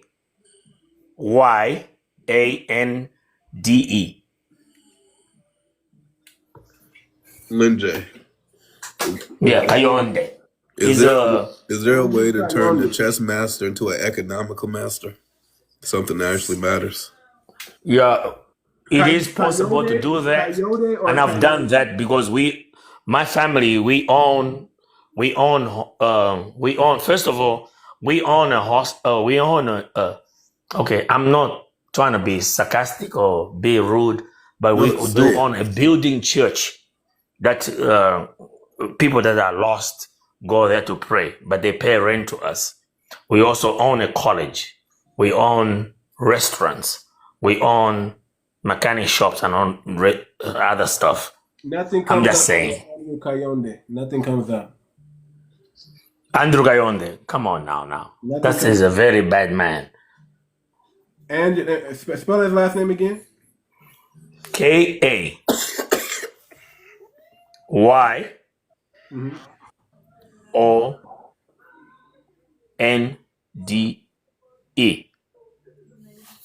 Okay, hold on. I might have spelled it wrong. I'm sorry. Yeah. Okay, you spelled it right this time. Okay, it's up here. Okay. Yeah. This is your boy right here? Yes, that's my boy right there. He's an accountant too. Okay. He's an accountant too. Okay. So where's your name? Your name is up in here? You're a chess master too? Yeah. You're Googleable? I can Google, but I don't want to put my name out there. I got you.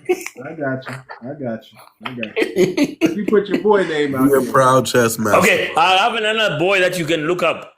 His name is Nase Lungu. I used to look up to him. Nase, that's his Nase. They were mad at him at the Olympics because he managed to get a draw from a grandmaster. Nase.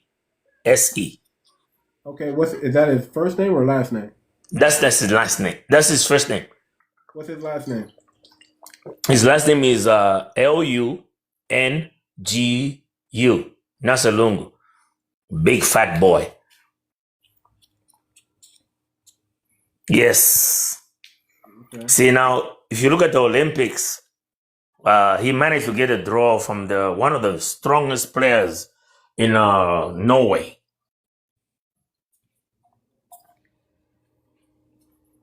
Why you make that face though? He's thinking. He does that. He's always been doing that, bro. He always. You know what? And this is the funny thing about life. Life is so funny. He came into our class. Okay, that's my move right there. What's your move? That's my move right there. No, he's think. Huh? That's my move right there. What's your move? Did you make a move? Lenji, Yeah. I'm starting to believe that your friend wins because he scares the other opponent. Like, what face is that? Okay. Put my pawn on C6. C6. Are you telling me when every time your friend plays, he pulls that face? When he's thinking deep, yeah, he does. That move right there? Yeah. No. Yeah. It's yeah. You're good. That's C6. Okay. All right. You're funny, Miss Lady. I say your friend very. You about to play him right now too much? Quick game. Let's see. I'm gonna test the skills real quick. Quick game. Okay. Put my pawn on D5. Okay, he quick with it though. He saw it and said it immediately. Yeah, he's quick with it. Now we're gonna crush that center real quick. You know one thing I like about TikTok, people want to prove you. Say, are you a bullshitter or you are just a regular? People talk a lot on TikTok. I'm drunk, by the way. Put it up. Put it up. Too much can't. Yeah. There you go. Mm-hmm. Now, move it back a little bit more. Right there. Yeah, that's perfect. I mean, how did he get his queen over there? We never talked about the queen. Well, you go ahead. Okay, can I pick the queen up? You pick can't the queen up, man. man. He's playing too much. Yeah, can I take the queen? Go ahead, take it. Oh, you think bishop takes? Bishop takes on B4, please. B4? Yeah, B4. That queen is for free. Who is playing this game? You started making excuses already. Talking about you drunk now all of a sudden, huh? No, we're not taking. I'm just feeling sorry for the person that's doing that. They gave their queen for free, bro. He was already making an excuse. He's right. No. He's right. I actually parked it in the wrong spot. He's right. He took No, I took the queen for free, but you don't have to be like that. I went to Southwest Mall in Oak Cliff, Texas. He took it for free. He's right. Why would you do that to somebody that is not very good at chess? Why would you do it? It's like giving a liver punch to a boxer that is new in the gym. Come on now. Marshall, to be fair, he did say he was drunk before the move happened. Oh, okay. So I've taken that, and now the fact that I have an extra piece, now I'm just going to start exchanging because that's what mathematics and economics tells us. We're going to just exchange the shit out of it and then just whip you out in the end game. That's what I do. If I get one pound on you, I just trade until the end, and usually I end up winning like that. No, you're gonna win. I mean, W 225. There's no way you're gonna lose in a real tournament and a real player. I've been playing chess since 1984. You know how old I am? I'm 52. 84 is a long way off. Yeah, right. So anybody that makes the first mistake, that's it. Game over. But some people can recover from a mistake. I can recover. That was I'm not gonna lie too much. I'm kind of questioning your skill because you put that queen out there like that, man. I'm looking at you different. Yeah, I meant to, but I play better without my queen though. But I meant to put it Oh, over on you the. play better than before your queen. Oh my God. Okay. Yeah, I'm aggressive. Your I'm screen is aggressive with shiny, my brother. queen. Let me tell Yeah, you move something. it a little closer, just a little bit closer. Too much. I'm aggressive with my queen because that's my strategy. People But think it's not a good strategy. Anybody will tell you if you talk to Anatoly Karpov or Amon Simotoway, any great chess player will tell you that the queen Well, tell me your next move is. then. Tell me your Move next it a little move. closer. Too much. Is the white? You can't see the white pieces because the bright light. There you go. Tell me your next Okay. move. So now, oh my God, bro, you just messed up some more. I don't want to crucify you like this. Nah, you got to crucify him. You got to show him you the chess king. Come on, man. Don't go easy on me. Don't go easy on me. Show me. I'm playing it with a master. Go ahead.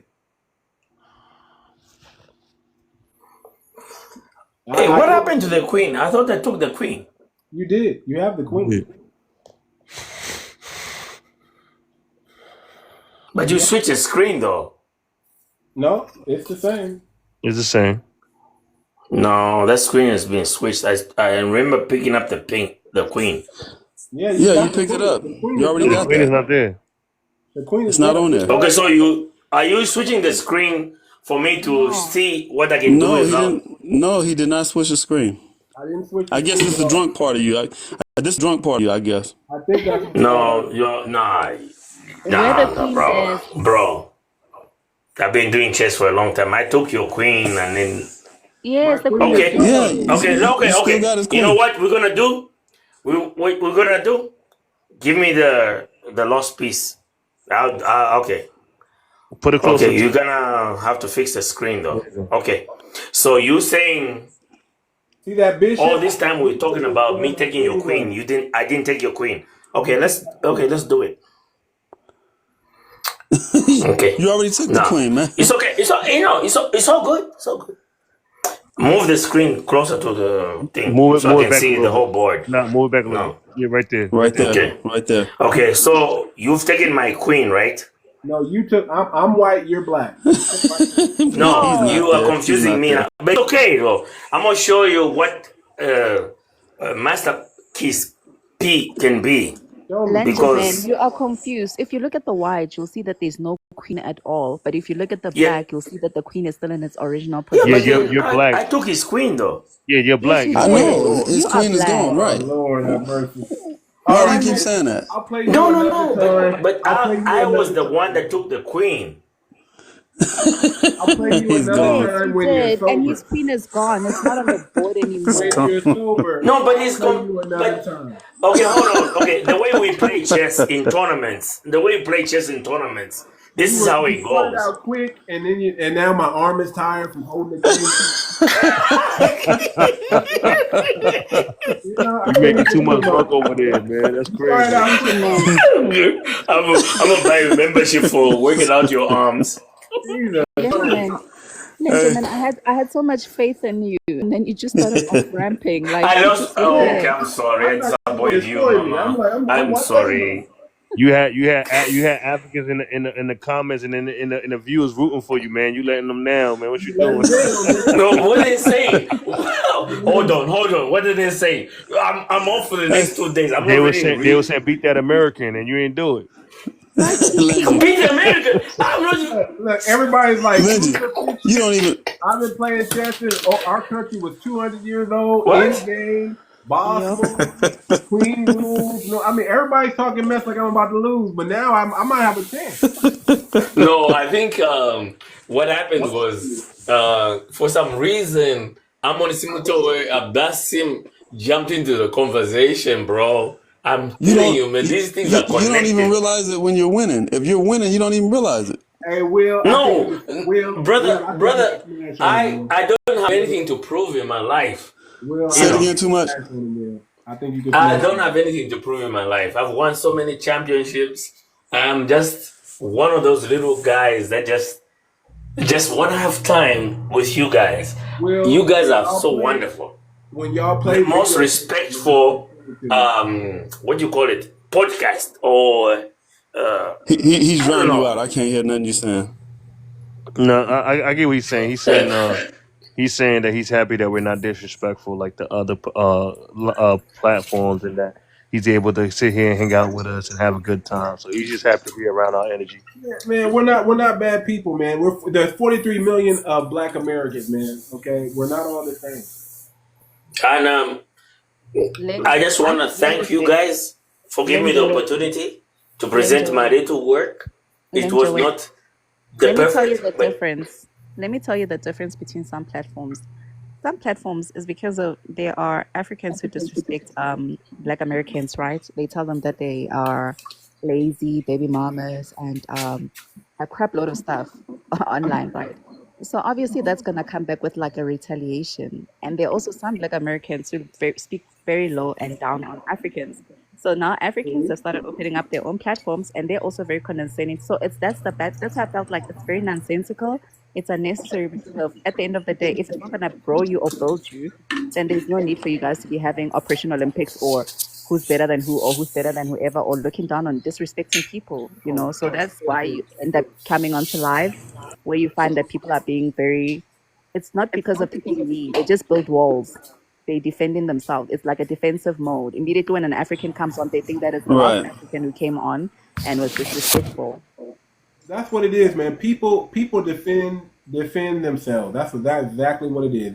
They're just standing up for their country, their people. Even if they're wrong, doesn't matter. They have to stand up. Right. Facts. To stand up, and that's what. And I you know what? I can't even get mad at that. I'm like, okay, cool, I get it. It is, but I'm just proud to be who I am.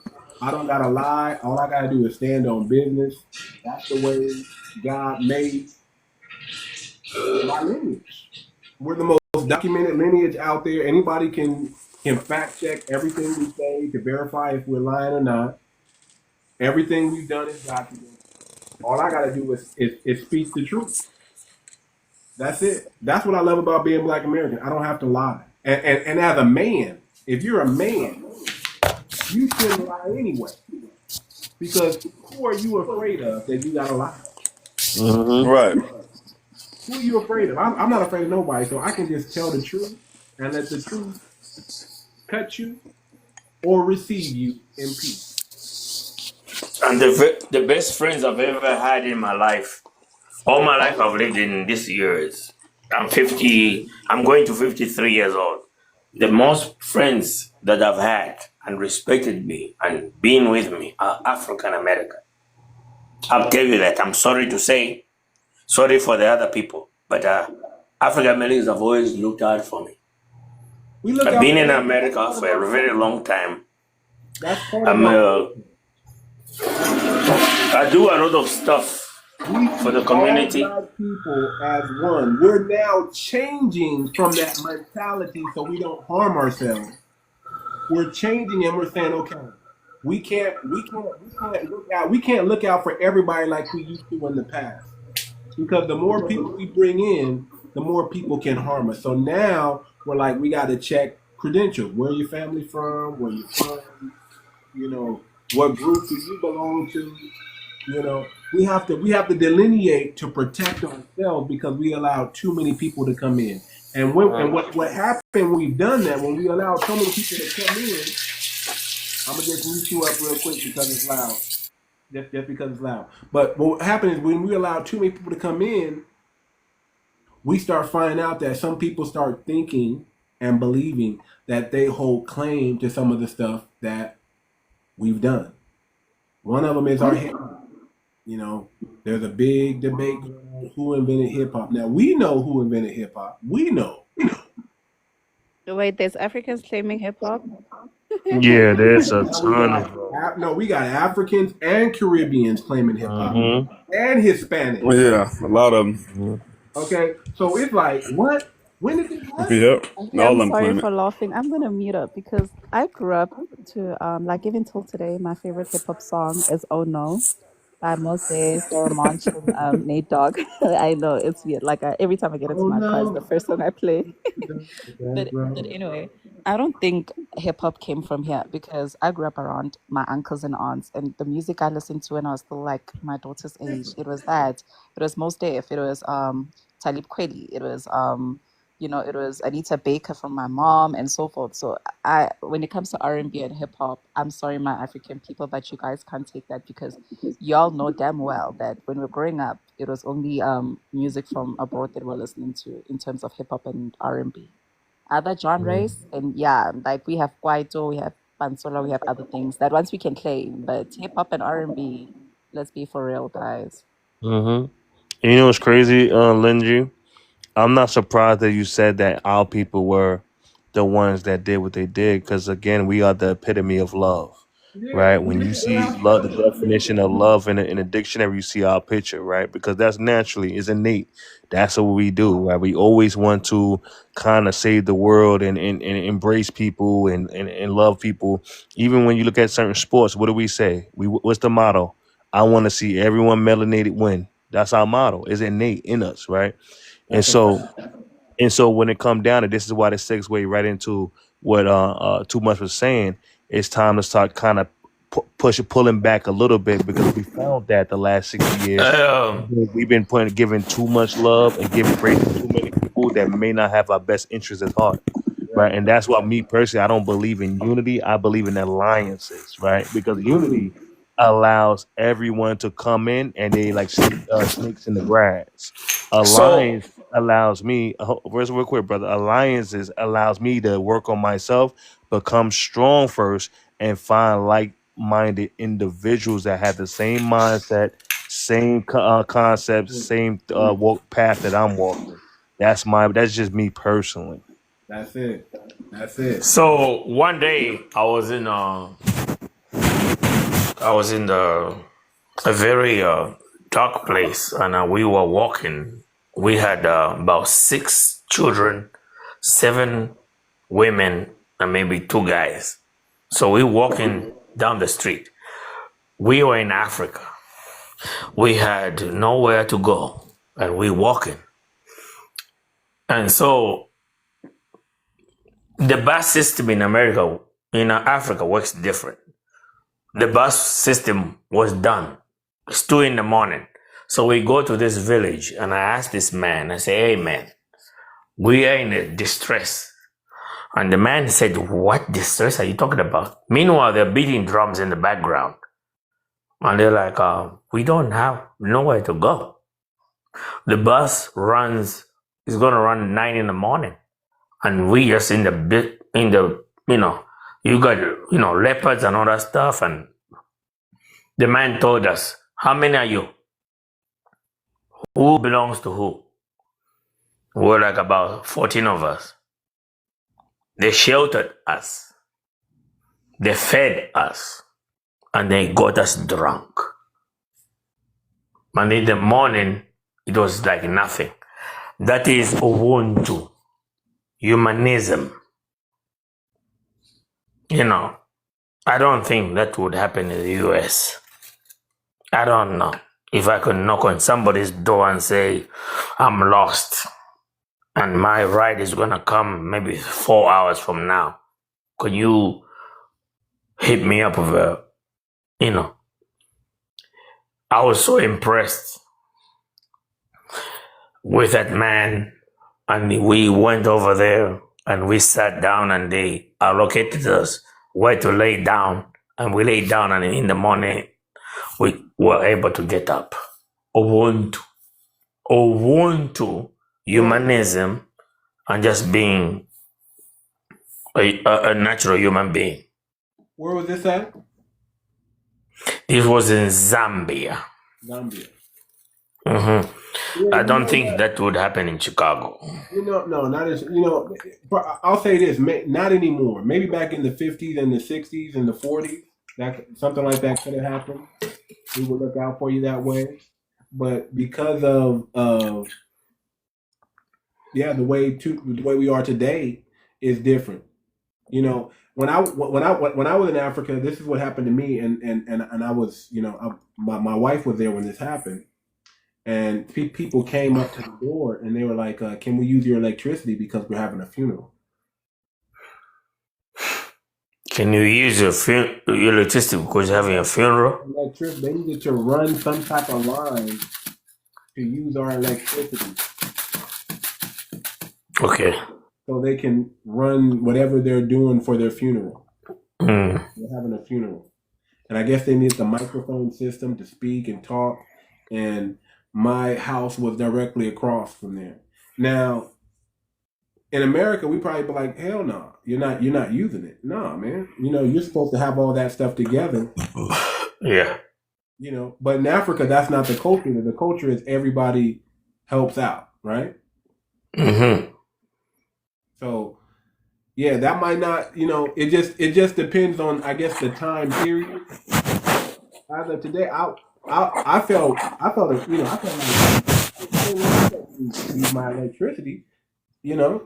I felt like they There should was have had that there was together. certain times where these Turkish intelligence officers were trying to eliminate trying to fuck my brother up.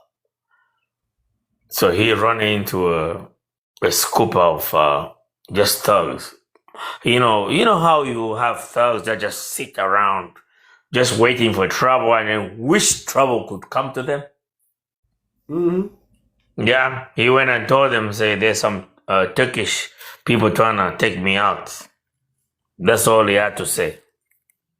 The rest is, I can't even say. Kulatendeka abantu abashayishiba. Abayishiba bakakuponona and bakakupuish. That's all we had to say. Okay. And in English, that's what? You want me to translate for you? As long as it's TikTok friendly. As long as it's TikTok friendly. No, I say sometimes you're gonna dance around with the devil and the devil is gonna follow you and dance with you. Okay. All right. Mm-hmm. All right, Yeah. man.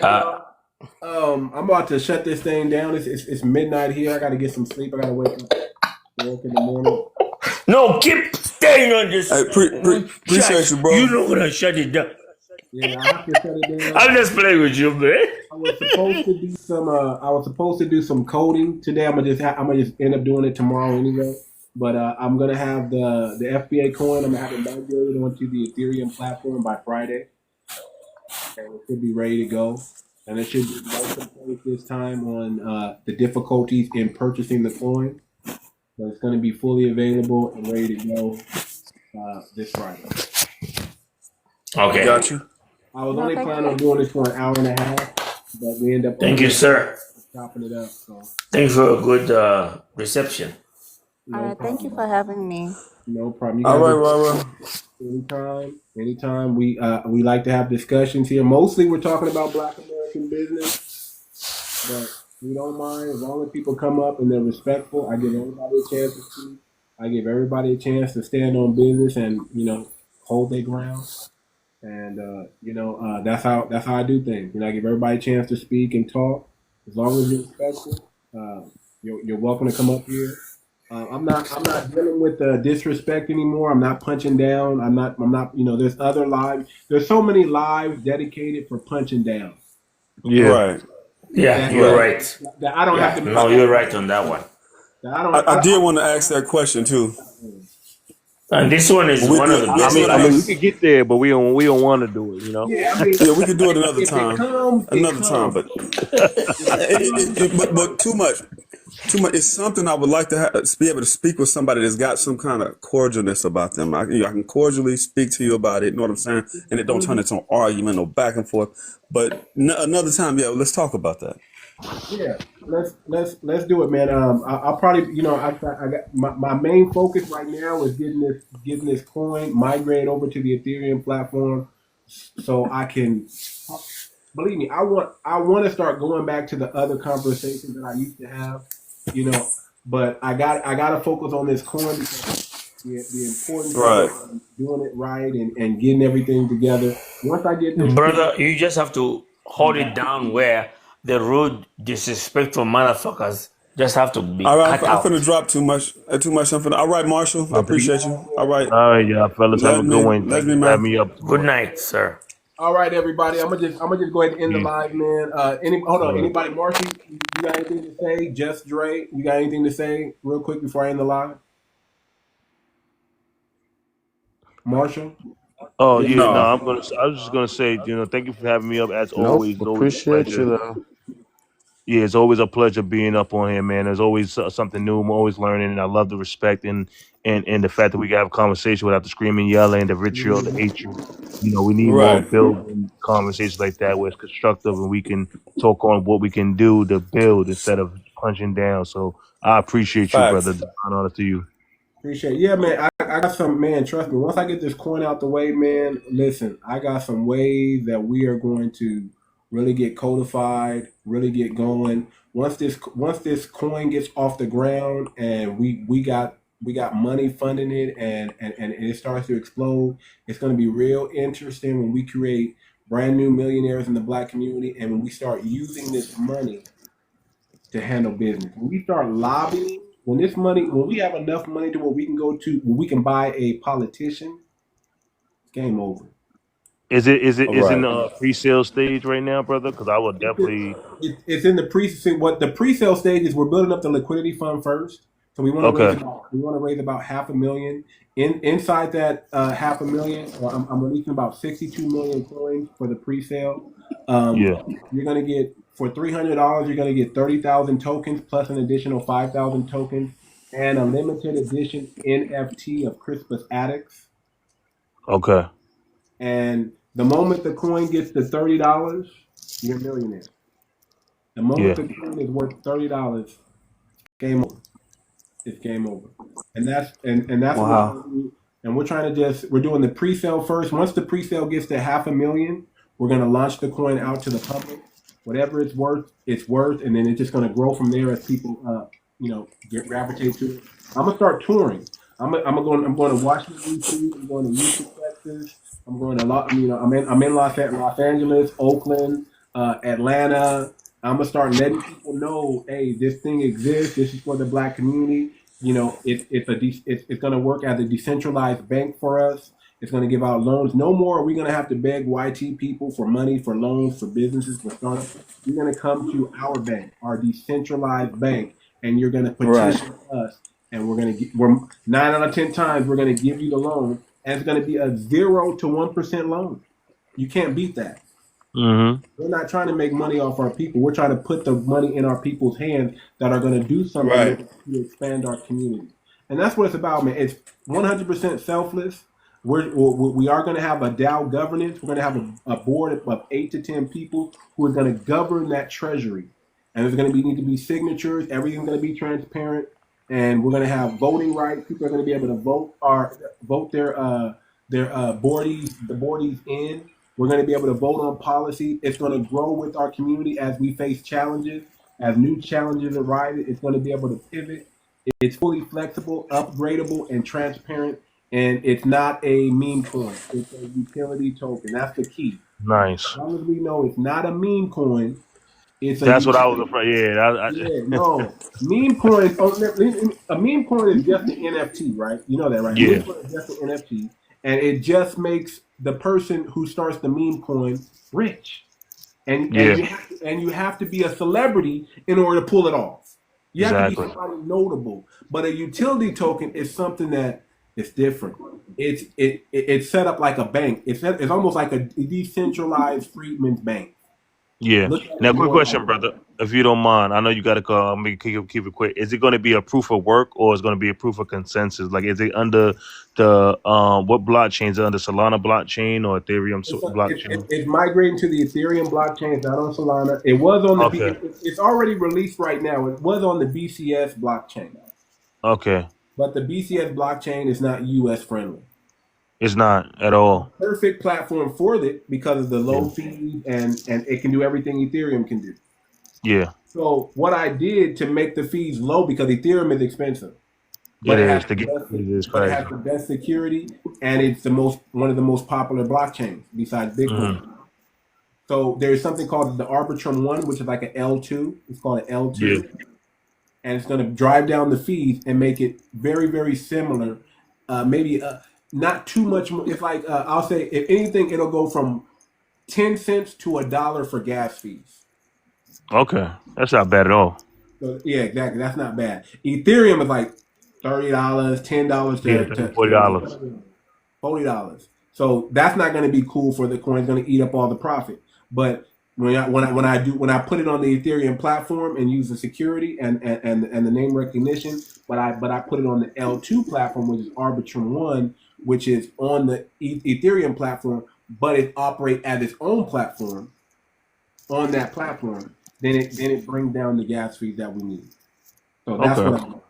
So Solana I was gonna go with Solana, even though I was gonna have to learn how to code on that platform because it's different from Ethereum and the BCS platform. It's Yeah. totally different. But Solana doesn't have an upgradable feature. I wanted this coin to be fully upgradable, meaning when we do migrate to its own blockchain, I don't have to start a new coin to do it. Just take this token and turn it into an actual Bitcoin. I see what you mean. And it's going to be on its own blockchain, and that's phase 5. Once it gets to phase 5, that means we done beat the odds. People have already made millions and millions of dollars, and it's going to be able to compete with this coin. Will compete with Bitcoin because Bitcoin can't compete with it. Yeah. It can't. Well, Bitcoin is pretty much a popular meme coin. We got to call it a spade. It's a popular meme coin, and the only reason why the price it is because it's popular right now. The only thing it's used for, because no real use case, is because it's the storage, use of storage, and then pretty much that's about it. Use of storage, and that's about it. When people start realizing that there's no utility, when they start getting educated on cryptocurrency, they're gonna realize it's pretty much a meme coin. How long have you been educated on cryptocurrency? How long have you been in the crypto game? I've been doing it for about 6 years. Okay. Cryptocurrency. Why don't you apply for one of the board positions? Okay. I didn't even. This is my first time hearing about it. I was actually excited about it. Yeah, I'll be sending out applications real soon. We need crypto. So the type of people I'm looking for is cryptocurrency experts. Okay, lawyers, people in finance, business entrepreneurs, and community activists. Yeah. Those are the 5 people I'm looking to be a part of the 8 to 10 people board, and we're gonna run it with a DAO signature. Okay, and it's gonna be run just like I said, similar to a bank, but it's going to be decentralized. Yeah. And we're going to use the money for lobbying. We're going to use the money for microloans. We're going to use the money for emergency relief. So y'all know FEMA's gone, right? You know there's no more FEMA. FEMA's done. Okay? And no, I didn't know that. Yeah, FEMA's done. There's no more FEMA. Not that we like FEMA anyway, but it's time that we send emergency relief to our own people. So next time we have a fire, hurricane, major disaster, we need to have funds ready to help repair communities. Because Black communities are not prioritized. We know that. So who's prioritizing the Black communities right now when they have natural disasters? So this coin you talking about, is it like is it actually like currency, or is it just like something you just hold on to and then it just the values over The time? plan is for it to be for everyday use, and I made it with a tier structure and fee. Yeah, the base rate is going to be 2%. So every time you exchange the coin, 2% of that coin is going to go into a treasury. And 2% of that is going to be burnt, meaning it's going to be taken off the table, which is going to increase the value of the coin. And 2% is going to go into a treasury. And that treasury fund, every time we use the coin, buy the coin or whatever, it's going to keep just stacking up, building up. And once we have enough money in there, we're going to set aside some of that for loans. We're going to set aside some of that for lobbying, like I said, and we're going to set aside some of that for like emergency relief for our people. Okay, and then whatever else the board. So the board is going to operate like a think tank, so to speak. It's actually probably going to end up becoming the think tank because you can have a group of smart people and they can say, okay, we need to do this and this and that. Now, where are you going to get the money to do it? So what we're doing is we're going to combine the money with the think tank. So the moment they come up with a solution for us to solve. Like, let's say we can use this money to build hospitals, build schools, build grocery stores. How about gas stations in our community that we run, that we operate?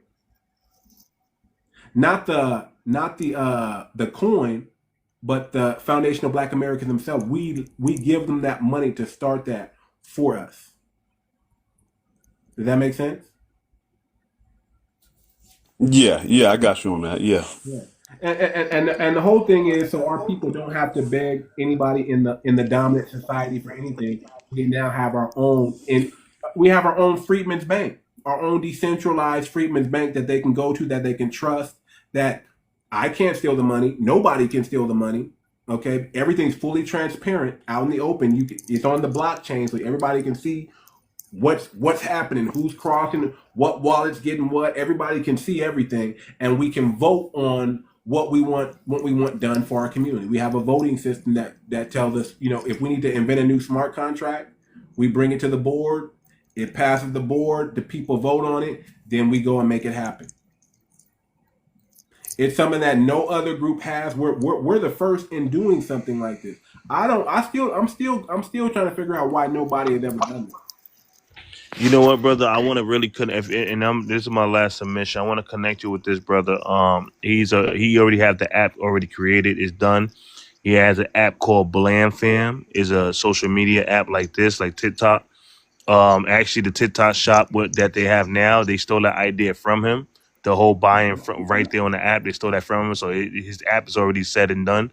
And he was going to utilize some other cryptocurrency. But when I looked at that cryptocurrency, it said in the front, it says, Black American, bring the 1 point some trillion.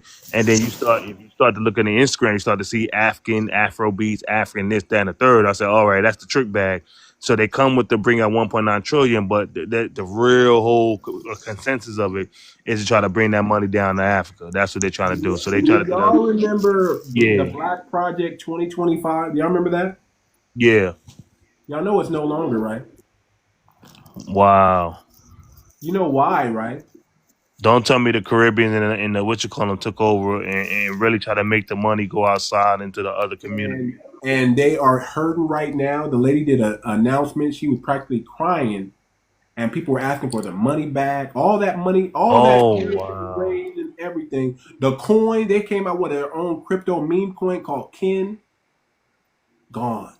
Wow. Whenever you bring tethers, that's what I'm saying. We can't. This is 100% FBA. Nobody else is gonna. If you just because you're black, you cannot be in part of the FBA coin.